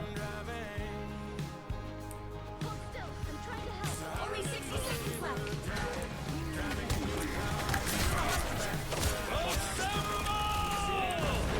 Your powers unmatched! Don't mess with the amazing Spider-Man!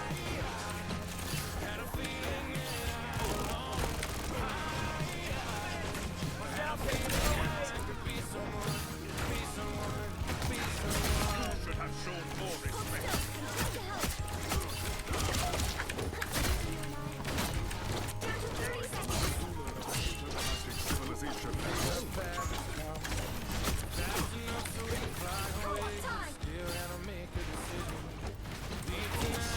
We serve far greater powers who are dying. Let us make them proud. Spider Nest! The final 10 seconds. It's spider time! It's like the heart-shaped earth. We'll have to keep fighting until we have a winner.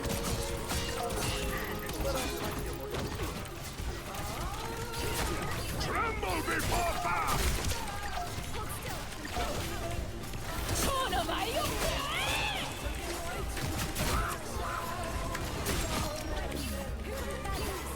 Tell Spider Zero where she needs to go.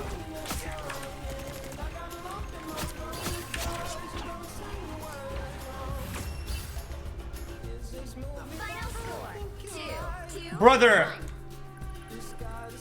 this is insane. Bro, I don't even know what the fuck. I'm doing everything.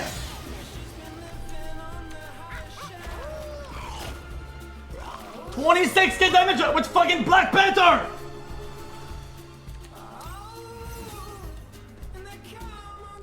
Dude, 26 with Black. That's insane. That's ridiculous.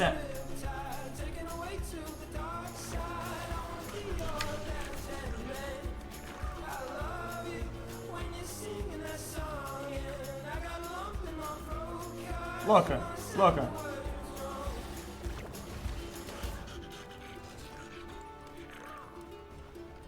Look at the victory.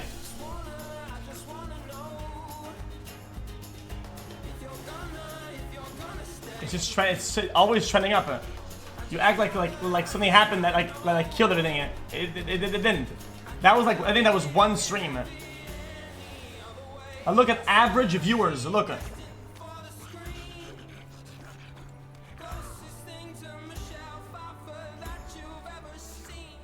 It's not the pink, the yellow.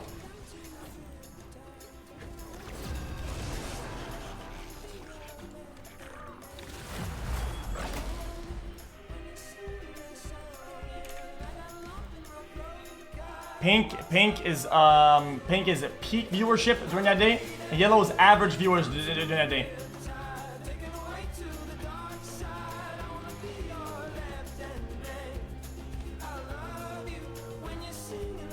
Like look,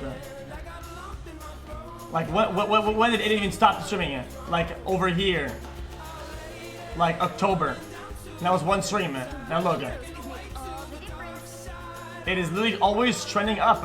Why is it nobody cares? You're the one who made the claim that it's dead. Like Aiden Lead is dead. How is it dead? The guy wasn't streaming it. I love Aiden, but he doesn't stream it. Like.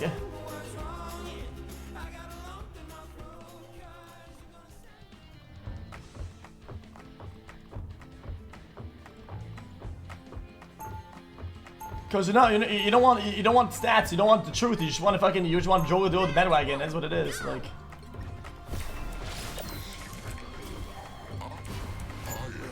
It's not even about defending anybody. It's just correcting facts. I hate win or lose, left or right. What I don't give a fuck. It's just some bullshit. I mean, I'm not gonna let you like just get away with it. It's fucking bullshit.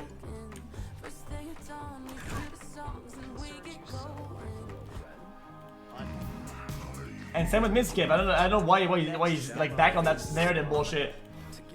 Like who the fuck cares? Like next. Right now. It's a slow developing process, whether I'm here or not, whether Aiden's there or not, whatever. Like, it's a platform. It takes fucking time, motherfucker. Like, holy shit. You need to stop that vehicle in its tracks. Yeah, so some people bought 100%. Is that something that people say when you show Twitch stats? No. Everybody knows all these motherfuckers bought like on Twitch. It's fucking dank. Oh, it's cleaner bots. It's not as recognizable. Yeah, of course, the platform has less discoverability on viewership. Like, people have overall less viewers. When they buy, it's more obvious. On Twitch, people bought the fuck out. Like, people bought the fuck out on Twitch like crazy. And then you guess, it's not me doing it. Oh, man, like, we heard that, man.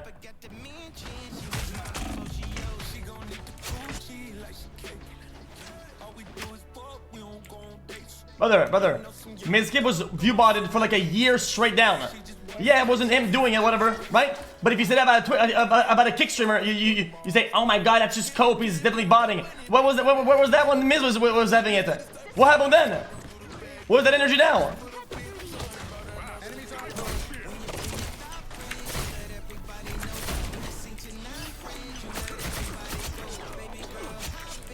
Hey, do it, go ahead. When Miz got botted for a full year straight, right? It was everybody saying it's not him doing it. Okay, fair, that's fine, right? When Kick is botted, oh my god, they're the ones doing it. Yeah, a full year. It was a year straight. I literally. Do you not remember this? Holy fuck, you're brain dead. It was an entire year straight.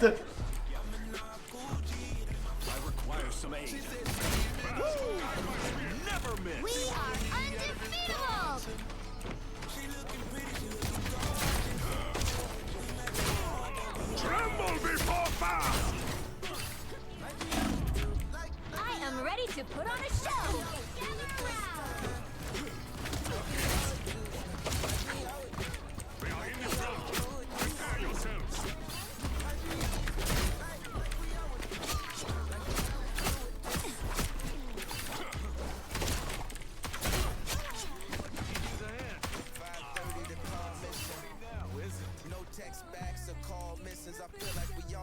Wrong. Twit bots are 1.4x, kick bots 2.2. Bro, you're just saying stats that don't mean anything, man. You're just saying numbers. Like, brother, listen, I've sat in those fucking rooms and ran to all the analytics and did all that. Okay, you're bullshit. Well, I'm good, man.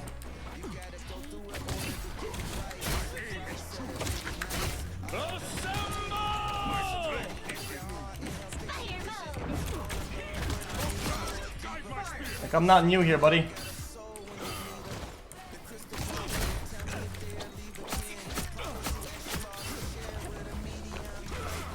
Only 60 seconds left.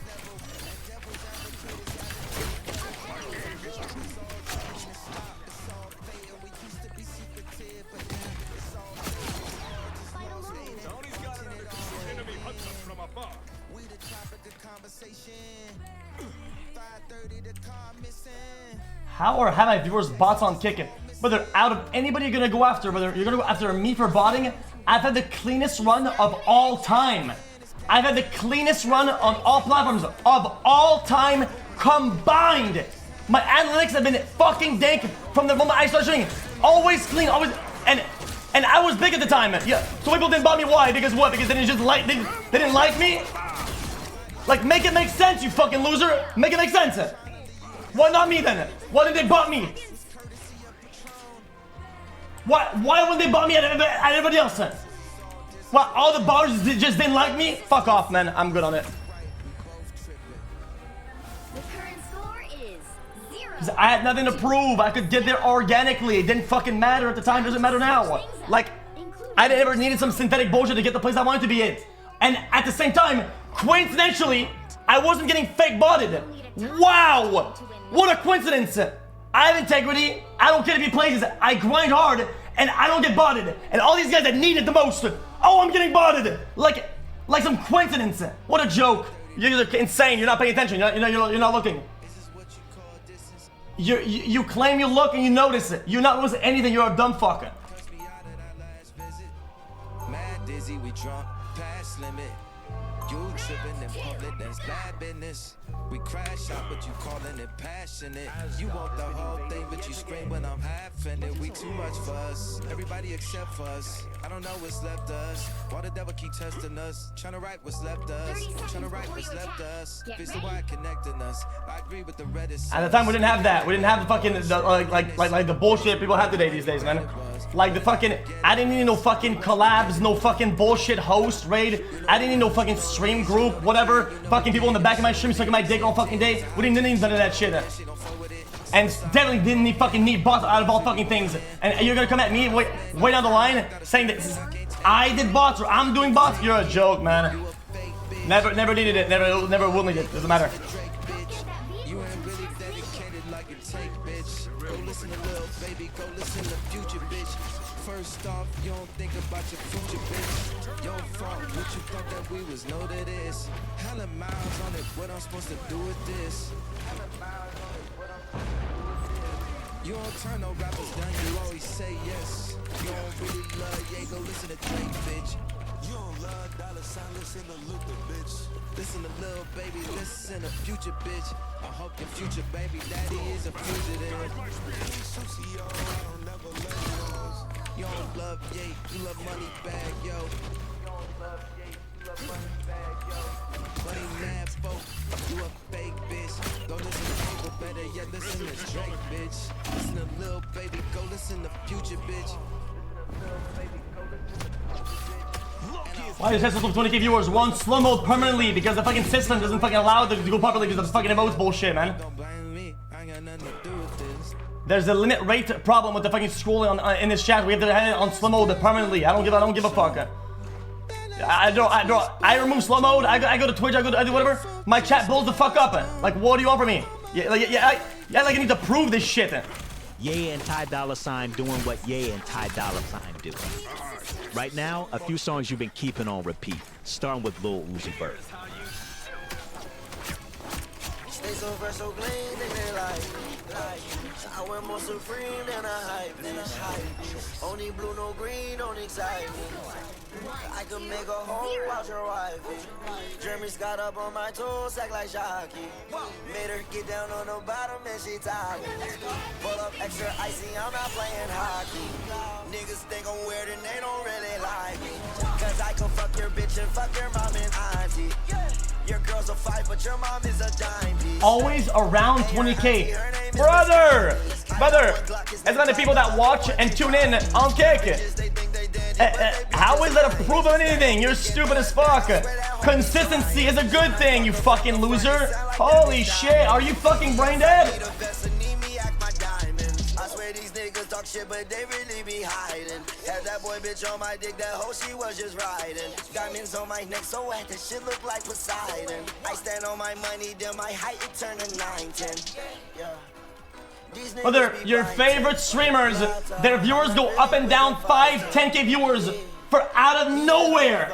Up and down 10, 5K for no reason. Oh, guys, it's the that, dude. You're insane. You're on some. You're buzzing the fuck out. I can make a hole out your wifey. Jeremy's got up on my toes, act like Shocky. Made her get down on the bottom. Brother, I have nothing to gain from bots. I have nothing to gain. I never have. When will you get this? 90,000, that's a lie, man. I can tell you it's the real still. Yeah. Fuck your bitch just for a life bill.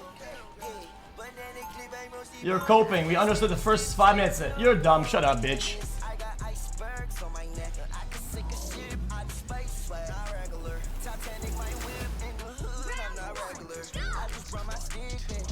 Oh, you think I give a fuck because I'm rich, baby? Come on, baby. Let's have sex and have a rich, baby. She said, I thought you ain't do that well. You dismissed, baby. Young nigga know I ain't chain up with some six, baby. I don't think they like me, but when I drop the song, I know they'll get excited. She was homie girl, but now that girl is my bitch. I like them girls that do that scamming and that's right. I just ran up on my best. I just ran up on my best. I just ran up on my best. I just ran up on my best. She give me hit that be my grand. She give me hit that be my grand. She give me hit that be my grand. She give me hit that be my grand. Gotta dig it to the woo, gotta dig it to the shit. Gotta dig it to the foreign, gotta dig it to the gas. But we going to move, and I do it easy fast. Man, this girl ain't give me a brain. Let me turn that be my grand. Let me turn that be my grand. Let me turn that be my grand. Let me turn that be my grand. Let me turn that be my grand. They come shit in the mind I agree. Nigga, when you go in the sleep, you gon' be. I don't want to shoot from the police. All cool hunters to watch my face. Stay so fresh, so clean. More scum straight up. Only blue, no green, only tight. How are we losing this fight, man?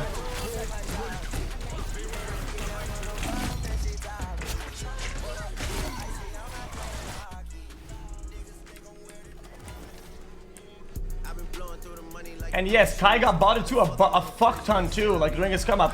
And is it him doing it? No. But are we gonna say that there's no bots? No, that's brain dead. Like, one doesn't mean the other. Nobody's accusing of anything. I'm just saying it. But I like bots don't fucking exist. Like it's some.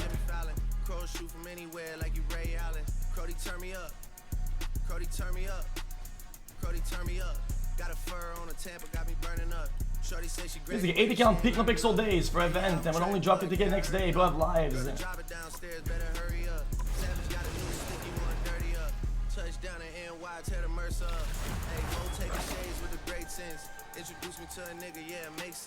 I hate when people mention bots. So I know why?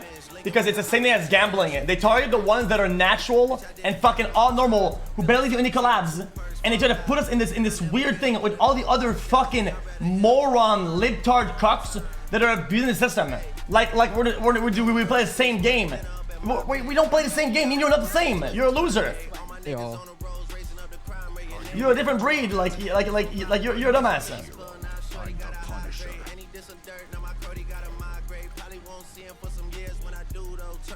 I'll go support here. Hey, Cody turn me. Hey, yeah, what? Cody turn me. What? How am I schizo? You're schizo for not understanding what I'm saying. You're schizo. Let me go loot this thing here so you can pop off. Yeah.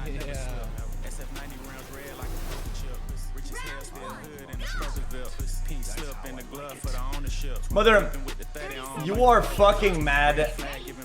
You are mad because we stand on fucking business and we have some form of integrity.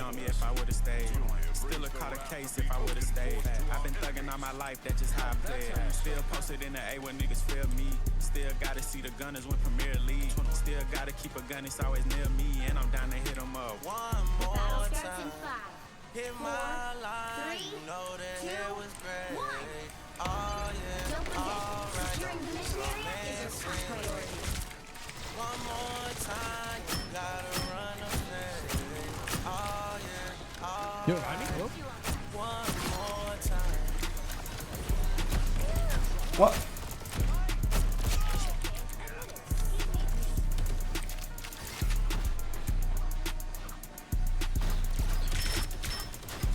Alright, I'm gonna go here. Sunny.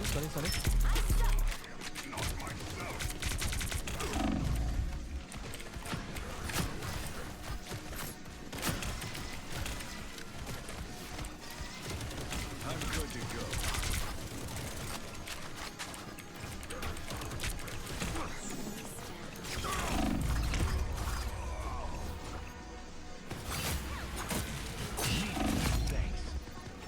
You're a grown-ass man, shit tons of money, throw it all away for the goods, gambling in front of kids, bro. You're a fucking dumbass, man.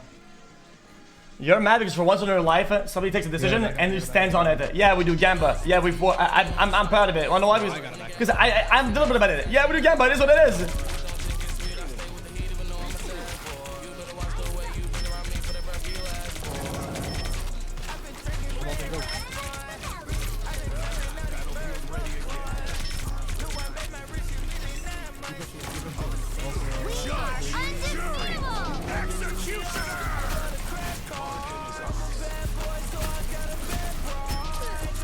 You are alone, boy.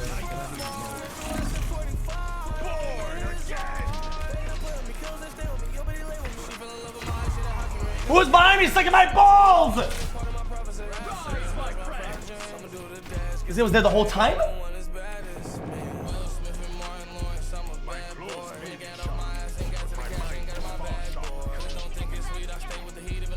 Oh.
There's too much going on at the same time. Oh no. What? What even healed the full HP like that instantly? What even is that?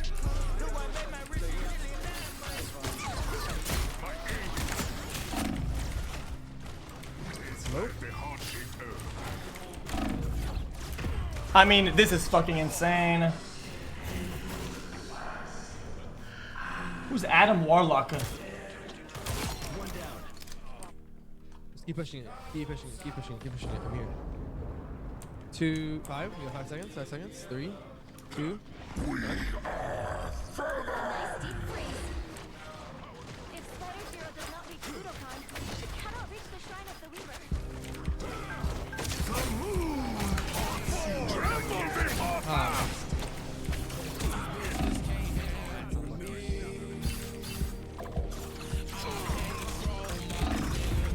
Wait, what?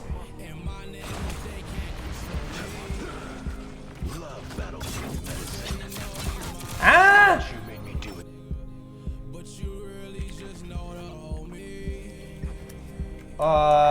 Okay.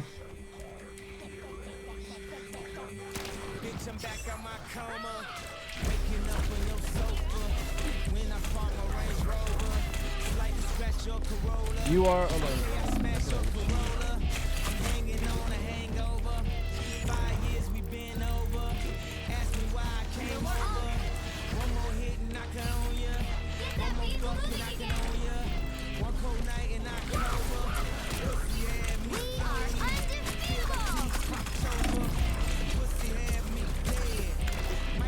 Goodbye.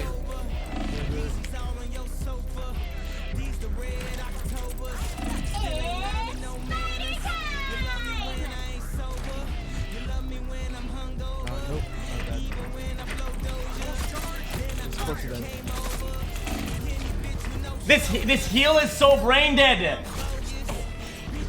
Maximum.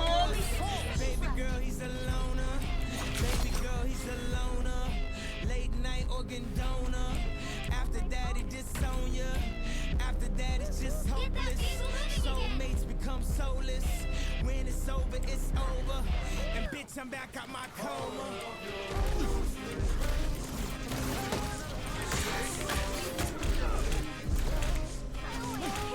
Awesome, go.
Wait, we might not have this? There's no way, right?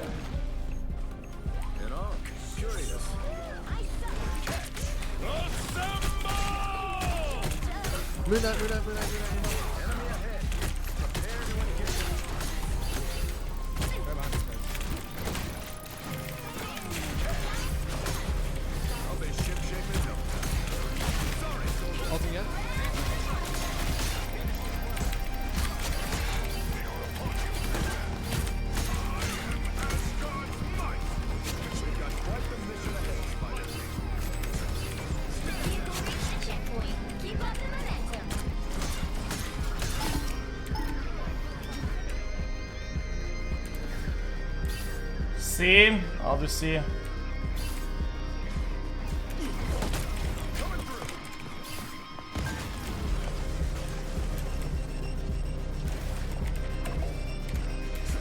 Mine.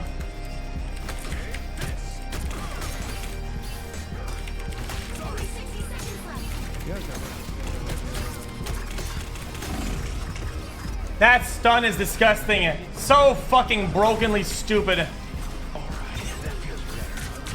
It's a death sentence. I mean, it's insta dead. You just insta die when it happens.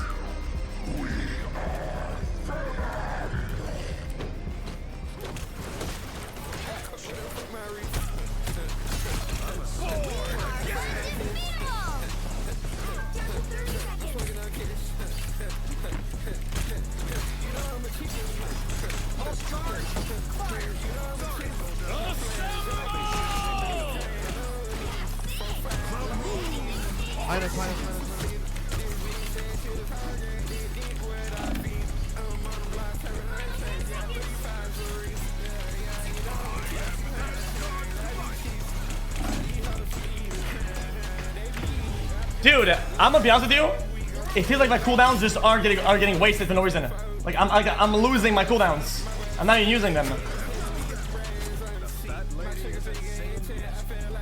Ulting.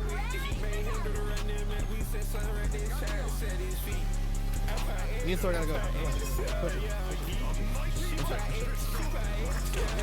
We have 2 seconds. What?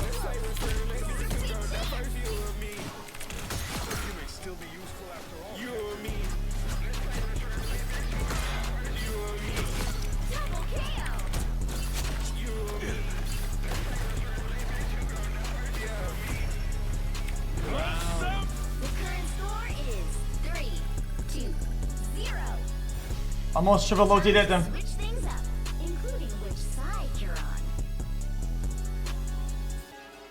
Freedom's an idea that will never die. The right heroes could make all the difference.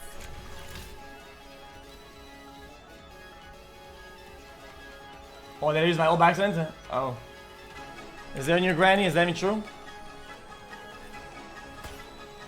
December 6th and mostly positive. We tried.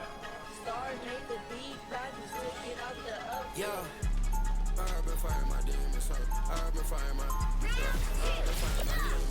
I've been fighting my I've been fighting my demons, I've been fighting my I've been fighting my demons, I've been fighting my I've been fighting my demons, I've been fighting my I've been fighting my demons. Let me tell you how it works, okay? I'll tell you the basis of any of those humans. They're not special or like hidden. Or like they're kind of like yo DJ, shut the fuck up already, motherfucker! Shut up, bitch! Fuck, I hate this fucking stupid DJ bullshit. Like Yappington, fuck! Next up. 4, 3, 2, 1. You have to stop them from securing the mission area. Dude, at the end of the day, like streamers inherently want attention. It's what it is. Okay, all of us want it. Everybody loves it. We all like the shiny numbers and that's all everybody wants. Somebody straight it down. Okay, make no mistake. That's what it is. Okay, which is fine because we all do it. It's a game that like nobody's like innocent in it, right? And a lot of times people take deals to go to other platforms and shit like that, and then they get money or whatever, but they still have that desire for attention, and they don't get it, and then they crash out. I cannot heal. It is what it is. That's what happens every time. So don't make it like, oh, it's because kick is that or kick is that or whatever. Bro, we get it. You just want more viewers. You want to go back to like looking like you're dominating whatever. That yeah, just don't cop out. No. He's gonna fall off of that. Like, stop copping out. It's fine to want it. Just don't cop out as like, oh, it's because of I don't like the way things are done here or some cryptic wording. Bro, you want to go back to the shiny numbers? You took a deal for money, and you won't make it through. Just fucking say how it is. You need to stop that vehicle in its tracks. Turn back and have one.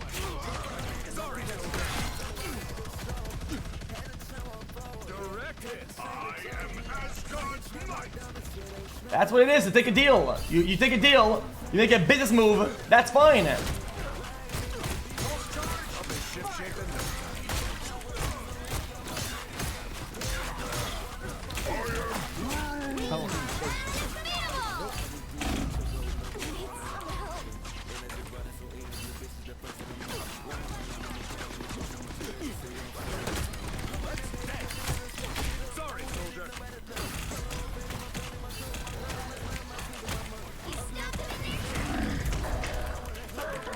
Can't heal.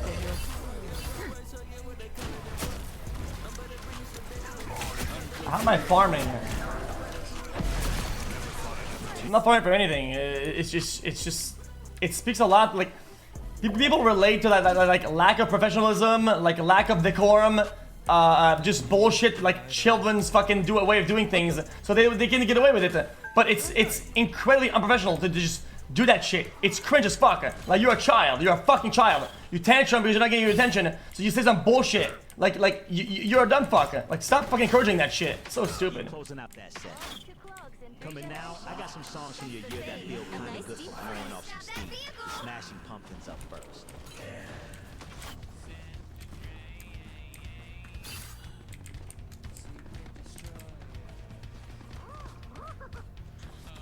Over here.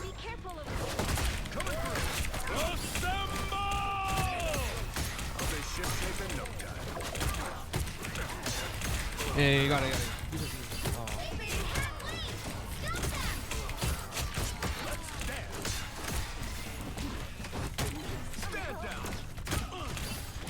Oh. Get Woodman. Get him. Nice. Go get that up. Traded. It's not about Aiden, man. Aiden has his own problems. Let's go. Bruce, you're raged. I mean, they all did it. Everybody's doing it then. Like it's like an ex-girlfriend. Like you cannot just say, yeah, I break up. Like I want better things for myself. I'm out. Like I want to move on. Like clingy fucking ex-girlfriends. Like, oh dude, like, oh my god, this is happening. This, I'm gonna leak DMs. I'm gonna do this. I'm gonna do that, bro. You just look dumb. Like.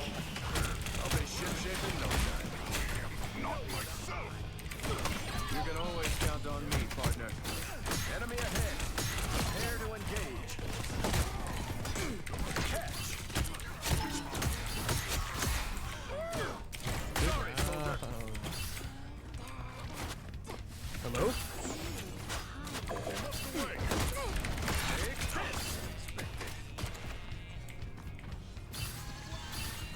Quick yapping break to say I love you, chat. Bro, your rage didn't just say that. He also said he wasn't paid, which is not true at all, man.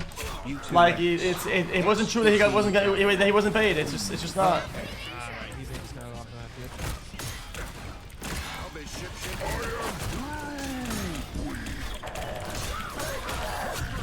I didn't think that kick about people like wouldn't pay him out.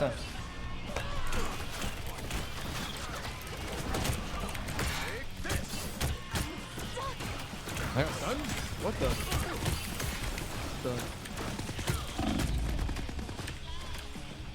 Enemy ahead. Prepare to engage.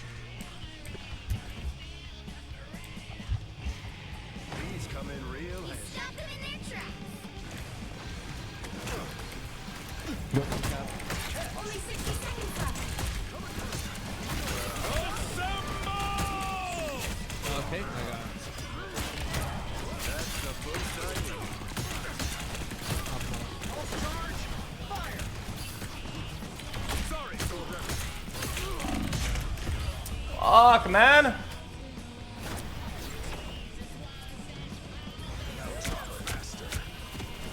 I forgot to like see you right. You're right.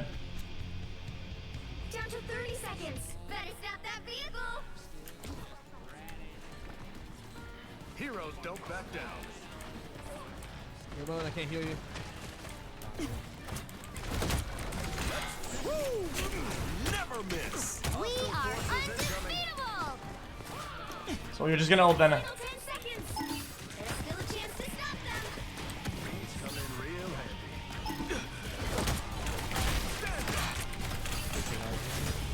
You'll have to keep fighting until you win.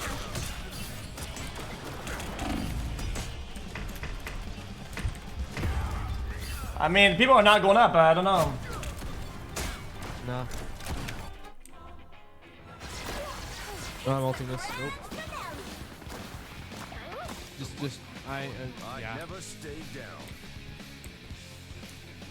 I think backline is kind of like dying out a little bit. It's gonna be down. I'm running away. You're alone. Better stop that vehicle. I suck. Only 60 seconds left. What is this guy doing? Momentum. Hold on. Yeah, how long is it?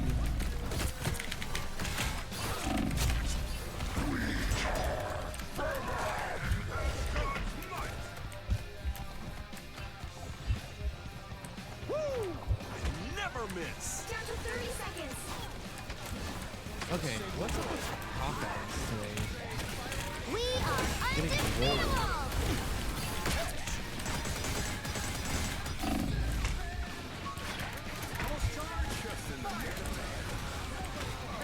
Nice.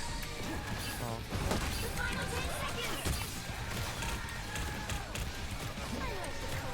And I'm so annoying. Okay.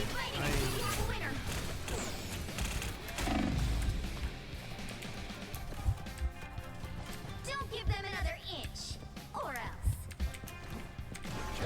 I have ulti in 9. Oh my, are you fucking...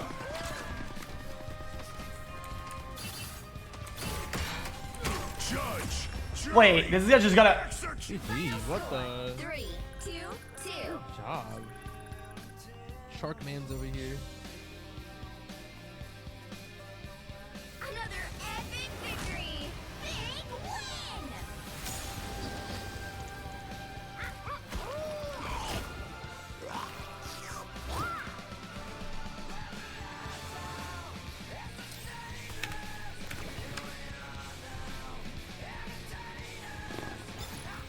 Alright, one more.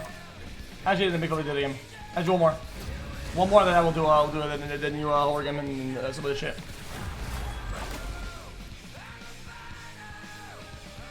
Bro, I read the chat. What about it? Try remember Cap's shield. Less of a shield, more of a deflector.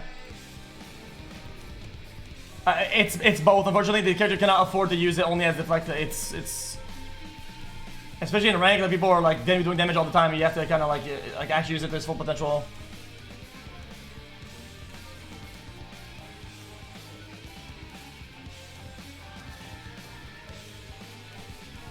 The right heroes could make all the difference. I hear. Open our science. What? Wind, cloud, and storm. I think it's better to ask if I still like kick, bro. Do I still like streaming? Is more the question. No, I'm not a hero. If you don't like it one place, you're not gonna like it the other. That's just what it is. I am open.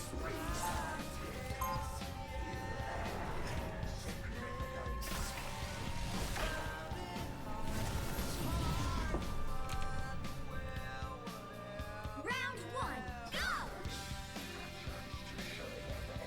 They'll be coming in 30 seconds. Stay strong. Who am I playing? We have 2 tanks. We have 1 tank. I'll play Groot. Oh, we have a bunch of tanks.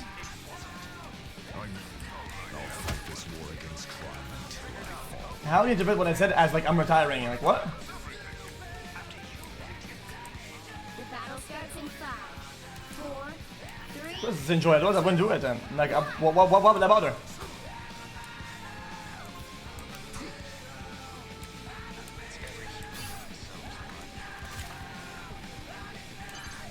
You need to stop that vehicle in its tracks. You're gonna say that I'm doing it for the money more than other people? Got it. Yeah, money is a massive motivator. I'm very motivated by money. I love it.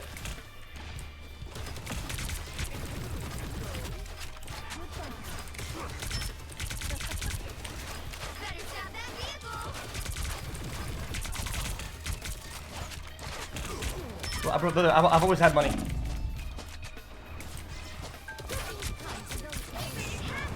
What the?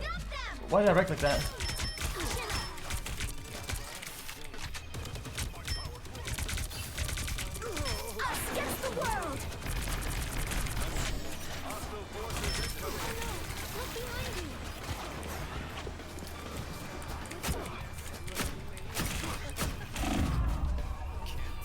Is he not gonna? I also had money as in like when money was like in the equation, I already had it. Like when people start talking money, like way back when people leak the incomes or whatever, like at that point I already had it. It's not even in part of the equation. Like yeah, everybody likes more money, but like out of everybody out there, it's still to this point. Like I said, I'm still streaming for money. But I could quit right now. It wouldn't matter to me. The extra money that I'm making on off this contract, like I'll never be able to spend it. I don't even understand. I will die a million times will I be able to spend it. It's too much money.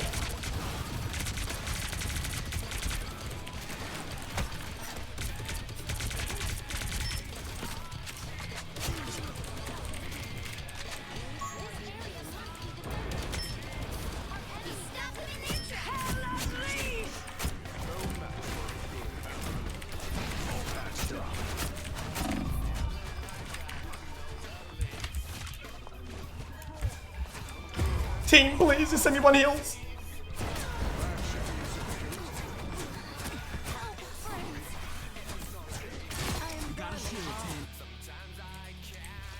I'm not gonna donate it, fuck no.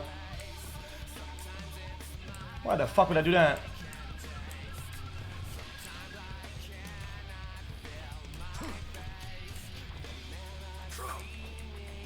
Your god is suffering.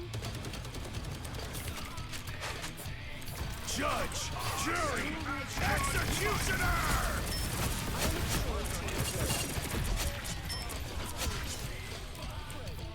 I'm good to go.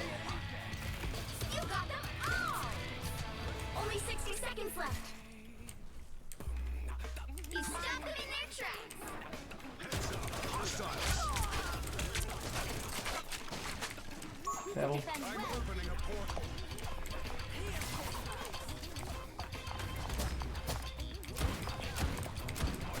Did I just miss every bullet there? There's no way, right?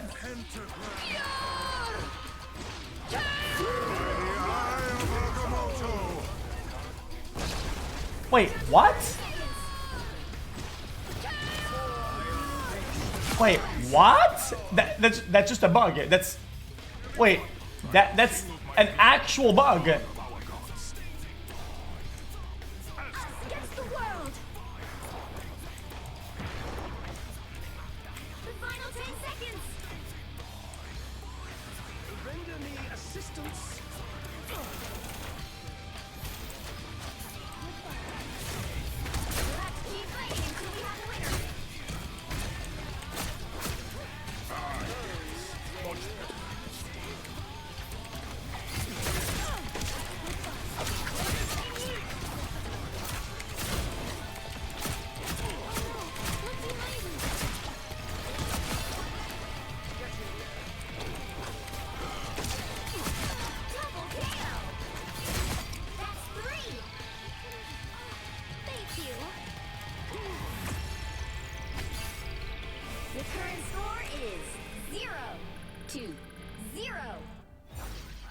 Time to switch things up, including which side you're on. The barbecue scene. If I did the barbecue scene, I'd go to jail and I don't think you burn money. Team to win this one.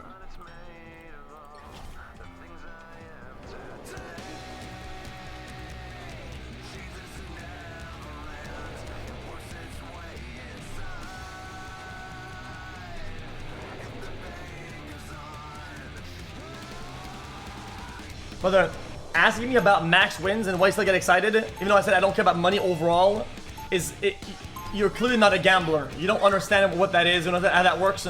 Like, I hate talking gambler terms to non-gamblers. Like, you'll never get it. It's fine. It's whatever. Can't explain it to you. If you have the gambling gene like I do, you won't get it. 30 seconds before you attack. Get ready. Some people that are billionaires still gamble amounts that they don't give a fuck about, and they still get excited. I've seen people that are worth like $300 million at the gambling table win like 4,000 and jump in the air when they get it. Like you don't understand what gambling is. You don't get it. The battle starts in 5, 4, 3, 2, 1.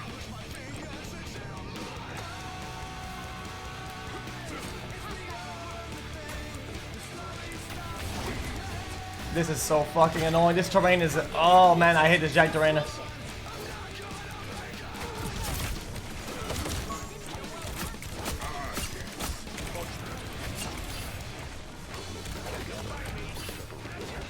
Whatever, dude.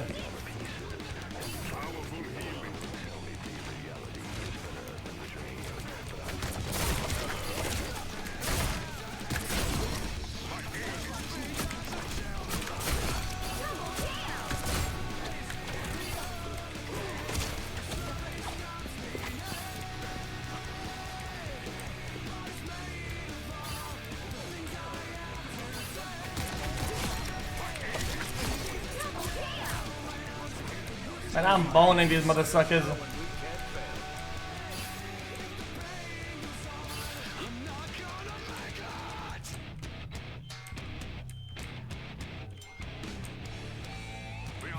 GG. Prepare yourselves. Final score 1-2-0.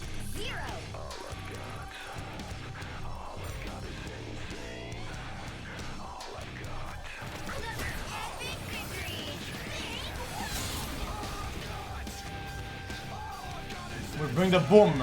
Boom. I'm done with him today.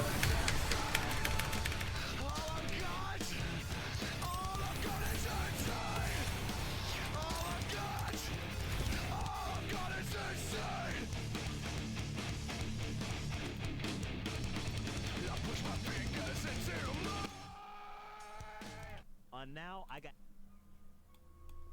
Okay, I have to pee like crazy. On.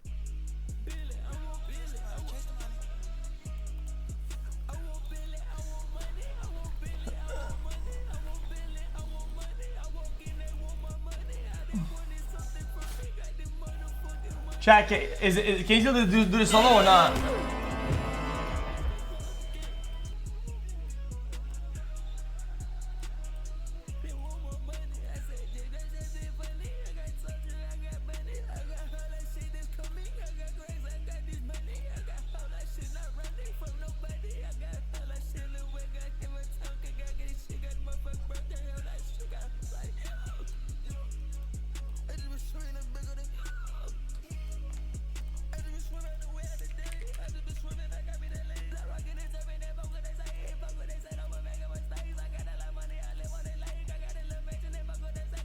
Okay, let me close the lights.